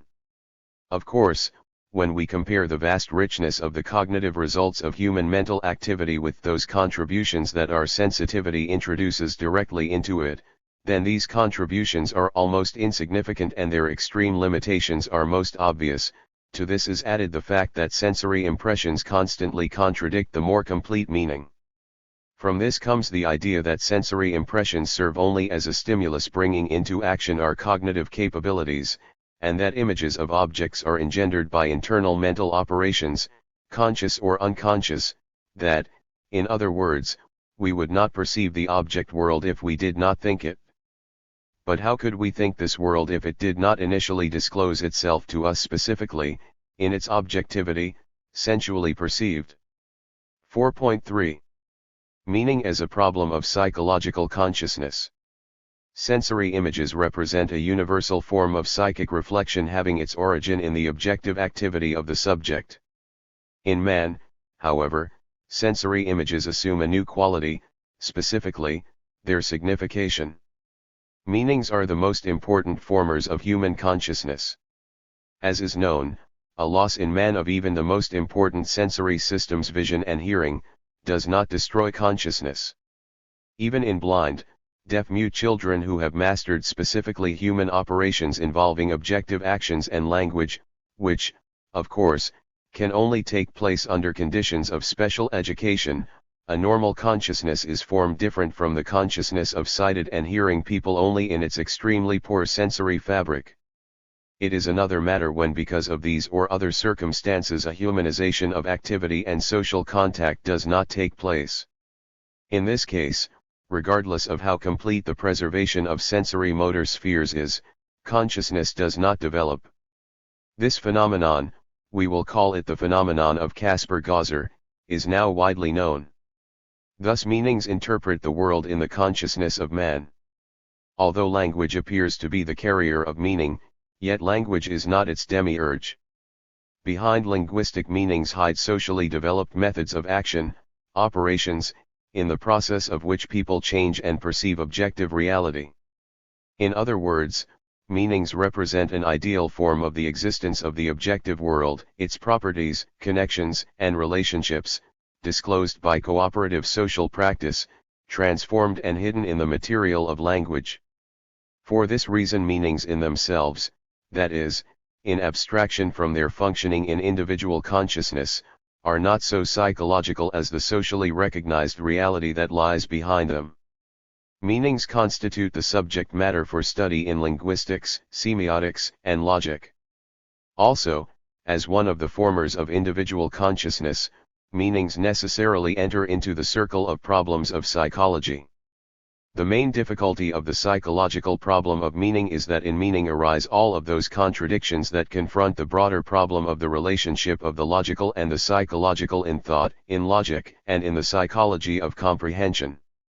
Within the framework of subjective empirical psychology, this problem was resolved in the sense that concepts, RESP, literal meanings, appear to be a psychological product, a product of association and generalization, of impressions in the consciousness of the individual subject, the results of which are fixed in words.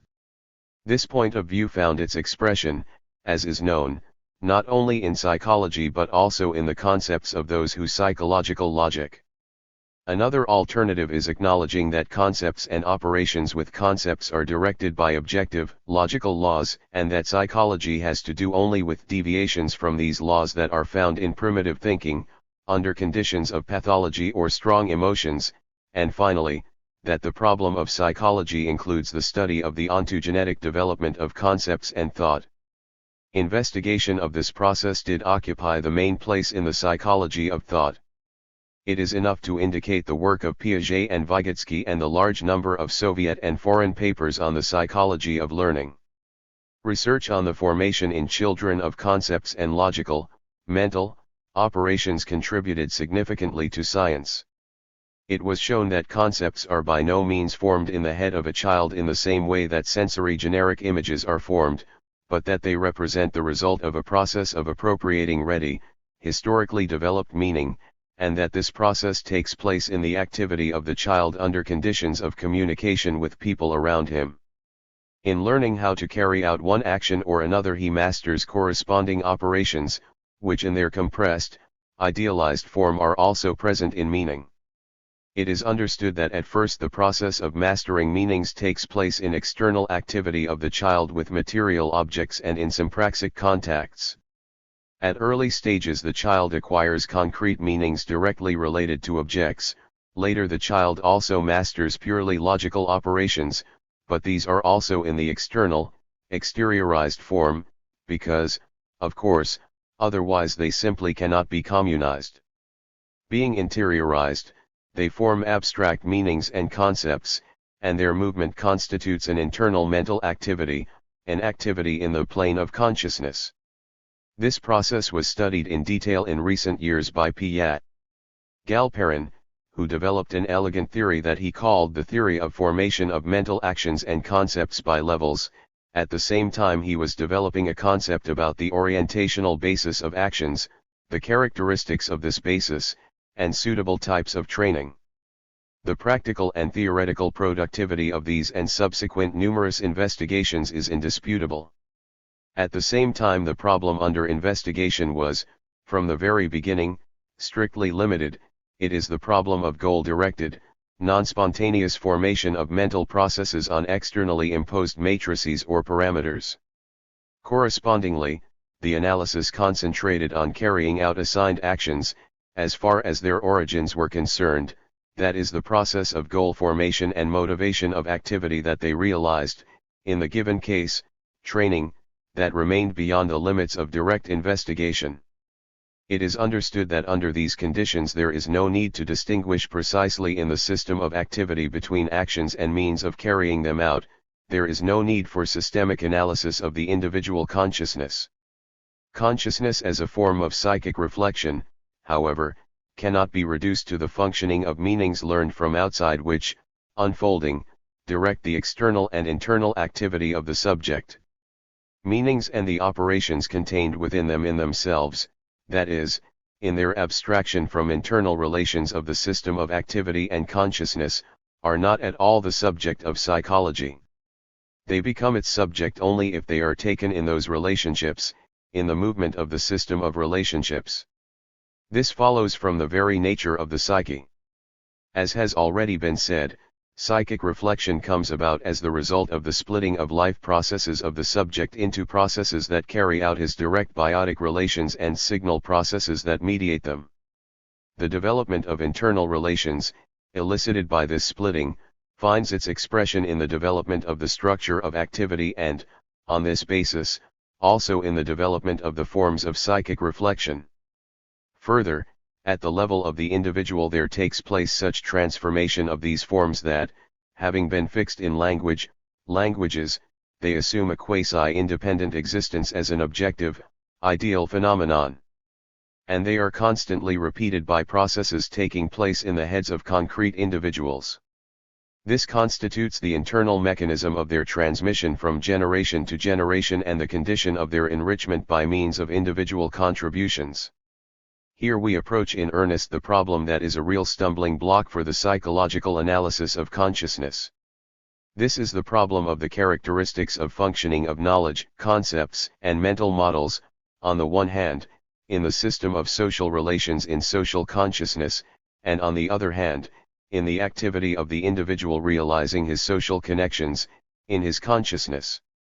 As has already been said, consciousness is bound by its genesis to the isolation of actions that takes place in work, the cognitive results of which are abstracted from real purposeful human activity and are idealized in the form of language meanings.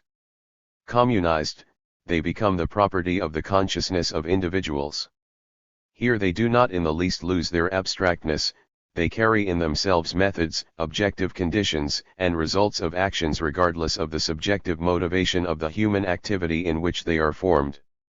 At early stages when there is still a commonness of motives of activity among the participators in collective work, meanings as a phenomenon of individual consciousness are found in relations of direct adequacy. This relation, however, is not preserved. It decomposes together with the decomposition of initial relations of individuals to material conditions of work and means of production, the development of social division of work and personal property. As a result, socially developed meanings begin to live in the consciousness of individuals as if with a double life. Still another internal relation develops, still another movement of meanings in the system of individual consciousness. This unique internal relation is evident in the simplest psychological facts. Thus, for example, everyone who studied some time ago knows very well the significance of examination marks and the results that followed them. Nonetheless, for the consciousness of each individual the mark may have an essentially different meaning, let us say, as a step, or obstacle, on the way toward the chosen profession, or as a means of winning approval in the eyes of those around him, or perhaps in some other way. It is this circumstance that makes it necessary for psychology to distinguish the recognized objective significance from its significance for the subject. In order to avoid duplication of terms, I prefer to speak in the latter case about the personal sense. Then the example given may be expressed thus: the significance of the mark can acquire a different personal sense in the consciousness of the learners. Although the understanding proposed by me of the relation of the concepts of significance and sense was explained more than once, it is still not infrequently interpreted completely erroneously. Obviously, it is necessary to return once more to the analysis of the concept of personal sense. First, let us say a few words about the objective conditions that lead to a differentiation in individual consciousness of significance and sense. In his well-known paper, A Criticism of A. Wagner, Marx noted that objects of the external world assimilated by people appeared to them initially as means of satisfying their needs, as something that appeared to them as blessings. They ascribed to an object a positive character as if it belonged to the object itself, wrote Marx. This idea sets off a very important characteristic of consciousness at various stages of development, specifically that objects are reflected in language and consciousness merged with the human needs concretized, objectified, in them. This merging, however, later is destroyed. The inevitability of its destruction lies in the objective contradictions of the production of goods, which gives rise to the opposition of concrete to abstract work and leads to the alienation of human activity. This problem inevitably confronts analysis, which understands the limitation of the representation that significance in individual consciousness is only a more or less full and complete projection of the supra-individual significance existing in the given society. It is not at all eliminated by references to the fact that meanings are interpreted by concrete features of the individual, by his former experience, by the uniqueness of his circumstances, temperament, etc. The problem about which we are speaking arises from the real duality of existence of meanings for the subject. This duality consists of the fact that meanings appear before the subject both in their independent existence, as objects of his consciousness, and at the same time as means and mechanisms of perception, that is, functioning in processes that present an objective activity. In this functioning, meanings necessarily enter into internal relations that connect them with other forms of individual consciousness. It is only in these internal relations that they form their psychological characteristics. We will express this another way. When into the individual subject's psychic reflection of the world enter products of social historical practice idealized in their meanings, then these meanings assume new systemic qualities. The disclosure of these qualities constitutes one of the tasks of psychological science. The most difficult point here is that meanings lead a double life. They are produced by society and have their history in the development of language, in the development of forms of social consciousness. Meanings express the movement of human knowledge and its cognitive means as well as an ideological representation of society, religious, philosophical, political. In this, their objective existence, they are subordinated to social historical laws and also to the internal logic of their development. In all its inexhaustible riches, in all the multifaceted nature of this life of meaning, just think, all science is concerned with it, meaning has a completely hidden other life, another movement, its functioning in the process of activity and consciousness of concrete individuals, although it is only through these processes that meanings can exist. In this their second life, meanings are individualized and subjectivized, but only in the sense that indirectly their movement in the system of relations of society is no longer contained in them, they enter into another system of relations, into another movement. But this is what is remarkable, they do not in any way lose their social historical nature, their objectivity. One of the facets of movement of meanings in consciousness of concrete individuals is their return to the sensory object world about which we were speaking earlier. While in their abstractness, in their superindividuality, meanings are indifferent to the sensory forms in which the world is disclosed to the concrete subject, it can be said that in themselves meanings are devoid of sensuality. Their functioning in establishing real-life connections necessarily presupposes their relatedness to sensory impressions. Of course, the sensory-object relatedness of meanings in the consciousness of the subject may be indirect, it may be realized through quite complex chains of thought operations, intertwined in them, particularly when meanings reflect activity that appears only in its distant oblique forms. But in normal circumstances this relativity always exists and disappears only in the products of their movement, in their exteriorization. Another facet of the movement of meanings in the system of individual consciousness lies in their special subjectivity, which is expressed in the partiality that they acquire. This facet, however, is disclosed only in the analysis of internal relations that connect meanings with still another former of consciousness, personal sense. 4.4. Personal sense. Psychology has for a long time been describing the subjectivity, the partiality of human consciousness. Its manifestations were seen in the selectivity of attention, in the emotional coloring of representations, in the dependence of cognitive processes on needs and inclinations. In his time Leibniz expressed this dependence in the well-known aphorism: "If geometry were to contradict our passions and our interests as morals do, then we would argue against it and we would violate it in spite of all the evidence of Euclid and Archimedes." The difficulty lies in the psychological explanation of the partiality of consciousness. The phenomena of consciousness seem to have a dual determination, external and internal. Correspondingly, they were treated as if belonging to two different spheres of the psyche, the sphere of cognitive processes and the sphere of needs and effectiveness. The problem of relating these spheres, resolved in the spirit of rationalistic conceptions or in the spirit of the psychology of deep experience, was invariably interpreted from an anthropological point of view, from the point of view of an interaction of various factors, forces different in their nature. The real nature of the duality of the phenomena of individual consciousness, however, does not lie in their subordination to these independent factors. We will not enter here into those features that distinguish the various social economic formations in this respect. For the general theory of individual consciousness, the main thing is that activity of concrete individuals always remains squeezed into, in sphere, the available forms of the manifestations of these objective opposites, which find their oblique, phenomenal expression in consciousness, in its specific internal movement. The activity of man historically does not change its general structure, its macrostructure. At all stages of historical development it is realized by conscious actions in which a transition of goals into objective products is accomplished and which is subordinated to the motives that elicit it.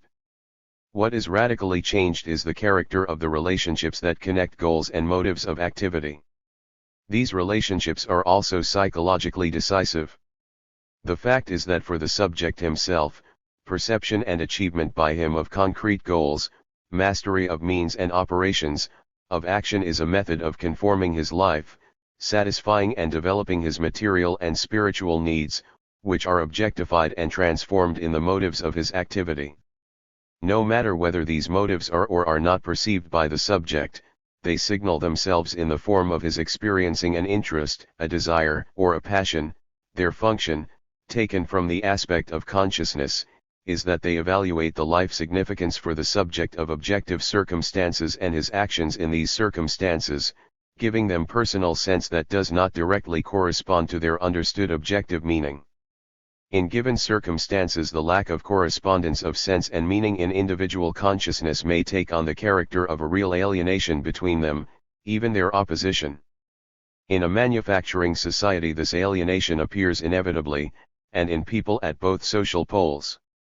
A hired worker accounts for himself, of course, in the product he produces.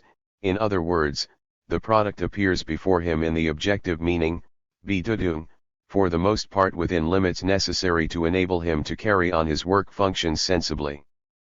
But the sense, Sinn, of his work for him himself lies not in that but in the payment for which he works. The sense of a 12-hour period of work does not lie in that he weaves, spins, drills, etc., but in that it is a means of earning which gives him the possibility of eating, going to the tavern, sleeping. This alienation appears also in the opposite pole of society, for dealers in minerals, notes Marx, minerals do not have the sense of minerals. Destroying the relations of personal property destroys this opposition of meanings and sense in the consciousness of individuals. Their nonconformity, however, is preserved. The necessity of their nonconformity was laid down in ancient prehistory of human consciousness, in the existence in animals of two types of sensitivity that mediate their behavior in the object world. As is known, perception of animals is limited by influences signally connected with satisfaction of their needs, although only eventually, potentially.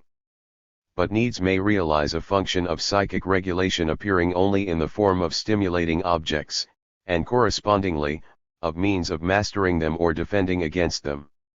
In other words, in the sensitivity of animals, external properties of objects and their ability to satisfy one need or another are not separated one from the other.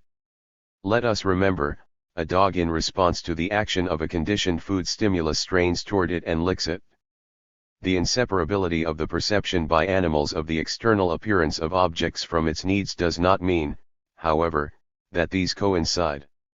On the contrary, in the course of evolution their connections became more and more mobile and remarkably complicated, preserving only the impossibility of their being isolated.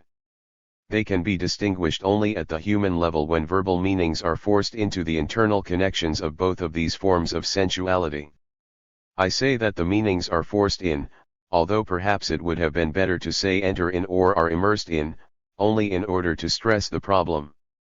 Actually, as you know, in their objectivity, that is, as phenomena of social consciousness, meanings for the individual interpret objects independently of their relations to his life, to his needs and motives. Even for the consciousness of a drowning man, the straw he grasps still preserves its meaning as a straw. It would be another matter if that straw, if only in illusion, would turn at that moment into a life-saver. Although at the beginning stages of the formation of consciousness meanings appear merged with personal sense, in this merging their nonconformity is already implicitly contained, later it unavoidably assumes its obvious explicit forms. This makes it necessary in analysis to isolate the personal sense as still another forming system of individual consciousness. These are the things that constitute that cryptic, according to an expression of L.S. Vygotsky, plane of consciousness that quite often is interpreted in psychology not as being formed during activity of the subject, during the development of motivation, but as if indirectly expressing internal moving forces that are from the very beginning incorporated in the very nature of man. In individual consciousness the meanings assimilated from without actually seem to separate and simultaneously unite between them both types of sensitivity, sensory impressions of external reality in which the individual's activity takes place and forms of sensory experiencing of the motives of the activity, satisfaction or lack of satisfaction of the needs hidden behind it. As distinct from meaning, personal sense, like the sensory fabric of consciousness, does not have its own supra-individual, non-psychological existence. If in the consciousness of the subject external sensitivity connects meanings with the reality of the objective world, then the personal sense connects them with the reality of his own life in this world, with its motives.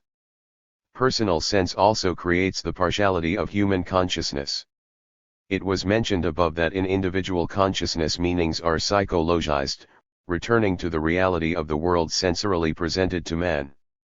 Another decisive circumstance converting meanings into a psychological category is that functioning in the system of individual consciousness, meanings realize not themselves but a movement embodying in them the personal sense of the meanings, that being for himself concrete subject.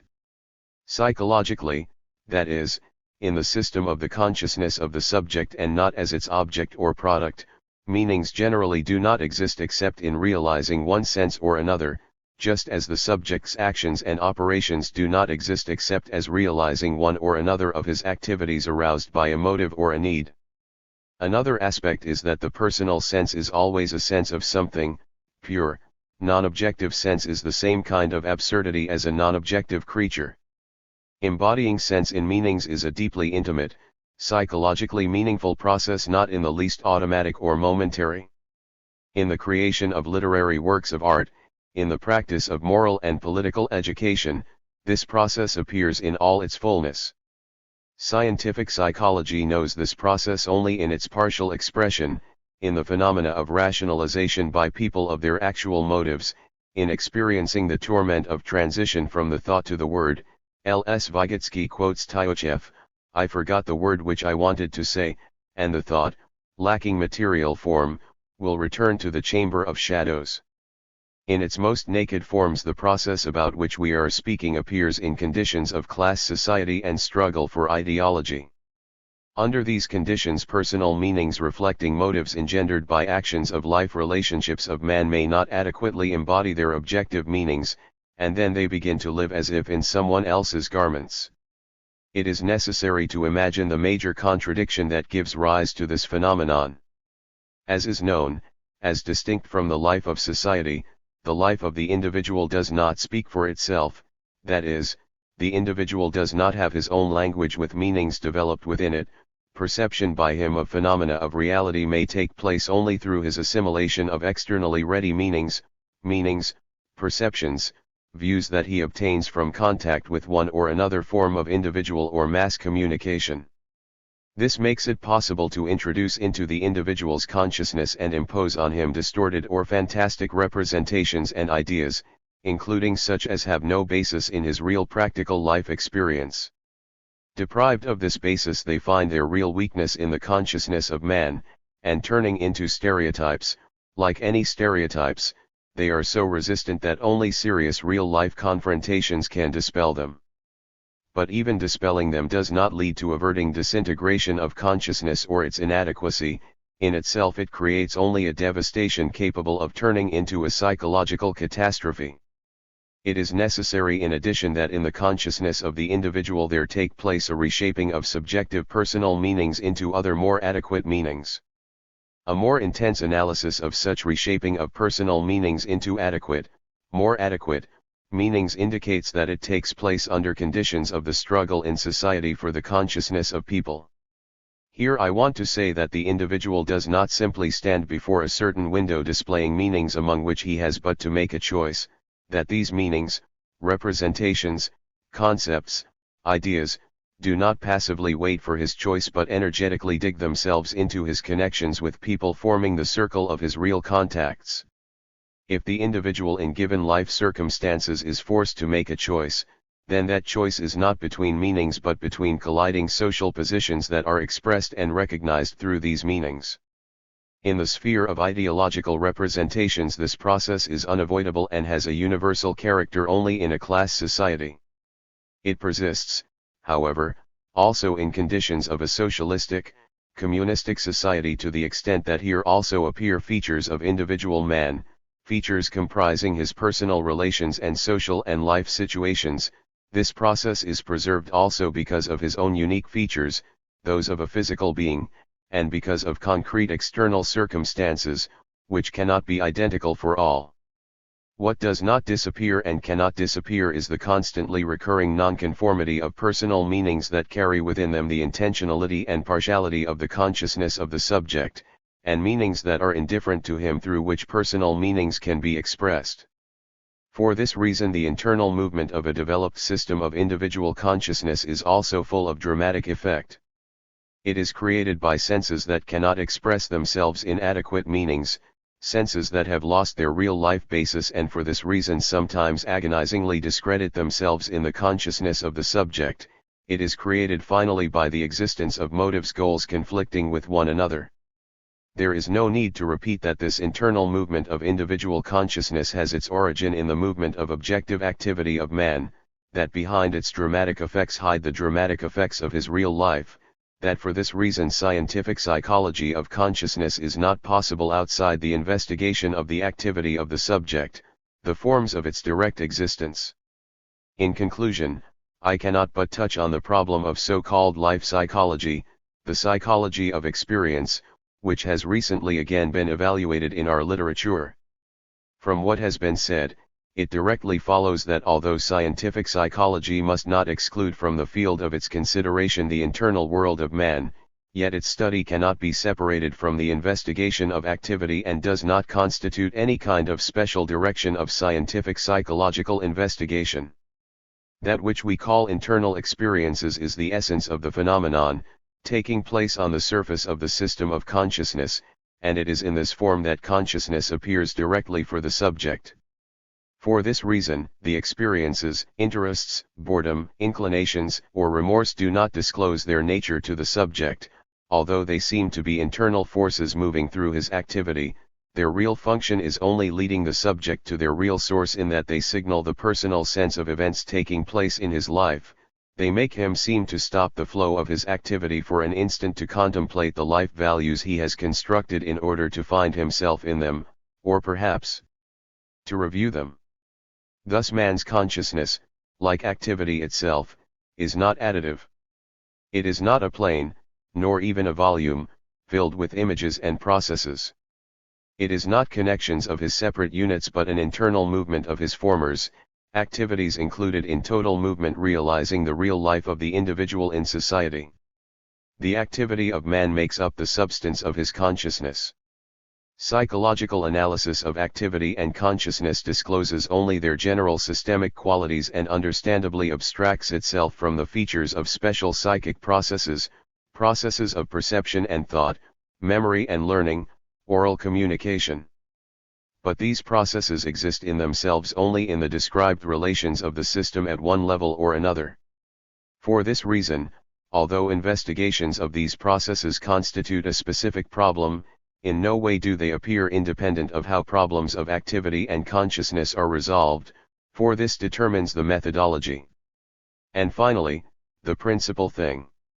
The analysis of activity and individual consciousness is, of course, derived from the existence of a real physical subject. Initially, however, that is, before and within this analysis, the subject appears only as some kind of abstraction, a psychologically unfulfilled whole. Only as a result of the steps taken by research does the subject disclose himself, concretely psychologically, as a person. In addition, it develops that analysis of the individual consciousness in its turn must resort to the category of personality. For this reason it was necessary to introduce into this analysis such concepts as the concept of partiality of consciousness and personal sense, behind which categories there lies a problem that has not yet been touched on, the problem of systemic psychological investigation of personality. Activity and personality. 5.1. Personality as a subject of psychological investigation. In order to overcome the dyadic scheme that dominated psychology, it was necessary first of all to isolate that middle link mediating connections of the subject with the real world. For this reason we began with the analysis of activity and its general structure. Immediately, however, we found that a concept of its subject necessarily enters into a determination of activity, that activity because of its very nature is subjective. The concept of the subject of activity is another matter. In the first place, that is, before the more important moments that form the process of activity are explained, the subject remains as if beyond the limits of investigation. He appears only as a prerequisite for activity, one of its conditions. Only further analysis of the movement of activity and the forms of psychic reflection elicited by it makes it necessary to introduce the concept of the concrete subject, of the personality as of an internal moment of activity. The category of activity is now disclosed in all of its actual fullness as encompassing both poles, the pole of the object and the pole of the subject. A study of personality as a moment of activity and its product constitutes a special, although not isolated psychological problem. This problem is one of the most complex. Serious difficulties arise even in the attempt to explain what kind of reality is described in scientific psychology by the term personality. Personality appears to be not only a subject of psychology but also a subject for philosophical, social historical cognition. Finally, at a given level of analysis, personality appears from the aspect of its natural biological features as a subject of anthropology, somatology, and human genetics. Intuitively we know very well where the differences lie. Nonetheless, in psychological theories of personality serious misunderstandings and unwarranted oppositions to these approaches to the study of personality constantly arise. Only a few general positions on personality, with certain reservations, are accepted by all authors. One of these positions is that personality represents some kind of a unique unity, some kind of wholeness. Another position recognizes as personality the role of the higher integrating powers that direct the psychological processes. James called personality a manager of psychic functions, G. Allport, a determiner of behavior and thought. However, attempts of further interpretation of these positions lead to a series of false ideas and a mystification of the problem of personality in psychology. First of all, this is an idea that places in opposition the psychology of personality and the psychology that studies concrete processes, the psychology of function. One attempt to avoid this opposition was expressed in the desire to make personality a departure point for explaining any psychic phenomena, the center, and only by beginning from it is it possible to resolve all problems of psychology, so that the necessity of a special division in psychology, psychology of personality, no longer exists. It is possible to agree with this desire, but only if it is possible to see in it only an expression of some kind of highly general thought that is diverted from concrete problems and methods of psychological investigation. Notwithstanding all the persuasiveness of the old aphorism that it is man who thinks, not thought, this desire appears to be methodologically naive for the simple reason that the subject unavoidably appears before the analytical study of his higher life manifestations either as an abstraction, as an unfulfilled whole, or as a metapsychological I, persona, possessing dispositions or goals deposited in him from the beginning. This, as is known, is postulated by personalistic theories.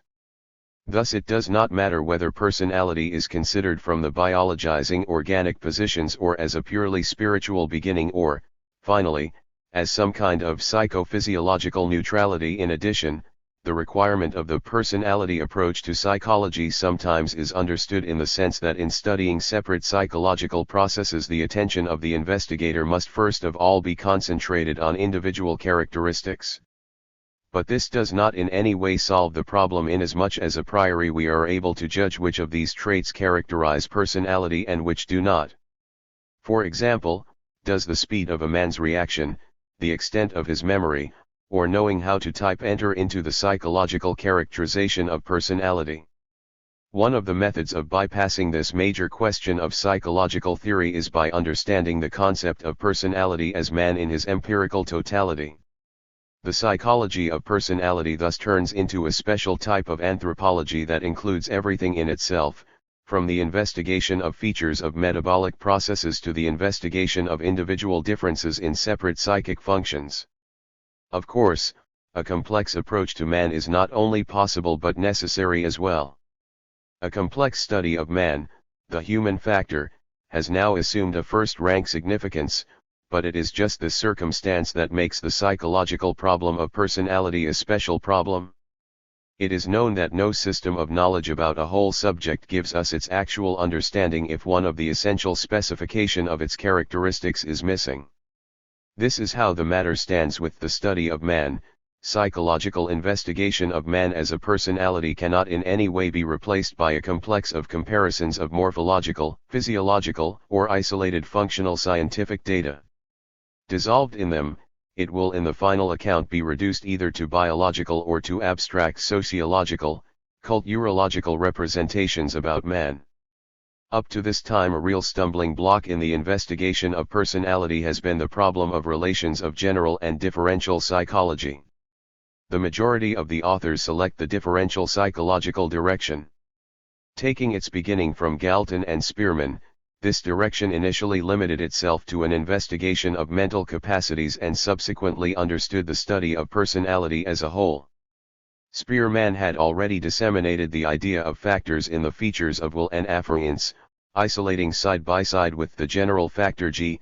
The factor S. Further steps were taken by Cattell, who proposed a multiple measure and hierarchic model of factors, traits, of personality, which included consideration of such factors as emotional stability, expansiveness, and self-confidence. The method of research developed by this trend consists, as is known, in studying statistical connections between separate traits of personality, its properties, potentials, or behaviors, disclosed by tests. The correlations established between them serve as a basis for isolating hypothetical factors and superfactors, which cause these connections. Such, for example, are the factors of introversion and neuroticism forming, according to Eysenck, the apex of the factorial, hierarchic structure that is identified by him with a psychological type of personality. Thus behind the concept of personality appears something general, which is isolated by means of one set of procedures or another of the statistical analysis of quantitative expressions of characteristics selected according to statistical criteria. For this reason, notwithstanding that empirical data are a basis of the characterization of this something general, still it remains in essence metapsychological, not requiring psychological explanation. If attempts to explain it are undertaken, then they follow the line of a search for corresponding morphophysiological correlates, types of higher nervous activity of Pavlov, the constitution of Kretschmer-Sheldon, the variables of Eysenck, and this returns us to the organistic theories. The empiricism that is characteristic for this direction actually cannot give more. The study of correlations and factorial analysis deals with variations of characteristics that are isolated only to the extent that they are expressed in individual or group differences capable of being measured. The corresponding quantitative data, whether they relate to reaction time, to skeletal structure, to the features of the vegetative sphere, or to the number and character of images produced by the subjects in studying ink blots, are all subjected to processing without regard for the relation the measured traits have toward the features that actually characterize human personality. Of course, what has been said does not in the least mean that it is generally impossible to apply the method of correlation in the psychology of personality. We are speaking of something else, of the fact that in itself the method of correlation of an empirical collection of individual traits is insufficient for psychological disclosure of personality inasmuch as isolating these traits requires bases that cannot be derived from these traits themselves. The task of finding these bases arises as soon as we reject the concept of personality as some kind of a whole that incorporates the totality of all features of man, from political views to the digestion of food. From the fact of multiplicity of traits and characteristics of man, it simply does not follow that the psychological theory of personality must seek a global inclusion of them. As is known, man as an empirical whole exhibits his properties in all forms of interaction into which he is drawn. Falling from the window of a multistoried house, he of course exhibits properties belonging to him as a physical body having mass, volume, etc. It is possible that, striking the pavement, he will be maimed or killed, and in this also his properties will be revealed, specifically properties of his morphology. No one, however, will think to include similar properties in a characterization of personality, since no statistically reliable connections would be established between the weight of the body or the individual characteristics of the skeleton and, let us say, memory for figures. When in everyday life we give a description of the personality of a man, we include without any special hesitation such traits as, for example, strength of will, a strong personality, a weak character, relations with people, benevolent, indifferent, etc., but usually we do not include such traits in describing personality as, for example, shape of eyes or ability to use an abacus. We do this without using any kind of perceptible criterion for differentiating between personality and non-personality characteristics. If we should go the way of selecting and comparing separate psychological and other characteristics, then such a criterion simply could not be found. The fact is that the very same characteristics of man can be related to his personality variously. In one case they appear as indifferent, and in another case the same characteristics enter essentially into the characterization. The last circumstance makes it especially apparent that, contrary to widely held views, no empirical differentiating investigation can resolve the psychological problem of personality, that, on the contrary, the differentiating investigation itself is possible only on the basis of a general psychological theory of personality. Factually, this is how the matter stands. Behind any differential psychological investigation of personality, testological or clinical, there always lies one or another clearly or not clearly expressed general theoretical conception. Notwithstanding the seeming mottliness and even the mutual irreconcilability of contemporary psychological theories of personality, the majority of them preserve the dyadic scheme of analysis that was characteristic for pre-Marxist and extra-Marxist psychology, and I have already spoken about the insupportability of this. Now this scheme is being put forth in a new guise, as a two-factor theory of the formation of personality, heredity and environment.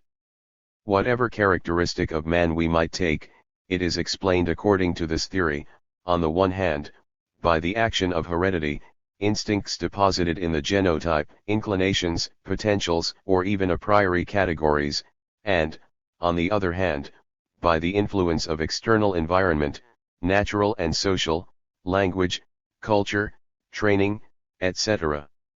From the point of view of common sense, no other explanation can properly be made. However, ordinary common sense, according to the perspicacious note of Engels, is an altogether respected companion in everyday practice, surviving the most remarkable adventures if only it dares to go out into the expanse of investigation. The seeming insurmountability of the theory of the two factors leads to the fact that arguments are carried on mainly around the questions of the meaning of each of these factors. Some insist that the main determinant is heredity and that external environment and social actions serve only as possibilities and forms for the appearance of that program with which a man was born. Others extract the more important features of personality directly from the specific social environment, from socio-cultural matrices. With all the differences in the ideational and political sense of the views expressed, however, they all maintain the position of a dual determination of personality, inasmuch as simply to ignore one of the factors about which we are speaking would mean to go against the empirically substantiated effects of both. The views of the relations between the biological and sociological factors as simply combining or dividing man's psyche into coexisting endospheres and exospheres yielded to more complex representations. These arose because the movement of analysis seemed to turn around the problem of internal structure of personality itself, the levels forming it, and their relationships became the major problem. Thus, in particular, there appeared a representation developed by Freud of the relations of the conscious and the unconscious that characterize personality.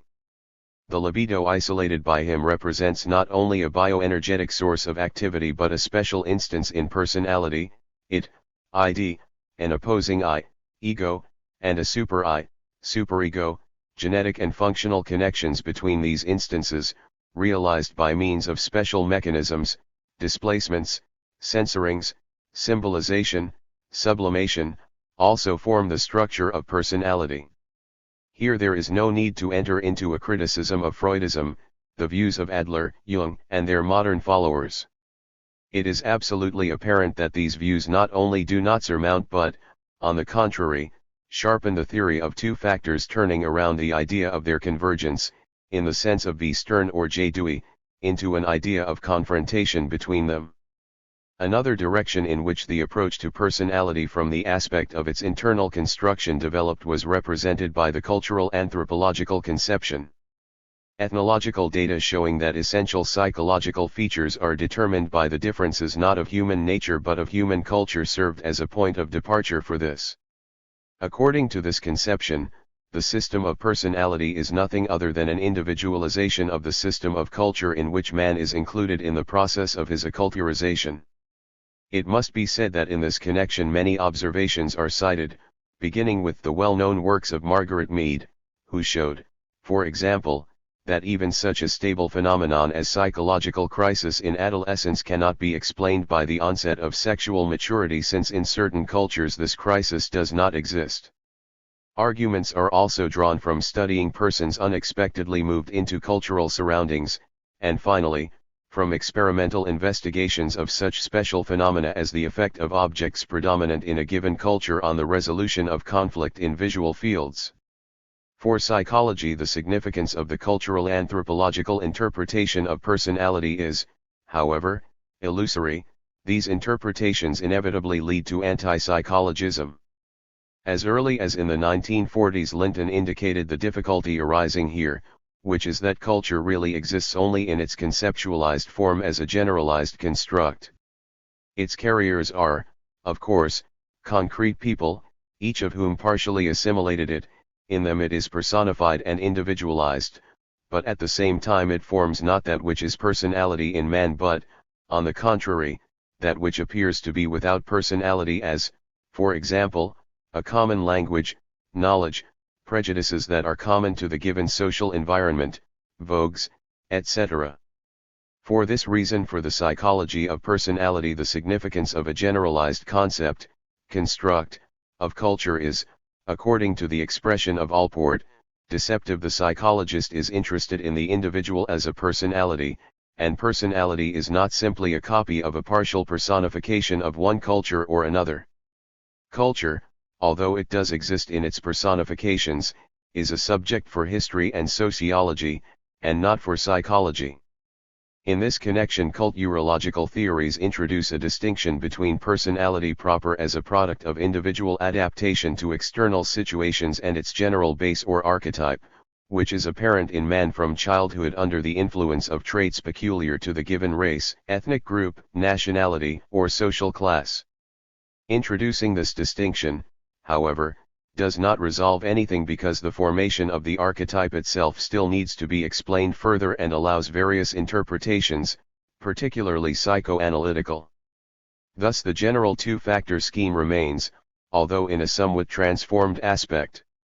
The concept of genotype, heredity, now is complicated by the introduction of the concept of a basic personality, an archetype, or primary settings, and the concept of external environment by the introduction of the concepts of situation and role. The latter have now almost become central in the social psychology of personality. According to a widespread determination, the role is a program that responds to the expected behavior of man who occupies a determined place in the structure of one or another social group. It is a structured method of his participation in the life of society. Personality represents nothing else than a system of assimilated, internalized, roles.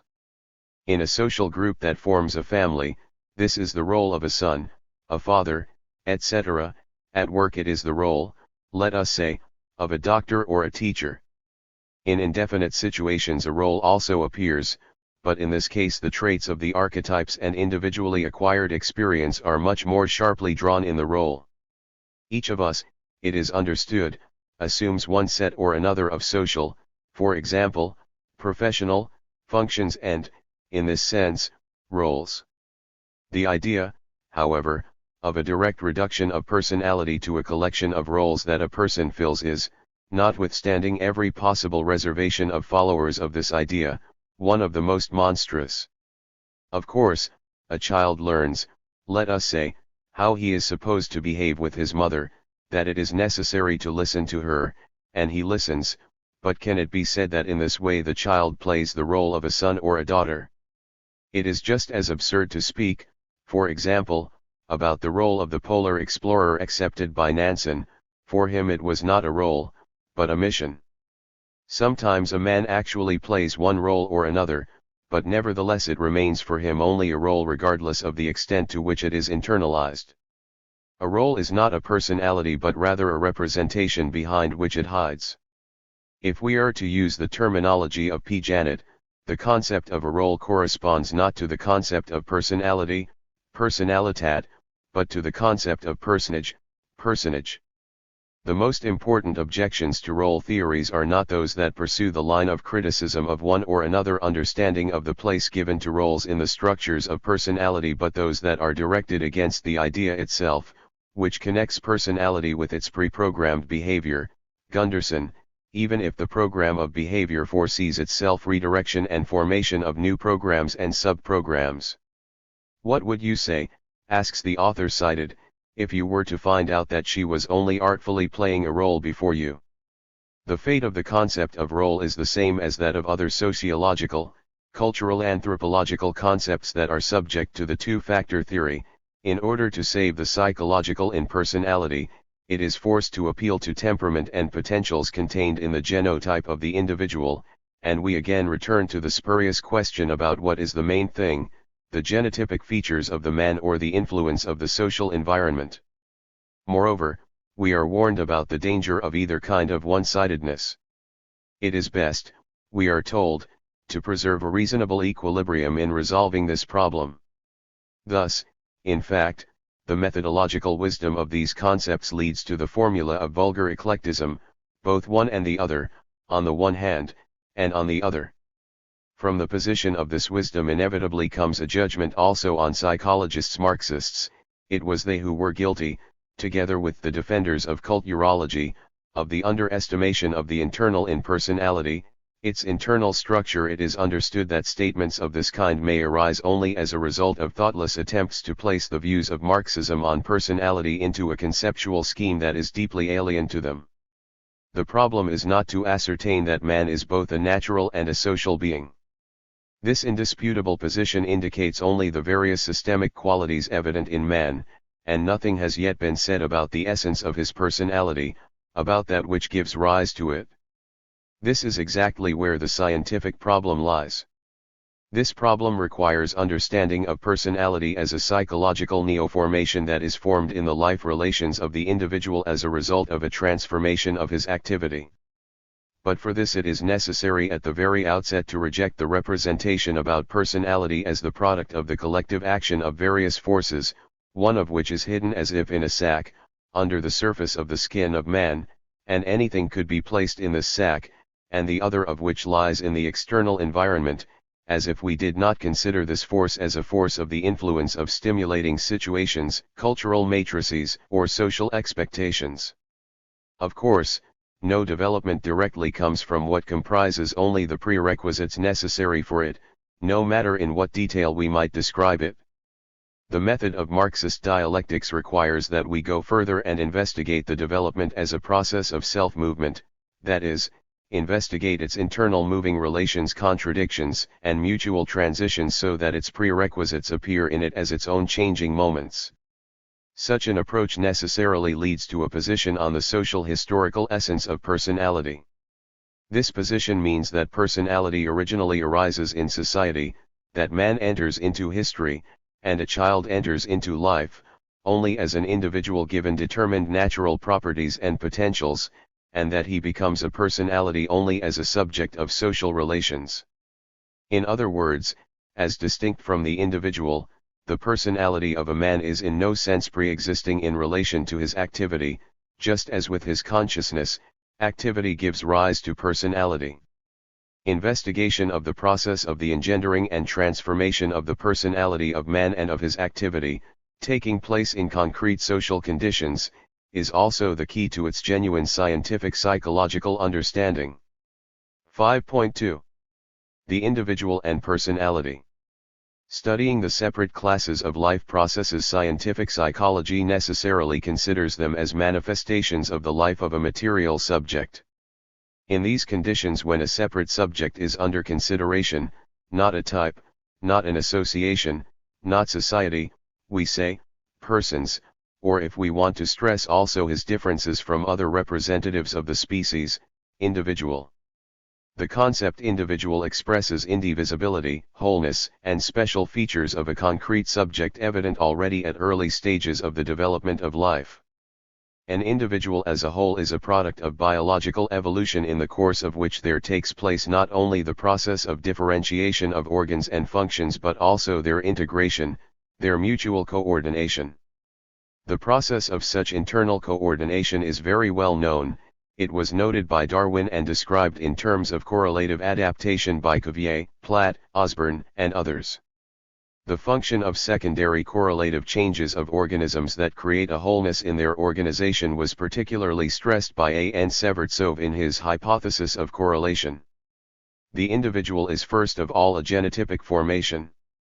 But the individual is not just a genotypic formation, his formation continues, as is known, also in ontogenesis as he lives. For this reason properties and their integration coming together ontogenetically also enter into the characterization of an individual. We are speaking about the resulting alloys of innate and acquire reactions, about the changes of objective content of needs, about the forming dominance of behavior. The most general rule here is that the higher we ascend the ladder of biological evolution, the more complex become the life manifestations of individuals, and the more their organization expresses the differences in their innate and acquired characteristics, the more, if this can be said, the individuals are individualized. Thus, as a basis for understanding of the individual, there lies the fact of indivisibility and wholeness of the subject and the presence of characteristics peculiar to him. Presenting in himself the product of phylogenetic and ontogenetic development in given external circumstances, the individual, however, is not in any way a simple calque of these conditions, he is specifically a product of the development of life interacting with an environment and not environment taken by itself. All of this is known well enough, and if I begin with the concept of the individual, it is only because in psychology it is used in a very wide sense, which leads to a non-differentiation of the characteristics of man as an individual and his characteristics as a personality. It is exactly here that their sharp distinction, and correspondingly also the distinction of the concepts individual and personality that are its basis, is an indispensable prerequisite for psychological analysis of personality. Our language reflects very well the nonconformity of these concepts. The word personality is used by us only in relation to a person and then beginning only from a certain stage of his development. We do not say, the personality of the animal or the personality of the newborn. No one, however, finds difficulty in speaking about an animal or about a newborn as individuals, of their individual features, excitable, calm, aggressive animal. The same, of course, is said about the newborn. We don't seriously speak of the personality even of a 2-year-old child, although the child exhibits not only his genotypic features but also a great number of features acquired under the influence of social surroundings. Incidentally, it may be said that this circumstance is another piece of evidence for understanding personality as a product of a cross between the biological and the social factors.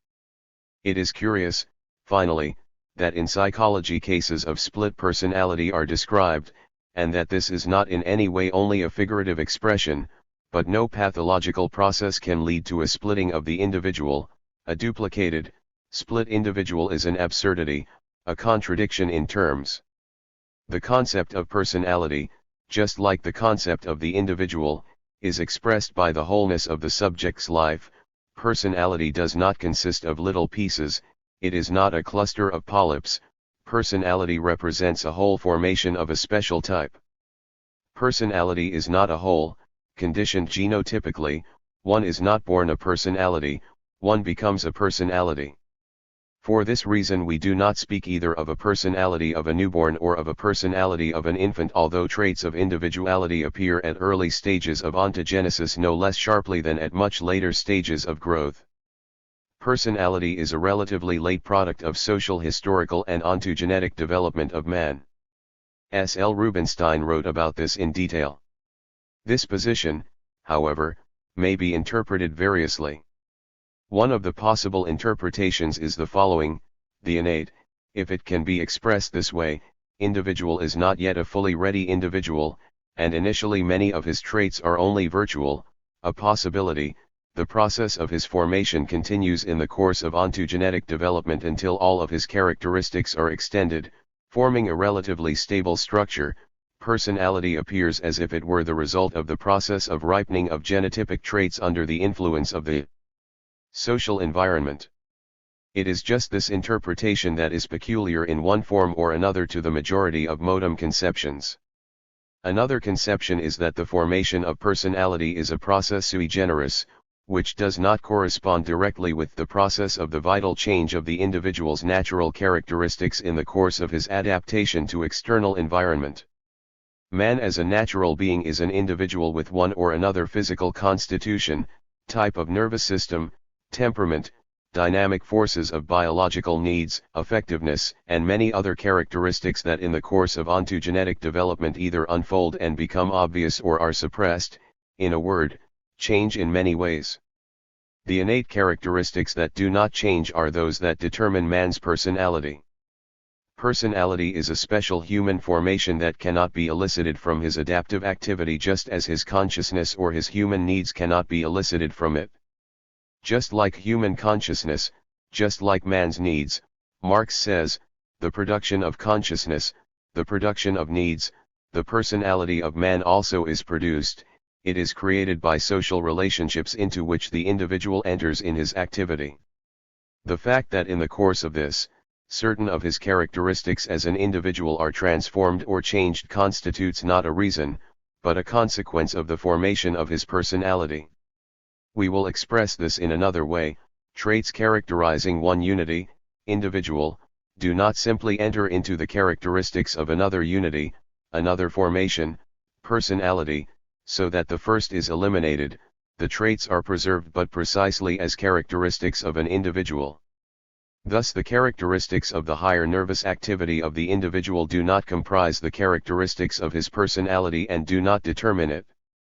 Although the functioning of the nervous system is, of course, an indispensable prerequisite for the development of personality, yet its type does not all appear to be the skeleton on which personality is constructed.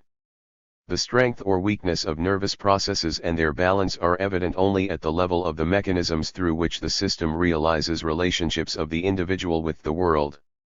This also governs the non-identity of their role in the formation of personality. In order to emphasize what has been said, I will allow myself a certain digression. When we are speaking about personality, we usually associate its psychological characterization with the nearest, so to speak, substrate of psyche, the central nervous processes. Let us imagine the following case: a child is born with a dislocated hip, which condemns him to lameness. Such a gross anatomical exception is very far from that class of characteristics included in the list of features of personality that enter into its so-called structure. Nonetheless, its significance for the formation of personality is incomparably greater than, let us say, a weak type. Just imagine, when his peers chase a ball in the yard, the lame child stands by. Then when he becomes older and the time comes for dancing, he can do nothing more than hold up the wall. How will his personality develop under these conditions? This cannot be foretold. It cannot be foretold, especially because, in spite of the very severe exceptionality of the individual, the formation of personality is not determined identically. In itself it cannot generate, let us say, an inferiority complex, reticence, or, on the contrary, a cordial attentiveness to people, or in general any kind of genuinely psychological features of man as a personality. The paradox lies in that the requisites for development of personality in their very essence are innumerable. The personality, like the individual, is a product of the integration of processes that realize the life relationships of the subject. There exists, however, a fundamental difference of this special formation, which we call personality. It is determined by the nature of the very relationships that form it, the social relations specific for man into which he enters in his objective activity. As we have already seen, in the variety of its kinds and forms they are all characterized by a commonality of their internal structure and presuppose their conscious regulation, that is, the presence of consciousness and, at known stages, the development also of the self-consciousness of the subject. Like these activities themselves, the process of their unification, origin, development, and disintegration of the connections between them, is a process of a special type, subject to special laws.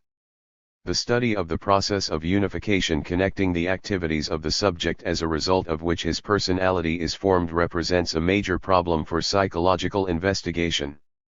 Its resolution, however, is not possible either within the framework of subjective empirical psychology or within the framework of behavioral or depth psychology, including its newer variants. This problem requires an analysis of the object activity of the subject, always, of course, mediated by processes of consciousness, which stitch together the separate activities. For this reason the demystification of the representations of personality is possible only in a psychology, the basis of which is a study of activity, its construction, its development, and its transformations, a study of its various types and forms. Only under these conditions will the contradiction of the psychology of personality and the psychology of function that we have mentioned be eliminated, inasmuch as it is not possible to entertain the contradiction of a personality giving rise to its own activity. Also completely eliminated will be the fetishism that dominates psychology, ascribing the properties of being a personality to the very nature of the individual, so that under the influence of external environment alone the manifestations of this mystical property change. The fetishism about which we are speaking is the result of ignoring that most important position that the subject, entering into society in a new system of relationships, also acquires new, systemic, qualities that alone form the real character of the personality, psychological when the subject is considered within the system of activities realizing his life in society, social when we consider him in the system of objective relationships in society as their personification. K. Marx and F. Engels, Works, Vol. 23. p. 244, Vol. 46, Part 1, p. 505. Here we approach the principal methodological problem, which is hidden behind the distinction between the concept individual and personality. We are speaking about the problem of duality of qualities of social objects, which is engendered by the duality of the objective relationships in which they exist. As is known, the discovery of this duality belongs to Marx, who showed the duality of the character of work, of the product produced, and finally, the duality of man himself as a subject of nature and a subject of society. For the scientific psychology of personality, this fundamental methodological discovery has a decisive significance. It radically changes the understanding of its subject and destroys the schemes that have taken root in it, in which are included such various traits or substructures as, for example, moral qualities, knowledge, habits and customs, forms of psychological reflection, and temperament. The source of similar schemes of personality is the representation of the development of personality as a result of adding layers of life acquisitions to some kind of pre-existing metapsychological base. But personality as a specifically human formation cannot be understood from this point of view at all. The true way to investigate personality lies in the study of those transformations of the subject, or, using the words of Leontev, fundamental revolutions, which are the result of the self-movement of his activity in the system of social relations. On this road, however, we meet with the necessity of rethinking certain general theoretical positions at the very start.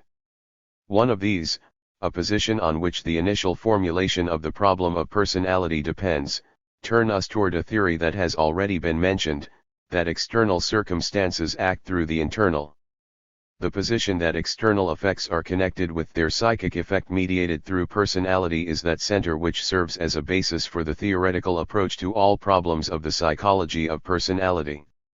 The fact that the external acts through the internal is true, and it is indisputably true also in cases where we consider the effect of one influence or another.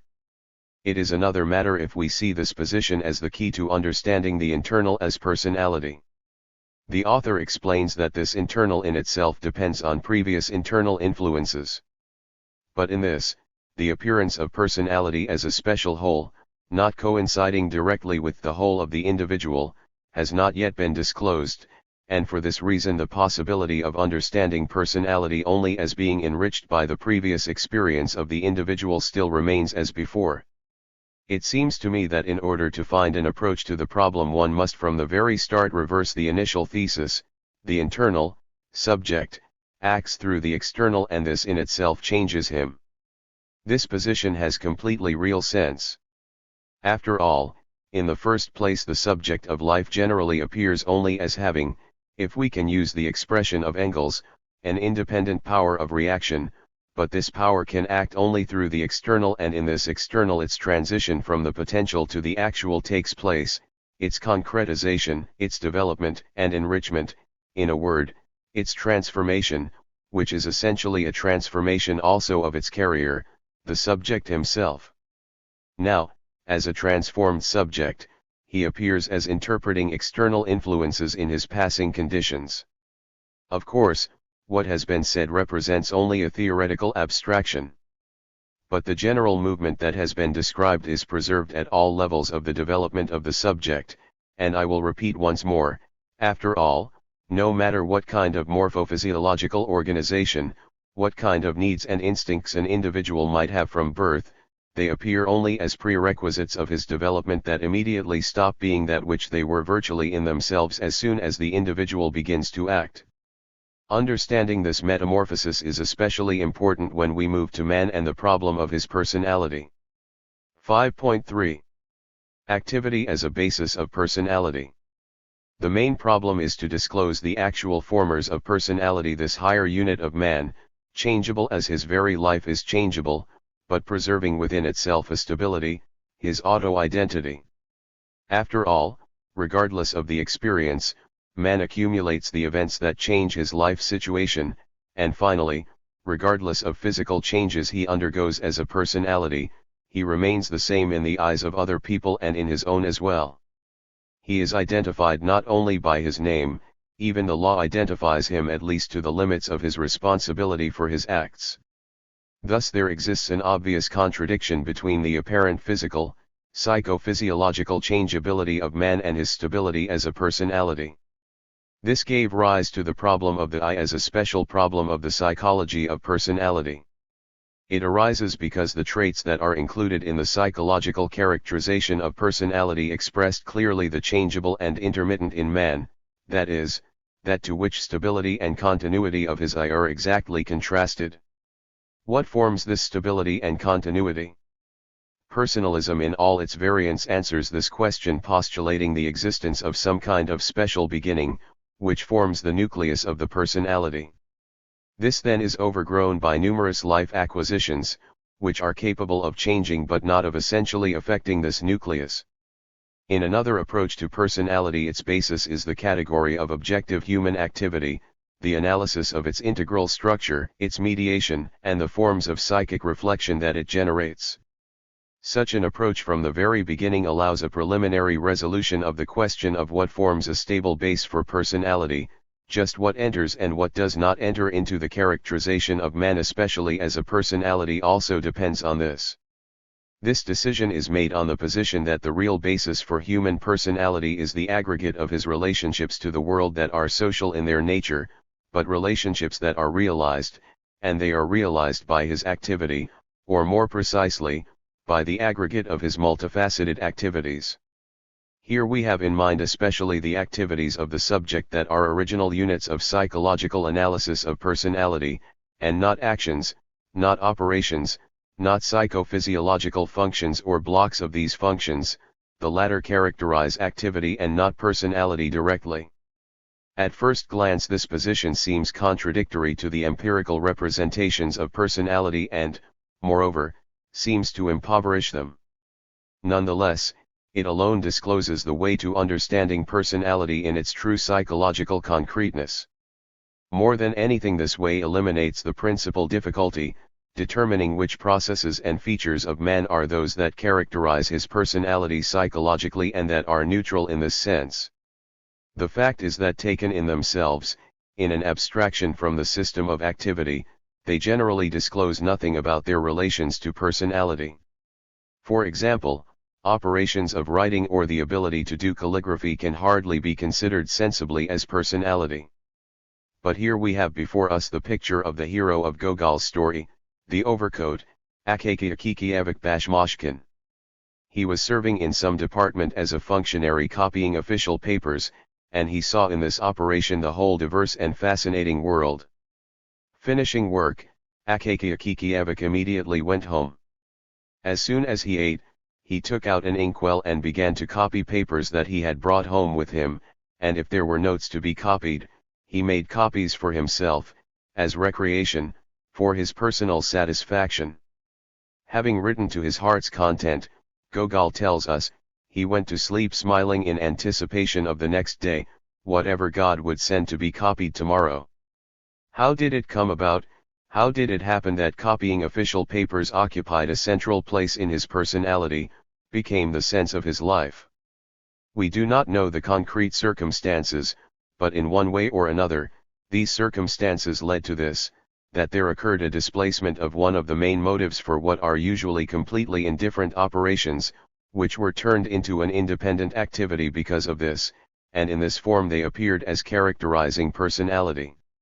It is possible, of course, to make a different, simple judgment, that in this development was disclosed some kind of calligraphic potential, with which nature had graced Bashmashkin. But this judgment is exactly in the spirit of the superiors of Akakiakikiyevik, who constantly saw in him the most diligent functionary for writing, so that afterwards they became convinced that he apparently had been born this way. Sometimes the case is somewhat different. What seem from the outside to be actions that have their own meaning for man are disclosed by psychological analysis to be something else, and specifically that they are only means of achieving goals, the real motive of which lies as if in a completely different plane of life. In this case, behind the appearance of one activity there hides another activity. And it is specifically that activity that enters directly into the psychological aspect of personality, no matter what the aggregate of concrete actions that realize it is.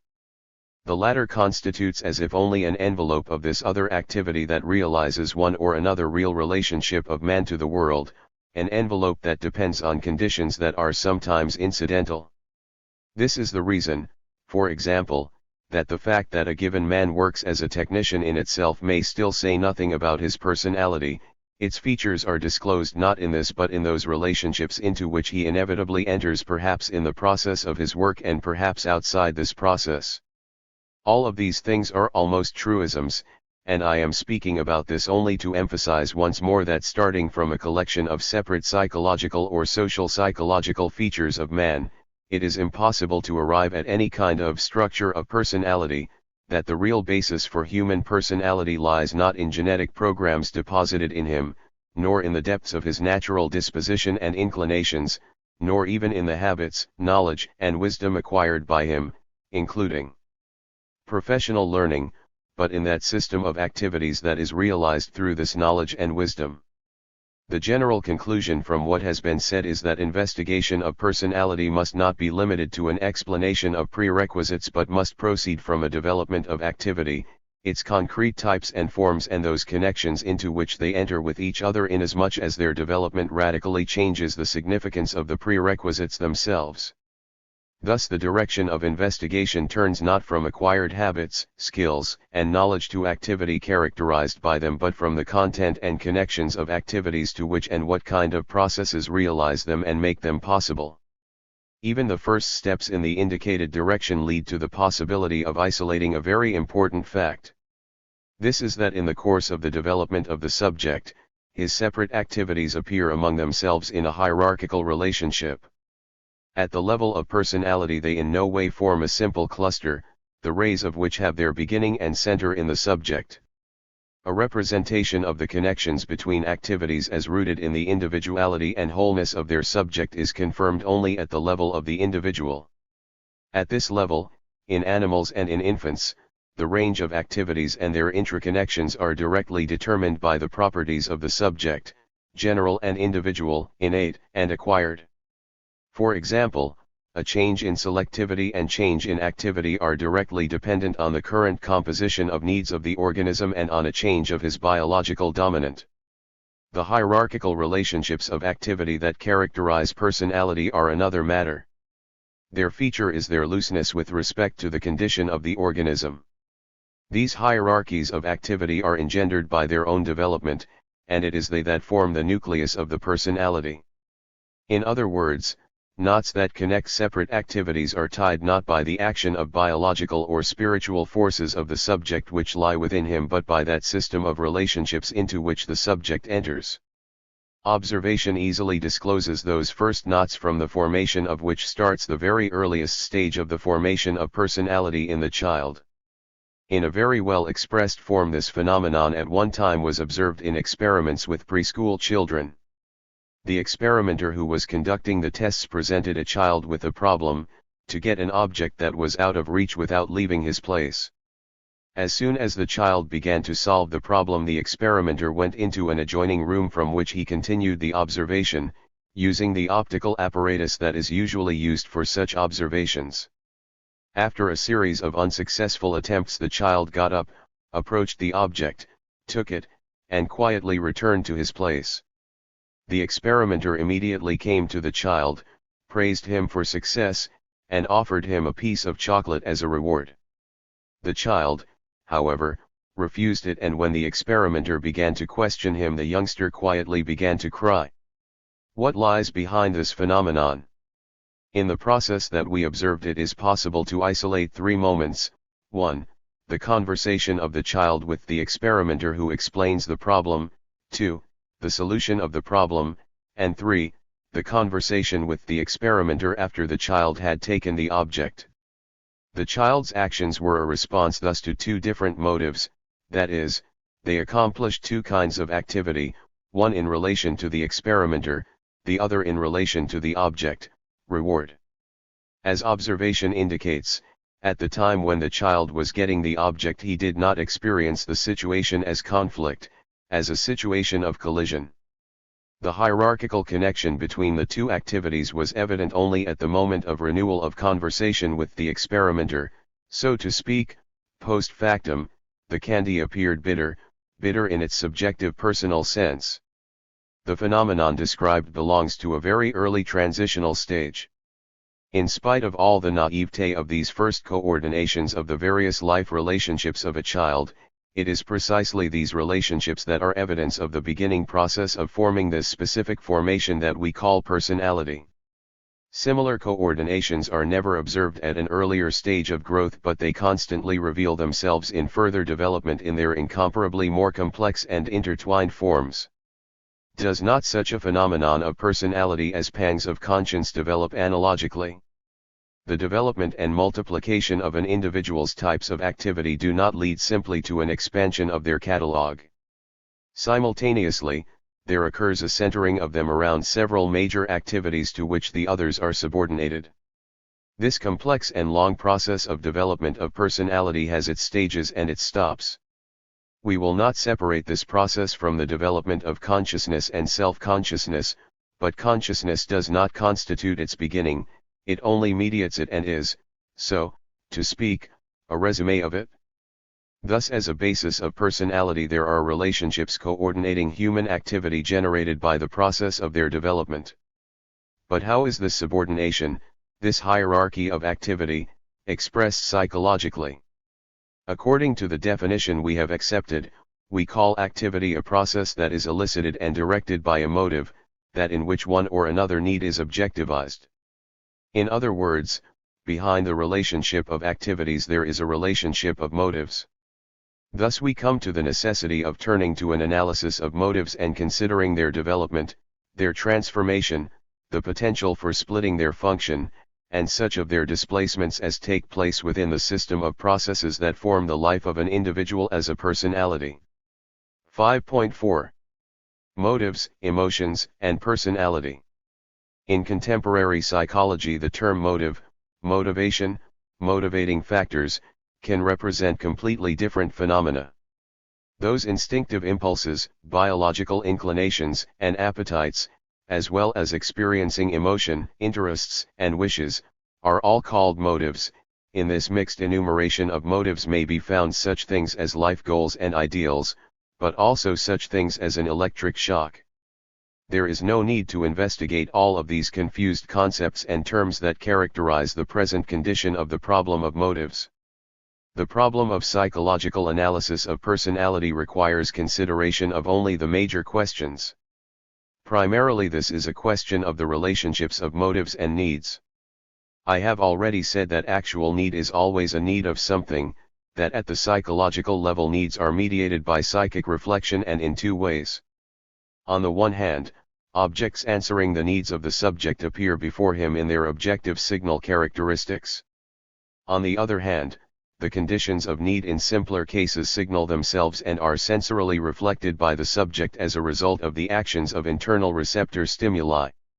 Here the most important change characterizing the transition to the psychological level consists in the beginning of the active connection of needs with the objects that satisfy them. The fact is that in the subject's needy condition itself the object that is capable of satisfying the need is not sharply delineated. Up to the time of its first satisfaction the need does not know its object, it must still be disclosed. Only as a result of such disclosure does need acquire its objectivity and the perceived, represented, imagined, object, its arousing and directing activity of function, that is, it becomes a motive. This kind of understanding of motive seems to some extent to be one-sided, and needs seem to be eliminated from psychology. But this is not so. It is not needs that disappear from psychology but only their abstractions, naked, not objectively satisfied needs of the subject. These abstracts appear on the stage as a result of isolating needs from the objective activity of the subject, in which alone they acquire their psychological concreteness. It is understood that the subject as an individual is born with an allotment of needs.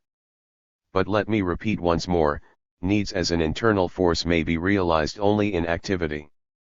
In other words, need appears in the first place only as a condition, as a prerequisite for activity, but as soon as the subject begins to act, there immediately occurs its transformation, and need stops being that which it was virtually, in itself.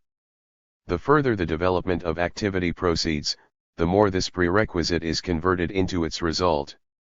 The transformation of needs appears distinctly even at the level of evolution of animals, as a result of change taking place and a broadening of the circle of objects that answer needs and methods of their satisfaction.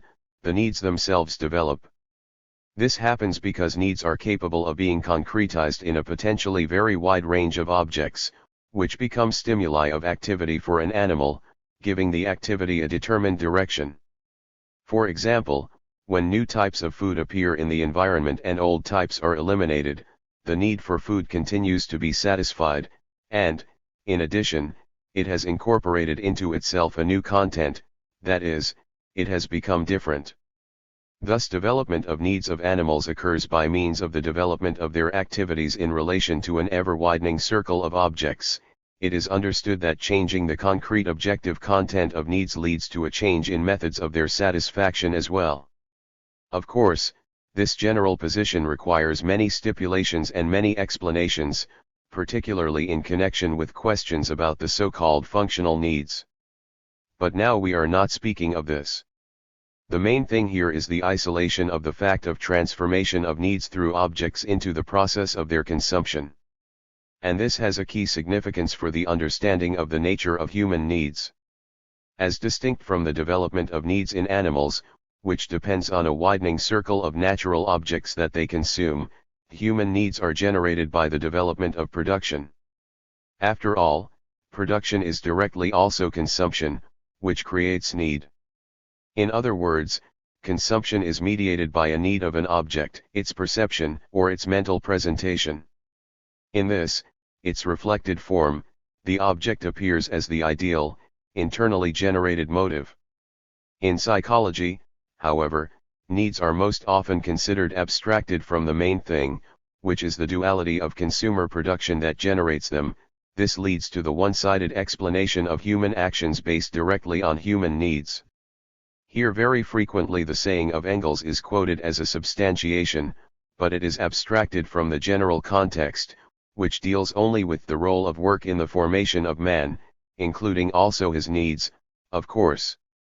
Marxist understanding is far from considering needs as the initial and principal point. Here is what Marx writes in this connection: as a necessity, as a need, the need itself is the internal moment of the productive activity. But productive activity, author's emphasis, is the initial point of realization and therefore also its dominant moment, the act in which the whole process recurs again. The individual produces an object and through its consumption returns it again to himself. Thus we have before us two major schemes expressing the connection between need and activity. The first produces the idea that the initial point is need, and for this reason the process as a whole is expressed in the cycle, need rightward arrow activity rightward arrow need. In it, as Leontev notes, is realized the materialism of needs, which corresponds to the pre-Marxist representation of the sphere of consumption as basic. The other scheme which contradicts the first is a cyclic scheme, activity rightward arrow need rightward arrow activity. This scheme, which corresponds to the Marxist concept of needs, is also fundamental for psychology, in which no conception based on the idea of a single mover, in essence preceding activity itself, can play an initiating role capable of serving as an adequate basis for the scientific theory of human personality. The position that human needs are produced has, of course, a historical materialistic sense. In addition, it is extremely important for psychology. This must be emphasized because sometimes, especially for psychology, the approach to the problem is just considered in explanations originating from needs themselves, more precisely emotional experiences that needs evoke, which seem to explain why man places goals before himself and creates new objects. Of course there is some truth in this, and it would be possible to agree with it if not for one condition. After all, as determinants of concrete activity, needs may appear only in their objective content, and this content is not directly incorporated in them, and consequently cannot be isolated from them. Another major difficulty arises as the result of a partial acceptance of the social historical nature of human needs, which is expressed in some of the needs being considered as social in their origins and others as being purely biological and common to man and animals. It does not, of course, require any particular coarseness of thought to notice the commonality of certain needs in man and animals. After all, man, like animals, has a stomach and experiences hunger, a need he must satisfy in order to support his existence. But man has other needs as well, which are determined not biologically, but socially. They are functionally automatic or anastatic. The sphere of human needs thus appears to be split in two. This is an unavoidable result of considering needs themselves in their isolation from objective conditions and means of their being satisfied, and correspondingly in isolation from activity in which their transformation occurs. But transforming needs at the human level involves also, and most of all, needs that appear in man to be homologues of animal needs. Hunger, notes Marx, is hunger, but hunger which is appeased by cooked meat eaten with a knife and fork is a different hunger from that in which raw meat is eaten with the hands, nails, and teeth. Positivist thought, of course, sees nothing more in this than a superficial difference. After all, a starving man is a sufficient example to disclose deep commonality of need of food in man and in animal. But this is nothing more than a sophism. For a starving man, food in reality stops existing in its human form and correspondingly the need for food is dehumanized, but if this shows anything, then it is only that man can be reduced by starvation to an animal condition, and it says exactly nothing about the nature of his human needs. Although the human needs, the satisfaction of which constitutes a necessary condition for maintaining physical existence, differ from man's needs, which do not have a homologue in animals, this development does not appear absolute, and historical transformation encompasses the whole sphere of needs. In addition to the change and enrichment of objective content of human needs, there also occurs a change in the form of their psychic reflection as a result of which they are capable of acquiring an ideational character, and owing to this they become psychologically invariant, thus food remains food for the person who is hungry as well as for him who is not. In addition, the development of mental production generates such needs as can exist only in the presence of a plane of consciousness. Finally, there is formed a special type of needs that are objective functional, such as the need to work, artistic creation, etc. The main thing is that in man needs enter into new relationships one with another. Although satisfaction of vital needs remains a matter of first importance for man and an undeniable condition of his life, higher, specifically human needs do not at all form only superficial formations layered on top of these vital needs. For this reason it may happen that when on one pan of the scales are placed the fundamental vital needs of man and on the other, his higher needs, then the higher needs may well outweigh the vital needs. This is generally known and does not require evidence. It is true, of course, that the general course that the development of human needs takes begins from man's acting to satisfy his elementary vital needs, but later this changes, and man satisfies his vital needs in order to act. This is the principal way of development of human needs. This way, however, cannot be directly deduced from the movement of needs themselves because behind this movement hides the development of their object content, that is, concrete motives for the activity of man. Thus psychological analysis of needs necessarily becomes an analysis of motives. For this, however, it is necessary to overcome the traditional subjective understanding of motives that leads to a confusion of completely different phenomena and completely different levels of the regulation of activity. Here we meet with a genuine contradiction. Is it not clear, they say, that man acts because he wants to? But subjective experiences, wishes, desires, etc., do not constitute motives because in themselves they are not capable of generating directed activity and, consequently, the principal psychological problem is to understand what the object of the given desire, wish, or passion is.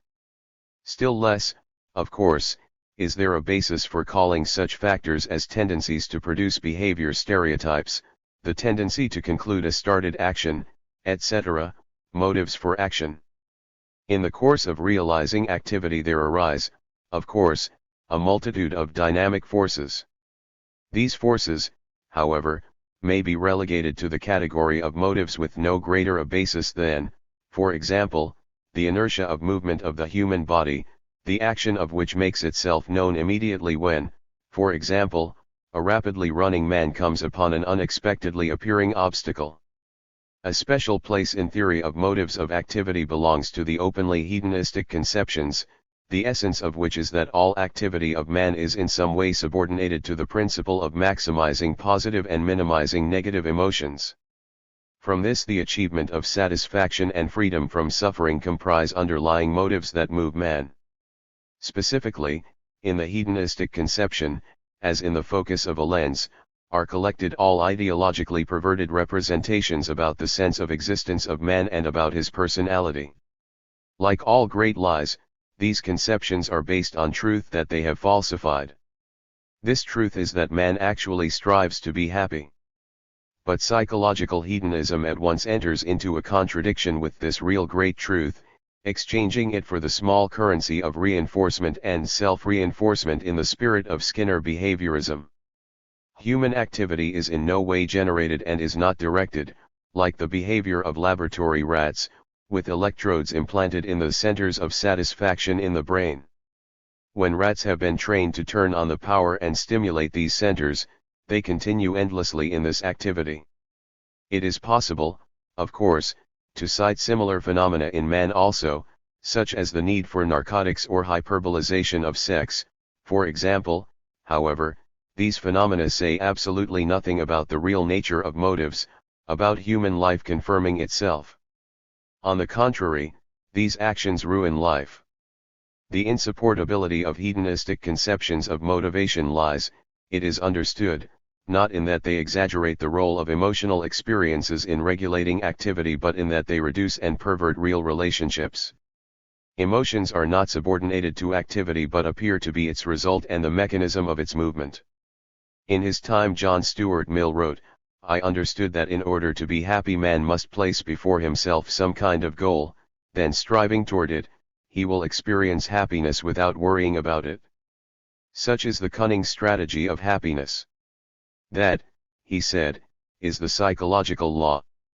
Emotions fulfill the functions of internal signals, internal in the sense that they do not appear directly as psychic reflection of objective activity itself.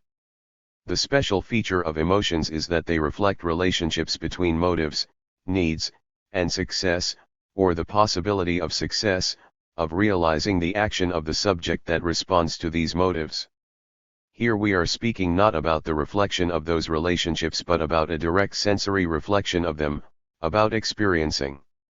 Thus they appear as a result of actualization of a motive, need, and before a rational evaluation by the subject of his activity. I cannot stop here for an analysis of the various hypotheses that in one way or another express the fact of dependence of emotions on interrelationships between objective reality and that which must be. I will note only that the fact to be considered first of all is that emotions are relevant to activity and not to actions or operations that realize it. For this reason one and the same processes accomplishing various activities may acquire various and even contradictory emotional coloring. In other words, the role of a positive or negative sanctioning is carried out by emotions in relation to effects ascribed to motives. Even a successful accomplishment of one action or another does not always lead to positive emotions, it may engender sharply negative experience, signalizing that as far as the principal one motive is concerned, the success attained is psychologically a defeat for the personality. This is true also of the level of simpler adaptive reactions. The act of sneezing in itself, that is, aside from any kind of relationship that might exist, evokes satisfaction. They tell us, however, an entirely different feeling is the experience of one of Chekhov's heroes, who sneezed in the theater. This evoked in him emotion of horror and he carried out a series of actions that resulted in his death. The variety and complexity of emotional states is the result of the breaking down of the primary sensitivity in which cognitive and affective moments merge. This breaking down must not, of course, be thought of in such a way that emotional states acquire an existence independent of the objective world. Arising in objective conditions, they mark in their own, ascribing emotional marks to things themselves or to individual people to form so-called affective complexes, etc. Here we are speaking about something else, specifically, about the differentiation that results in the form of objective content and emotional coloring. The conditions of complex mediation of human activity and the effectiveness of objects is capable of changing.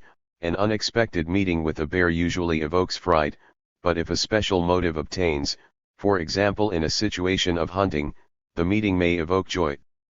The main thing is that emotional processes and states have their own special positive development in man. This must be especially emphasized in as much as the classical conceptions of human emotions as rudiments coming from Darwin consider their transformation in man as their involution, which generates a false ideal of education, leading to the requirement to subordinate feelings to cold reason. They have their own history and their own development. This leads to a change of levels and classes. These are affects that take place suddenly and involuntarily. We say, anger overcame me, but I was glad. Further emotions are properly those states, predominantly ideational and situational, and the objective feelings connected with them, that is, firm and crystallized, according to the figurative expression of Stendhal, in the object of emotional experience. Finally, they are attitudes, very important subject phenomena in their personality function. Not going into an analysis of these various classes of emotional states, I will note only that they enter into complex relationships among themselves. The younger Rostov is afraid before the battle, and this is an emotion, that he will be overcome by fright. Affect, a mother may be really angry with her mischievous child without for a minute failing to love him. Feeling. The variety of emotional phenomena and the complexity of their interrelations and sources is well enough understood subjectively. However, as soon as psychology leaves the plane of phenomenology, then it seems that it is allowed to investigate only the most obvious states. This is the way the matter stood in the peripheral theories. James said directly that his theory did not concern the higher emotions. This is the way the matter remains also in contemporary psychophysiological conceptions. Another approach to the problem of emotion is to investigate the intermotivational relationships that taken together characterize the structure of personality and, together with it, the sphere of emotional experiences that reflect and mediate its functioning. Genetically, the point of departure for human activity is the non-coincidence of motives and goals. Their coincidence is a secondary phenomenon. either the result of acquiring a goal of independent stimulating force or the result of recognizing motives and converting them into motive goals. As distinct from goals, motives actually are not recognized by the subject. When we carry out one action or another, at the moment we usually do not give ourselves an accounting of motives that evoke the action. It is true that it is not difficult for us to ascribe motivation to them, but motivation does not always contain in itself an indication of their actual motive. Motives, however, are not separated from consciousness. Even when motives are not recognized, that is, when man does not account to himself for what makes him carry out one action or another, they still find their psychic reflection, but in the form of the emotional coloring of the action. This emotional coloring, its intensity, its mark, and its qualitative character, fulfills a specific function, which also requires distinguishing the concept of emotion from the concept of personal sense. Their non-coincidence is not, however, indigenous. Evidently at lower levels the objects of need are exactly and directly marked by emotion. The nonconformity appears only as a result of the breaking down of the function of motives that takes place in the course of the development of human activity. Such breaking down is the result of the fact that activity necessarily becomes multi-motivational, that is, it responds simultaneously to two or more motives. After all, the actions of man objectively always realize a certain collectiveness of relationships, toward society, and toward the person himself. Thus work activity is socially motivated but is directed also towards such motives as, let us say, material reward. Both of these motives, although they coexist, lie as if on different planes. Under conditions of socialist relationships the sense of work is engendered for the worker by social motives. As far as material reward is concerned, this motive, of course, also exists for him, but only as a function of stimulating activity, although it also induces it, making it dynamic, but material reward as a motive is deprived of its principal function, the function of sense formation. Thus certain motives inducing activity also give it personal sense, we will call these sense-forming motives. Others, coexisting with them, fulfilling a role of stimulating factors, positive or negative, sometimes sharply emotional and affective, have no sense-forming function, we will call these motives literally motive stimuli. Characteristically, when an activity, important in its own personal sense for man, encounters in the course of its realization a negative stimulus eliciting even a strong emotional experience, then its personal sense is not changed because of this. Most often something else happens, specifically, a unique, rapidly growing psychological discreditation of the elicited emotion occurs. This well-known phenomenon makes us think once again of the problem of the relationships of emotional experiences and the personal sense. A division of the function of sense formation and simple stimulation between motives of one and the same activity makes it possible to understand the principal relationships characterizing the motivational sphere of personality, the relationships of the hierarchy of motives. This hierarchy is not in the least constructed on a scale of their proximity to the vital, biological, needs in a way similar to that which Maslow, for example, imagines.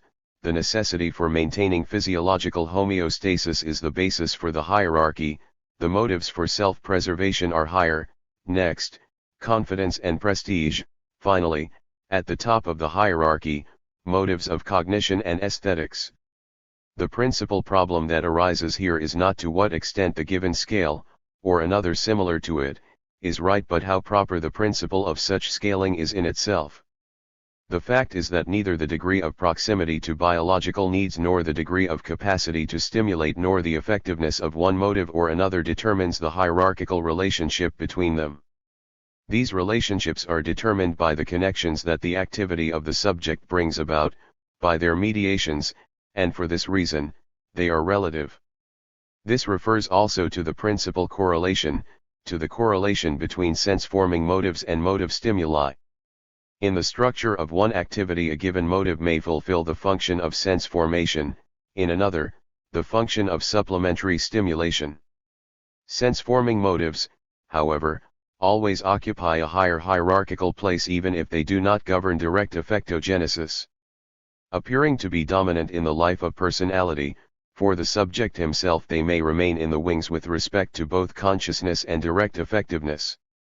The fact of the existence of actually unconscious motives does not in itself express a special beginning hidden in the depths of the psyche. Unconscious motives have the same determination as all psychic reflection, a real existence, activity of man in an objective world.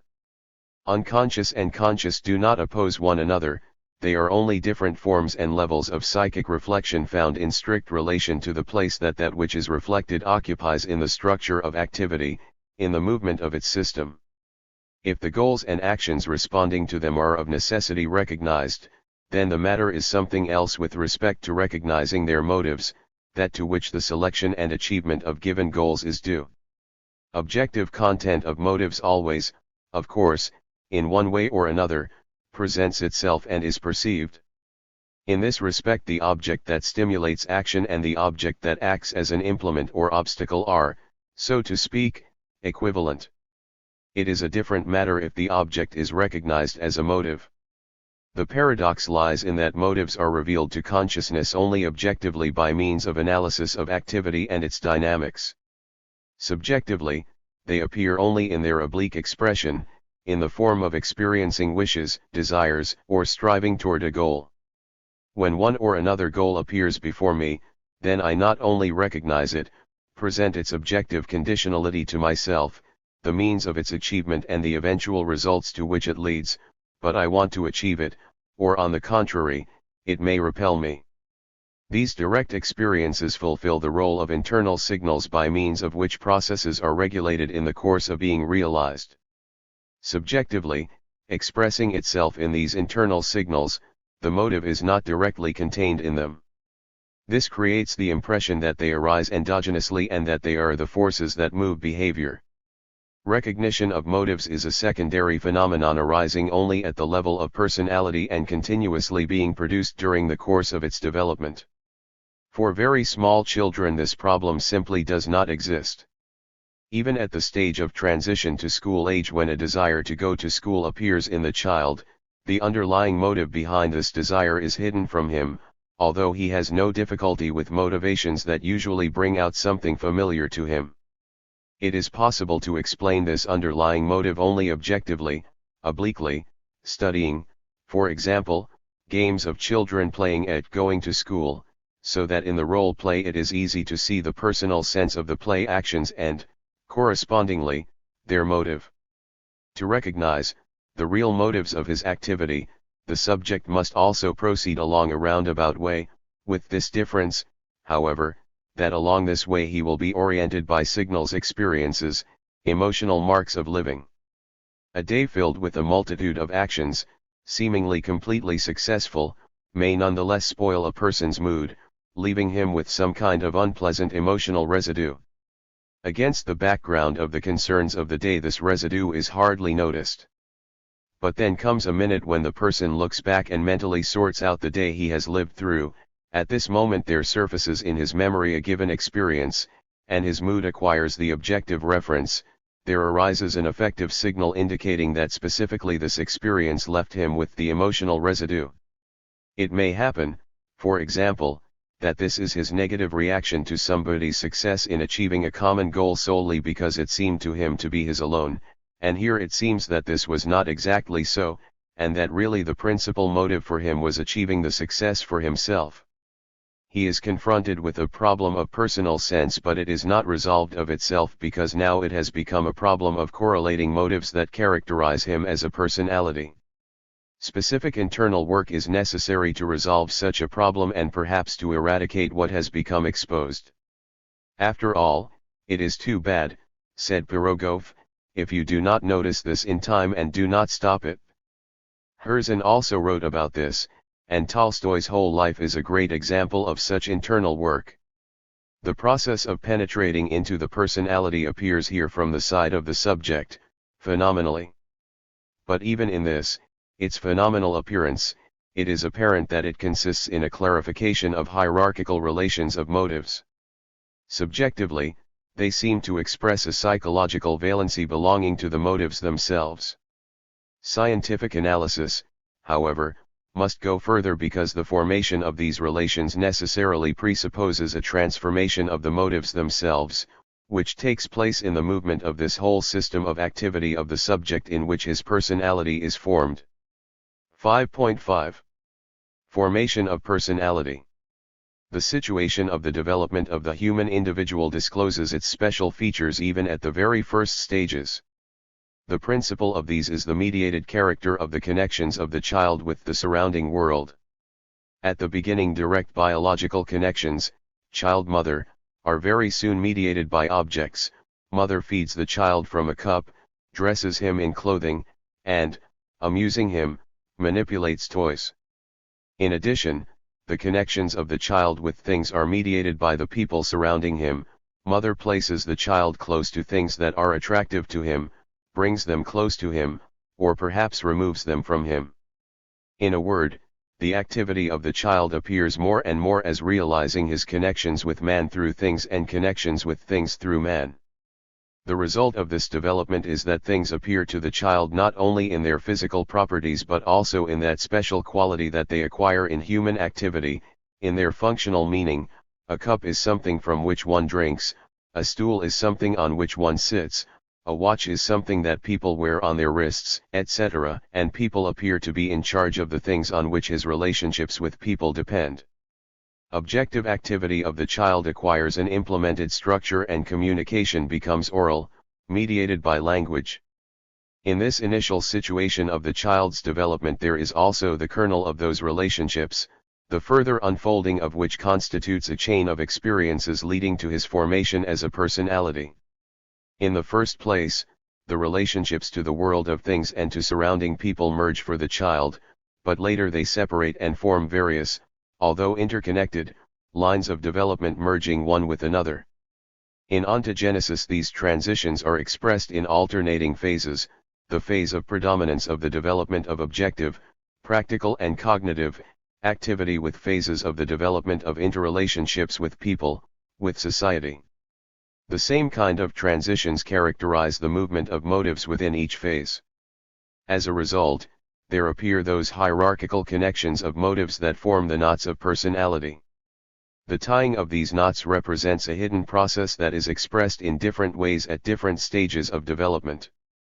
I have described above one of the phenomena that characterize the mechanism of this process at the stage when combining the objective action of a child and his relation to an adult who is absent at the given moment. Although it changes the sense of the result achieved, yet it leaves the action itself still completely a field action. How do further changes occur? Facts obtained in the investigation of preschool children of various ages indicate that these changes are subject to definite rules. One of these is that in a situation where motivation in various directions obtains, there is first a subordination of action to the requirements of the man and then an objective subordination of inter-object connections. Another rule discovered in the course of experiments appears somewhat paradoxical. It seems that under conditions of doubly motivated activity the object material motive can fulfill a function, having earlier subordinated another motive, when it is given to a child in the form of only a representation, mentally, and only later appears in the actual field of perception. Although these rules express genetic heredity, they also have a general significance. The fact is that in making a situation such as that described more precise, the phenomenon of displacement, décalage, appears as a result of which these more simple directing relationships are disclosed.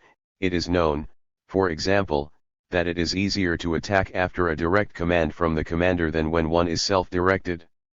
As far as the form in which the motives appear is concerned, in complex circumstances of voluntary activity it is very clearly disclosed that only an ideal motive, that is, a motive lying within the vectors of the internal field, is capable of subordinating to itself actions from external motives directed in the opposite direction.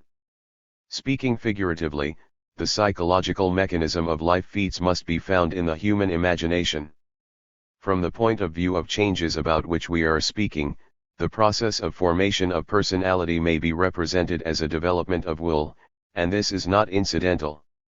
Involuntary impulsive action is action that is impersonal, although one may speak about the loss of will only with relation to personality. After all, it isn't possible to lose what one doesn't have. For this reason, authors who consider will as a most important trait of personality from the empirical point of view are right. Will, however, does not appear to be either the beginning or even the pivot of personality, it is only one of its expressions. The real basis of personality is that special structure of the entire activity of the subject that occurs at a given stage of the development of his human connections with the world. Man lives as if in an ever-widening circle of activity for him. In the beginning it is a small circle of people and objects that directly surround him, interaction with them, a sensory perception of them, and a learning of what can be known about them, a learning of their significance.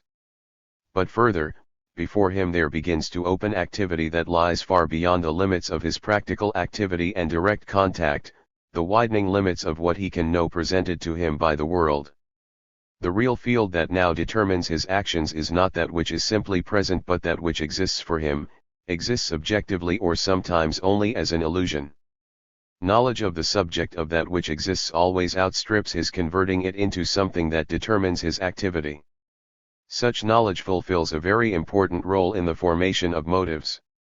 At a known level of development, motives at first appear as only known, as possible, but not yet really stimulating any kind of action. To understand the process of formation of personality, it is necessary to consider this without fail, although in itself the extension of knowledge does not appear as determining for personality. For this reason, incidentally, the cultivation of personality cannot be reduced to training, to accumulating knowledge. The formation of personality presupposes a development of the process of goal formation and, correspondingly, the development of actions of the subject. Actions, becoming ever richer, outgrow that circle of activity that they realize, and enter into a contradiction with the motives that engender them. The phenomena of such an outgrowing are very well known and repeatedly described in literature on the psychology of growth, although in different terms.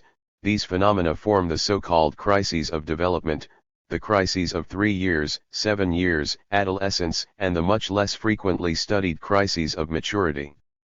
As a result, there occurs a displacement of motives to goals, a change in their hierarchy, and the engendering of new motives, new kinds of activity. Former goals are psychologically discredited and the actions that responded to them either completely cease to exist or are converted into impersonal operations. Internally moving forces of this process lie in the original dual connection of subject with the world and in their dual mediation, object activity, and social contact. Its development engenders not only a duality of motivation of actions but, owing to this, also their subordination depending on the objective relationships opening up before the subject into which he enters.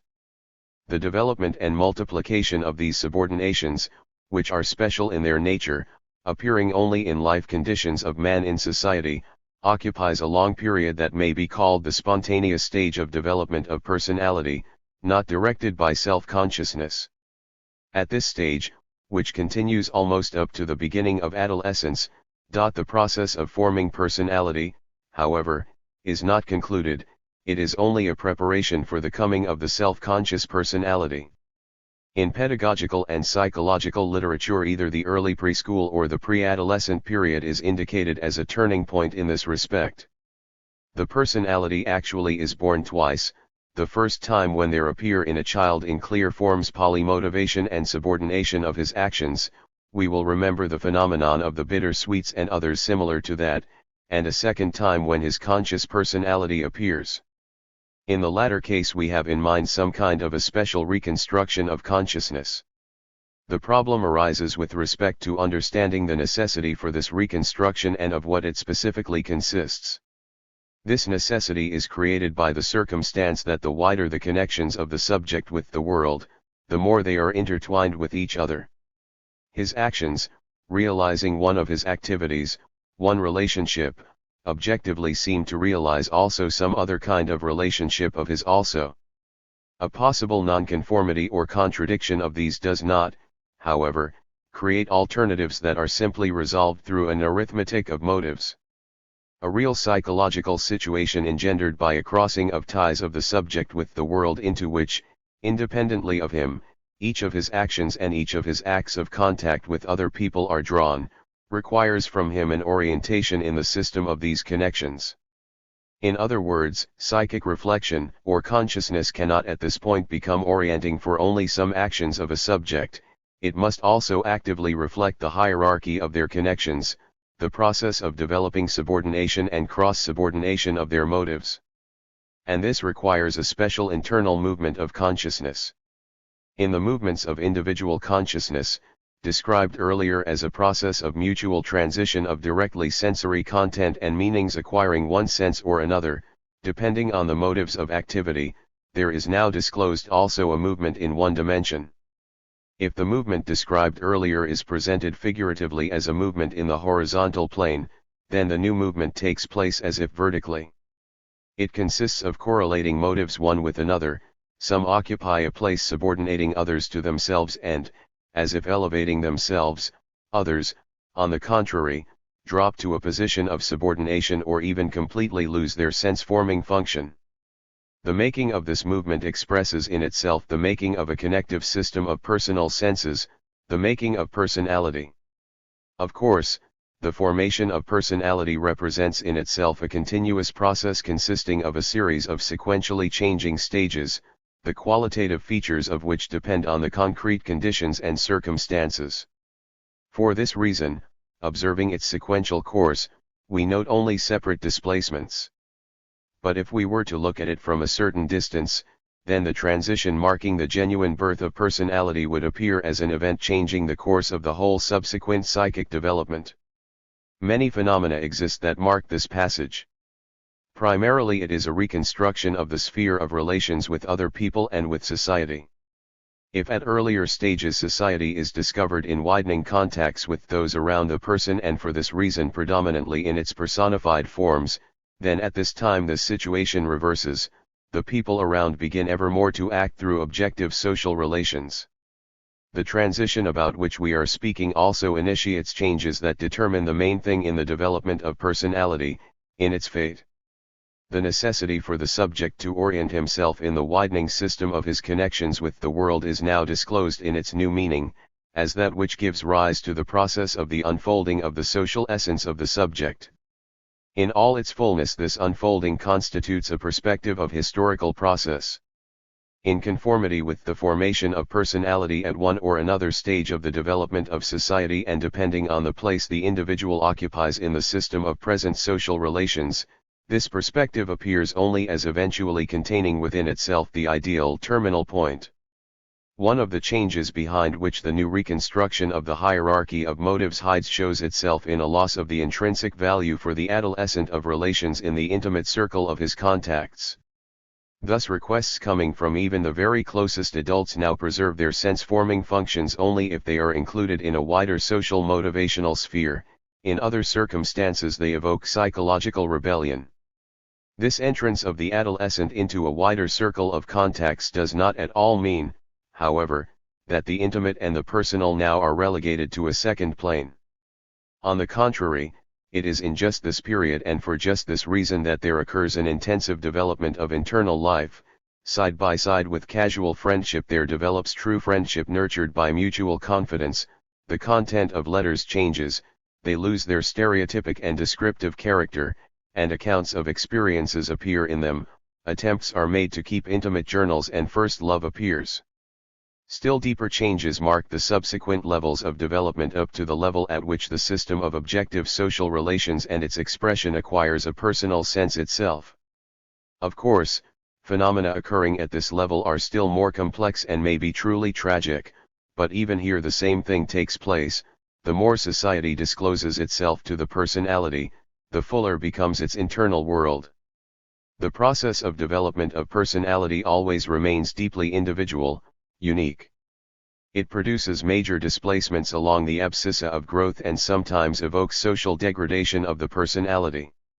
The main thing is that it proceeds completely individually and depends on the concrete historical conditions, on the belonging of the individual to one or another social environment. It is particularly dramatic under conditions of a class society with its unavoidable alienation and partialization of personality, with its alternatives between labor and management. It is understood that concrete life circumstances leave their mark on the process of development of personality even in a socialistic society. Eliminating the objective conditions that form a barrier for returning his true essence to man, for a well-rounded and harmonious development of his personality, makes this a real prospect for the first time but does not automatically reconstruct a personality. Fundamental change lies in something else, in the appearance of a new movement, a struggle of society for human personality.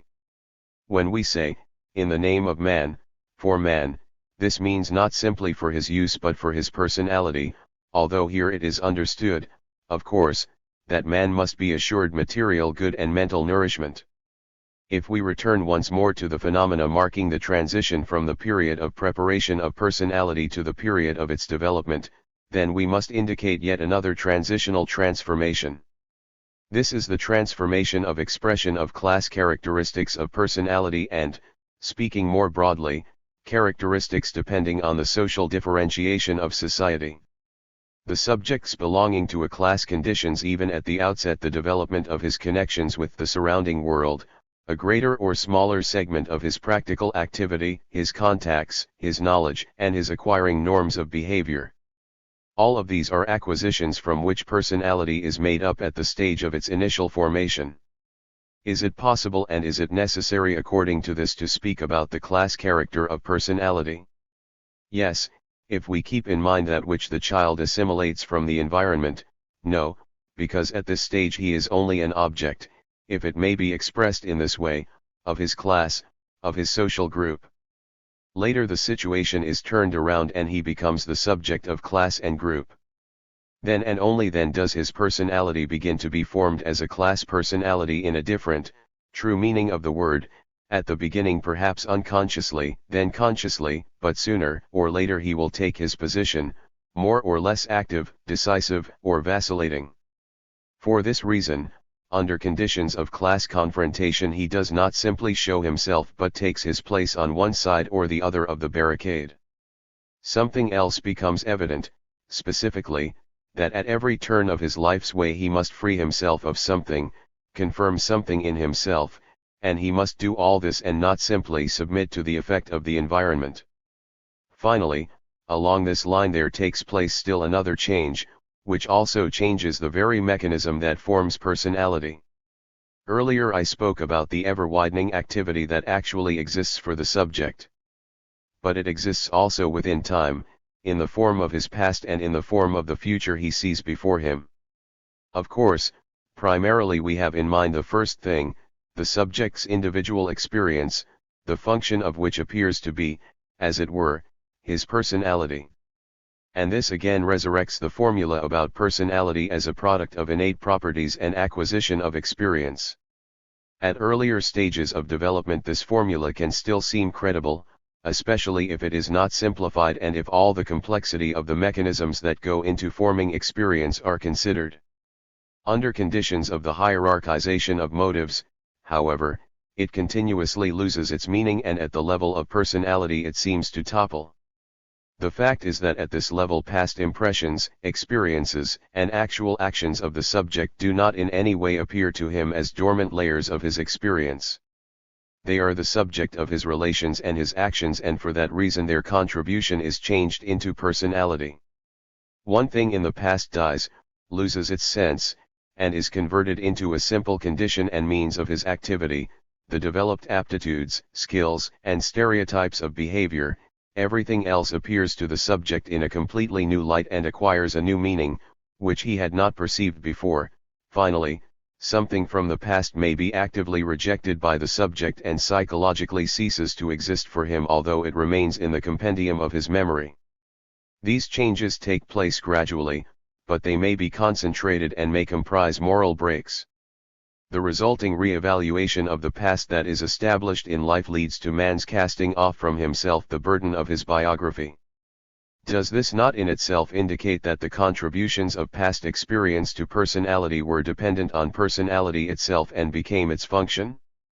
This seems to be possible because of the new internal movement that has arisen in the system of individual consciousness, which I have figuratively called a movement along the vertical. But one must not think that major changes in personality in the past were produced by consciousness. Consciousness does not produce them but simply mediates them. They are produced by the actions of the subject, sometimes even external actions, breaks of former contacts, a change in profession, a practical entering into new circumstances. This was beautifully described by Makarenko. Old clothing worn by orphans in an orphanage is publicly burned by them on a bonfire. Despite its prevalence, the consideration of personality as a product of the biography of man is unsatisfactory, confirming as it does the fatalistic understanding of his fate. A citizen thinks thus: the child stole, therefore he will be a thief.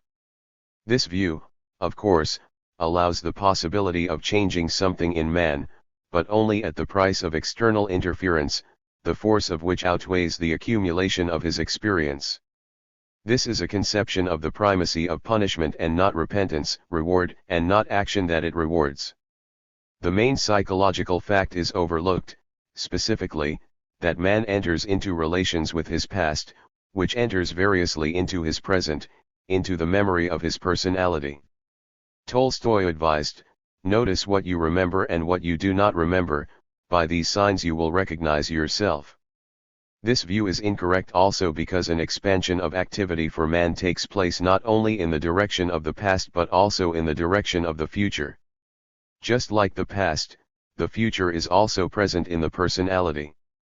The life perspective opening before man is not simply a product of a reflection left behind but also its property. In this lies the strength and the truth of what Makarenko wrote about the developmental nurturing significance of close perspectives and of more distant perspectives. This is true also for adults. The following is a parable that I heard at one time from an old stableman in the Urals: when a horse on a difficult road begins to stumble, then it is necessary not to whip it but to raise its head higher so that it might see farther ahead. A personality is created by objective circumstances but in no other way than through the whole aggregate of the activity that realizes its relations with the world. The features of the activity also form that which determines the type of personality. Although questions of differential psychology are not a part of the problem here, the analysis of forming a personality nonetheless leads to the problem of a general approach to investigating these questions. The first basis of personality that no differential psychological conception can ignore is the riches of the connections of the individual with the world. These riches also distinguish a man whose life encompasses a wide circle of various activities from that Berlin teacher whose world stretches from Moabit to Koenig and who is locked fast behind the Hamburg gates, his relationships to that world being reduced to a minimum by his pitiable position in life. It is understood that we are speaking about real relationships and not about relationships alienated from man, which resist him or subordinate him to themselves. Psychologically, we express these real relationships through an understanding of activity, its sense-forming motives, and not in the language of stimuli and completed operations. It must be added here that activities forming the basis of personality include in themselves theoretical activities also, and that in the course of development their circle can not only expand but also contract. In empirical psychology this is called a contraction of interests. Some people do not notice this contraction. Others, like Darwin, complain about it as a misfortune. The differences that exist here are not just quantitative, expressing the measure of the extent to which the world opens before man in space and time, in his future. Behind them lie the differences in content of these objective and social relationships that are mandated by the objective conditions of the epoch, nation, and class. For this reason the approach to the typology of personalities, even if it considers only one such parameter, in current terminology, cannot but be concrete historical. But psychological analysis does not stop at this, for the connections of personality with the world either may be poorer than those that set the objective conditions or may substantially surpass them. A second and more important parameter of personality is the degree to which activities and their motives are arranged hierarchically. This degree may be very different regardless of whether the personality base forming the subject's connections with the environment is narrow or broad. The hierarchies of motives exist always at all levels of development. It is these motives that form relatively independent units of the life of the personality, and they may be smaller or larger, split one from another or within a single motivational sphere. Splitting of these units of life that are hierarchically arranged within themselves creates the psychological makeup of a person living fragmentarily, first in one field, then in another. On the other hand, a higher degree of hierarchization of motives is expressed in the fact that man seems to measure his actions against his main motives, goals, and then finds that some of these are in direct contradiction to a given motive, and others directly respond to it, and still others led away from it. When the principal motive that stimulates man is under consideration, then usually we are speaking about life goal. Is this motive, however, always adequately disclosed to consciousness? This question cannot be answered lightly because its perception in the form of understanding the idea occurs not of itself but in that movement of individual perception through which alone the subject is capable of interpreting what is internal to him through a system of assimilated meanings or concepts. We have already talked about this and about the struggle that is waged in society for the consciousness of man. Units of meaning of life may gather as if into one stream, but this is a figurative characterization. The question that remains most important is which place is occupied by that point in extensive space that constitutes the real, although not always apparent to the individual, genuine reality. The whole life of the covetous knight was directed to one goal, acquiring the power of gold.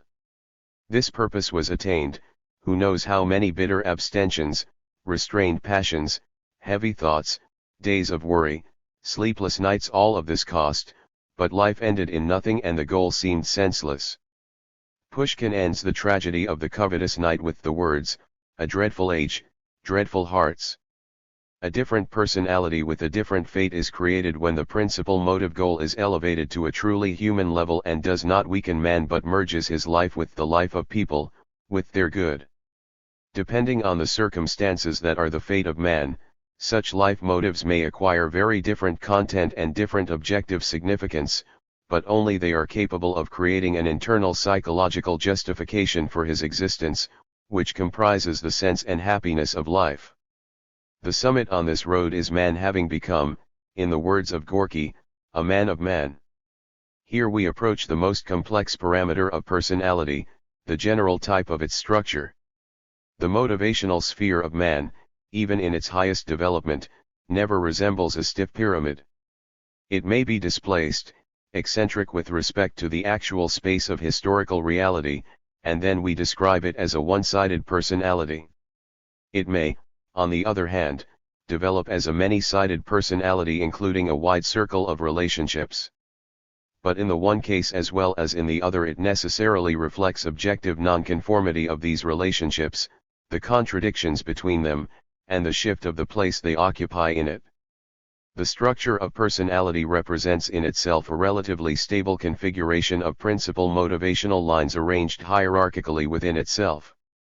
We are speaking here about the fact that direction of personality is incompletely described, incompletely because even in the presence of a distinct predominant line of life in a man, it still cannot be the only line. Serving the select goal or ideal does not at all exclude nor extinguish other life relationships of man, which in their turn form sense-forming motives.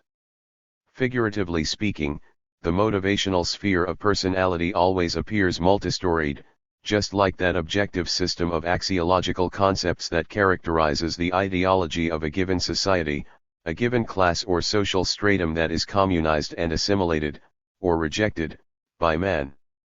Internal relationships of main motivational lines in the aggregate activity of man form as if a general psychological profile of personality. Sometimes it takes on the configuration of a flatness devoid of real summits, then what is small in life man takes for something large, and the large things he does not see at all. Such poverty of personality may under certain social conditions be combined with the satisfaction of a fairly wide circle of everyday needs. In this, incidentally, lies that psychological threat that modern consumer society poses to the personality of man. A different structure of psychological profile of personality is created by parallelism of life motives, often combined with the rise of imaginary peaks formed only by familiar motives, stereotypes of ideals, devoid of personal sense. Such a structure, however, is transient. From the beginning the parallelism of lines of various life relationships enters subsequently into internal connections. This occurs inevitably, but not of itself. It is a result of the internal work about which I spoke earlier and which appears in the form of a specific movement of consciousness. Multifaceted relationships into which man enters with reality are objectively contradictory. Their contradictions engender conflicts that under certain circumstances are fixed and enter into the structure of personality. Thus a historically arising separation of internal theoretical activity not only gives rise to a one-sided development of personality but may lead to psychological disorders, to splitting of personality into two spheres strange to each other, the sphere of its appearance in real life and the sphere of its appearance in the life that exists only as an illusion, only in autistic thought. It is impossible to describe such a psychological disturbance more penetratingly than did Dostoevsky. From a wretched existence filled with senseless matters, his hero escapes into a life of the imagination, into dreams.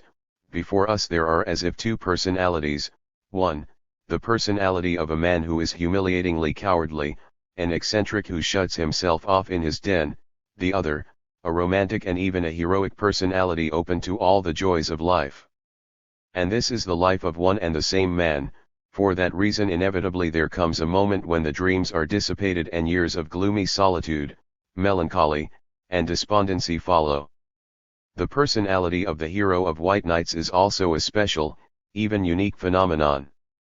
But through this uniqueness there is evident a general psychological truth.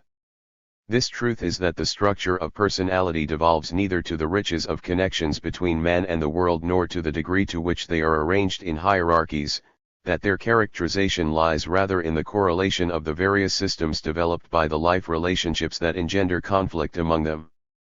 Sometimes this conflict takes place in externally imperceptible, ordinarily dramatic forms so to speak, and does not disturb the harmony of the personality or its development.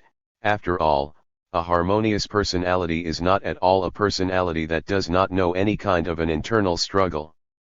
Sometimes, however, this internal struggle becomes the main thing that determines the whole makeup of the man. Such is the structure of the tragic personality. Thus theoretical analysis allows an isolation of at least three basic parameters of personality: the extent of the connections of man with the world, the degree to which they are arranged in hierarchies, and their general structure. Of course, these parameters do not give the differential psychological typology; they can only serve as a skeletal plan, which must still be tilled with a living concrete historical content. But this is a problem for special investigation. Will there not occur, however, under these circumstances a substitution of sociological psychology? Will not the psychological in personality be lost?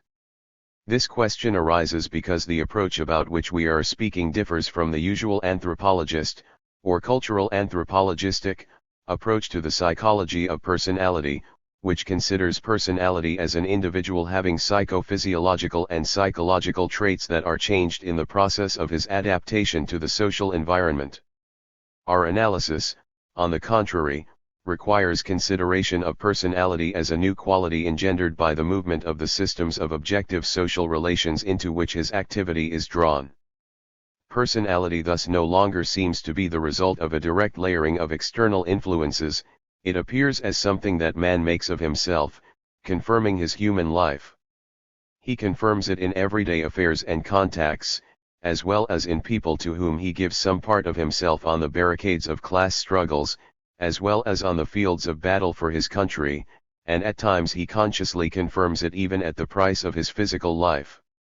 As far as such psychological substructures of personality as temperament, needs and inclinations, emotional experiences and interests, aims, habits and customs, moral traits, etc., are concerned, it is understood that they do not in the least disappear. They are only evident in different ways, either as conditions or in their origins and transformations, in changes of their place in personality, which take place in the process of their development. Thus the characteristics of the nervous system undoubtedly represent individual and at the same time quite stable traits. These traits, however, do not in any way form human personality. In his actions man consciously or unconsciously deals with the traits of his constitution just as he deals with external conditions of his actions and with the means he has for accomplishing them. Characterizing man as a natural being, the traits, however, cannot play the role of forces that determine the motivation of activity and goal formation that are forming in him. The only real problem, although it arises secondarily here, the problem of the psychology of personality, is a problem of the formation of actions of the subject directed toward his own innate or acquired characteristics, which do not directly enter into the psychological characterization of his personality sphere. Even less can the factors or modes of personality such as needs and purposes be considered as substructures. They appear only as abstracted from the activity of the subject in which their metamorphoses take place, but it is not these metamorphoses that create personality. On the contrary, they themselves are engendered by the movement of the development of personality. This movement is subject to the same formula that describes the transformation of human needs.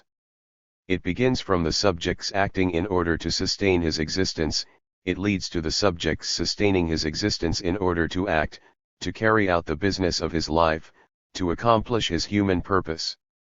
This reversal, concluding the stage of establishing of personality, also discloses the unlimited perspectives for its development. Object material needs for oneself having been satisfied, their satisfaction leads to their being reduced to the level of conditions of life, which are noticed the less by man the more habitual they become. For this reason personality cannot develop within the framework of need, its development necessarily presupposes a displacement of needs by creation, which alone does not know limits. Must this be emphasized? Of course it must, because the naive and, in essence, vestigial sense sometimes represents a transition to the principle, according to need, almost as a transition to the super-prosperous consumer society. Lost from view here is the fact that it is necessary also to go through a transformation of material consumption, that the possibility for everyone to satisfy these needs does away with the intrinsic value of things that satisfy them and eliminates that unnatural function that they fulfill in private ownership society, a function of confirming through them man himself, his own prestige. The last theoretical question I will consider is the question of perceiving oneself as a personality. In psychology it is posed as a question of self-consciousness, a question of the process of its development. There are a great number of works dedicated to an investigation of this process. They contain detailed data characterizing the stages of formation in the ontogenesis of representations about oneself. We are speaking about the formation of the so-called body plan, the potentials for localizing one's interior receptive sensations, about the development of cognition of one's external aspect recognizing oneself in a mirror or in a photograph. Carefully observed is the process of the development in children of the evaluation of others and of themselves in which physical characteristics are isolated first and then psychological and moral characteristics are added to these. A change that proceeds parallel to this is that partial characterization of others and oneself yields to characterization that is more complete, one that encompasses man as a whole and his essential distinguishing traits. Such is the empirical picture of the development of self-recognition, of the recognition of one's own individual traits, properties, and potentials. Does this picture, however, answer the question about the development of self-consciousness, of the perception of the I? Yes, if we understand self-perception only as knowing about oneself.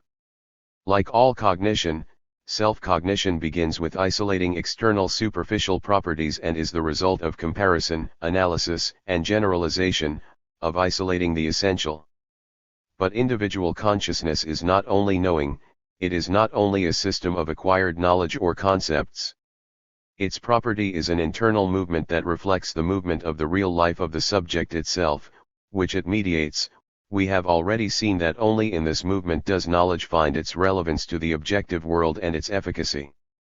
The matter is also the same when the object of consciousness is the traits, features, and actions or conditions of the subject himself, in this case it is also necessary to distinguish between knowledge about oneself and knowing oneself. Knowledge, representations about oneself, begins to accumulate even in early childhood. In imperceptible forms it evidently exists also in higher animals. Self-knowledge, perception of one's I, is another matter. It is the result, the product, of the formation of man as a personality. Representing in itself the phenomenological conversion of forms of actual relationships of the personality and its directness, it appears as their cause and subject. The psychological problem of the I arises as soon as we pose the question, to what kind of reality is everything that we know about ourselves related, and does everything that we know about ourselves relate to this reality? How is it that in one reality I find my I and in another I lose it? We even say, I am not myself. The non-correspondence of I and that which the subject represents as an object of his own knowledge of himself is psychologically evident. In addition, psychology originating from an organistic position cannot give a scientific explanation of this non-coincidence. If the problem of I is proposed in it, then it is only in the form of a statement of existence of a special instance within personality, a small man within the heart who at the proper moment pulls on the strings. It is understood that rejecting the possibility of ascribing substantially to this special instance, psychology ends in evading the problem, in dissipating the I in the structure of personality, and its interactions with the surrounding world. Nevertheless, it still remains, showing itself now in the form of a drive to penetrate into the world, into the need to actualize oneself that is within the individual. Thus the problem of self-consciousness of the personality, perception of the I, remains unresolved in psychology. And this is not in any way an imaginary problem, on the contrary, it is a problem of great vital significance crowning the psychology of personality. V. I. Lenin wrote about what distinguishes simply a slave from a slave who is reconciled to his position and from a slave who has rebelled. This difference lies not in knowing one's own individual traits but in perceiving oneself in a system of social relations. Perceiving one's I does not mean anything else.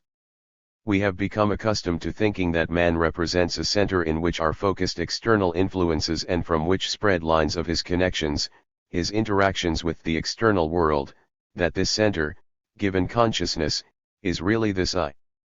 But this is not at all the way the matter stands. We have seen that multifaceted activities of the subject are intertwined one with another and connected in knots by objective relationships, social in their nature, into which he necessarily enters. These knots, their hierarchies, also form that secret center of personality, which we call the I. In other words, this center lies not in the individual, not under the surface of his skin, but in his being. Thus the analysis of activity and consciousness unavoidably leads to a rejection of the traditional, for empirical psychology, egocentric, Ptolemaic understanding of man in favor of the Copernican, which considers the human I as incorporated into a general system of interconnections of people in society. It is only necessary to emphasize here that inclusion in the system does not at all mean being dissolved in it but, on the contrary, means finding and disclosing in it the force of one's action. In our psychological literature the words of Marx are often quoted, "Man is not born a Fichtean philosopher, man looks at another man as if into a mirror and only by behaving toward him as he would behave toward himself does he begin to behave toward himself as to a man." These words are often understood only in the sense that man forms his image according to the image of another man. But in these words is expressed a much deeper meaning. In order to understand this, it is sufficient to re-establish their context. In certain relations, begins Marx in the comment cited, man resembles a commodity. What are these relationships? Evidently they are those relationships discussed in the text that accompanies the quoted comment. These are the cost relations of commodities. These relationships are based on the fact that the natural body of one commodity becomes the form and reflects the cost of another commodity, i.e., they are the relationships of such superficial quality that the body of the commodity is never penetrated. Marx ends this note thus, in addition even Paul as such, in all of his Pauline physicality, becomes for him a form of disclosure of the genus man. But, for Marx, man as a generic being is not the biological species Homo sapiens but a human society. In him, in his personified forms, man also sees himself as a man. The problem of the human I belongs to a number of problems that have been overlooked by scientific psychological analysis. Access to it is closed by many false representations compiled in psychology at the empirical level of the investigation of personality. At this level, personality inevitably appears as an individual complicated but not transformed by society, that is, finding in it new systemic properties. But exactly in these, his pretersensual properties, he embodies a subject for psychological science. Conclusion. Although I call these pages the conclusion, the task here is not to sum up the work but rather to note future perspectives. In my view, they appear as an investigation of those transitions that may be called interlevel transitions. With no difficulty we isolate various levels of the study of man, the biological level on which he appears as a physical, natural being, the psychological level on which he appears as a subject of life activity, and finally, the social level on which he appears as realizing objective social relations, the social historical process. The existence of these levels poses a problem about internal relationships that connect the psychological level with the biological and the social. Although this problem has confronted psychology for a long time, even now it cannot be considered resolved.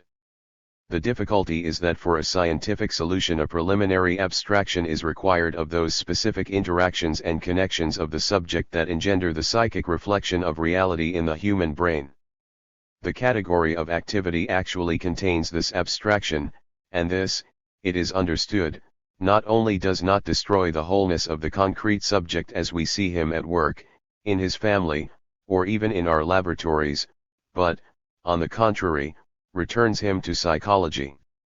Returning the whole man to psychology, however, may be accomplished only on the basis of a special investigation of the intertransitions of certain levels into others, which occurs in the course of development. Such investigation must reject the idea of considering these levels as superimposed one on another, and even more strongly that of reducing one level to another. The obviousness of this is particularly evident in the study of ontogenesis. If, in the initial steps of the child's psychological development, his biological adaptations, which make a decisive contribution to establishing his perceptions and emotions, appear at the first plane, then subsequently these adaptations are transformed. This of course does not mean that they simply stop functioning, it means something else, specifically that they begin to realize another higher level of activity on which the amount they contribute at each given stage of development depends. Our dual task consists, therefore, of investigating the possibility, or limitation, that they embody. In ontogenetic development this problem recurs constantly, sometimes in a very sharp form as it does, let us say, in the puberty period when biological changes occur, which from the very beginning have an already transformed expression psychologically, and when the whole question is what kind of expressions these will be. But let us put aside the question of development psychology. The whole principle on which interlevel relations depend consists of the fact that the available higher level always becomes dominant, but it cannot be realized except with the help of lower-lying levels and is thus dependent on them. The problem of interlevel investigations, then, is studying the multifaceted forms of these realizations due to which the processes of the higher level are not only concretized but also individualized. The main thing that must not be lost from view is that in interlevel investigations we have to do not with something that is only one-sided but with something that is two-sided and that has a movement with a spiral form, with the formation of higher levels and the leaving or alternation of lower levels, which in their turn serve the possibility of the further development of the system as a whole. Thus interlevel investigations, being interdisciplinary, also exclude understanding them as reducing one level to another or attempting to find their correlative connections and coordinations.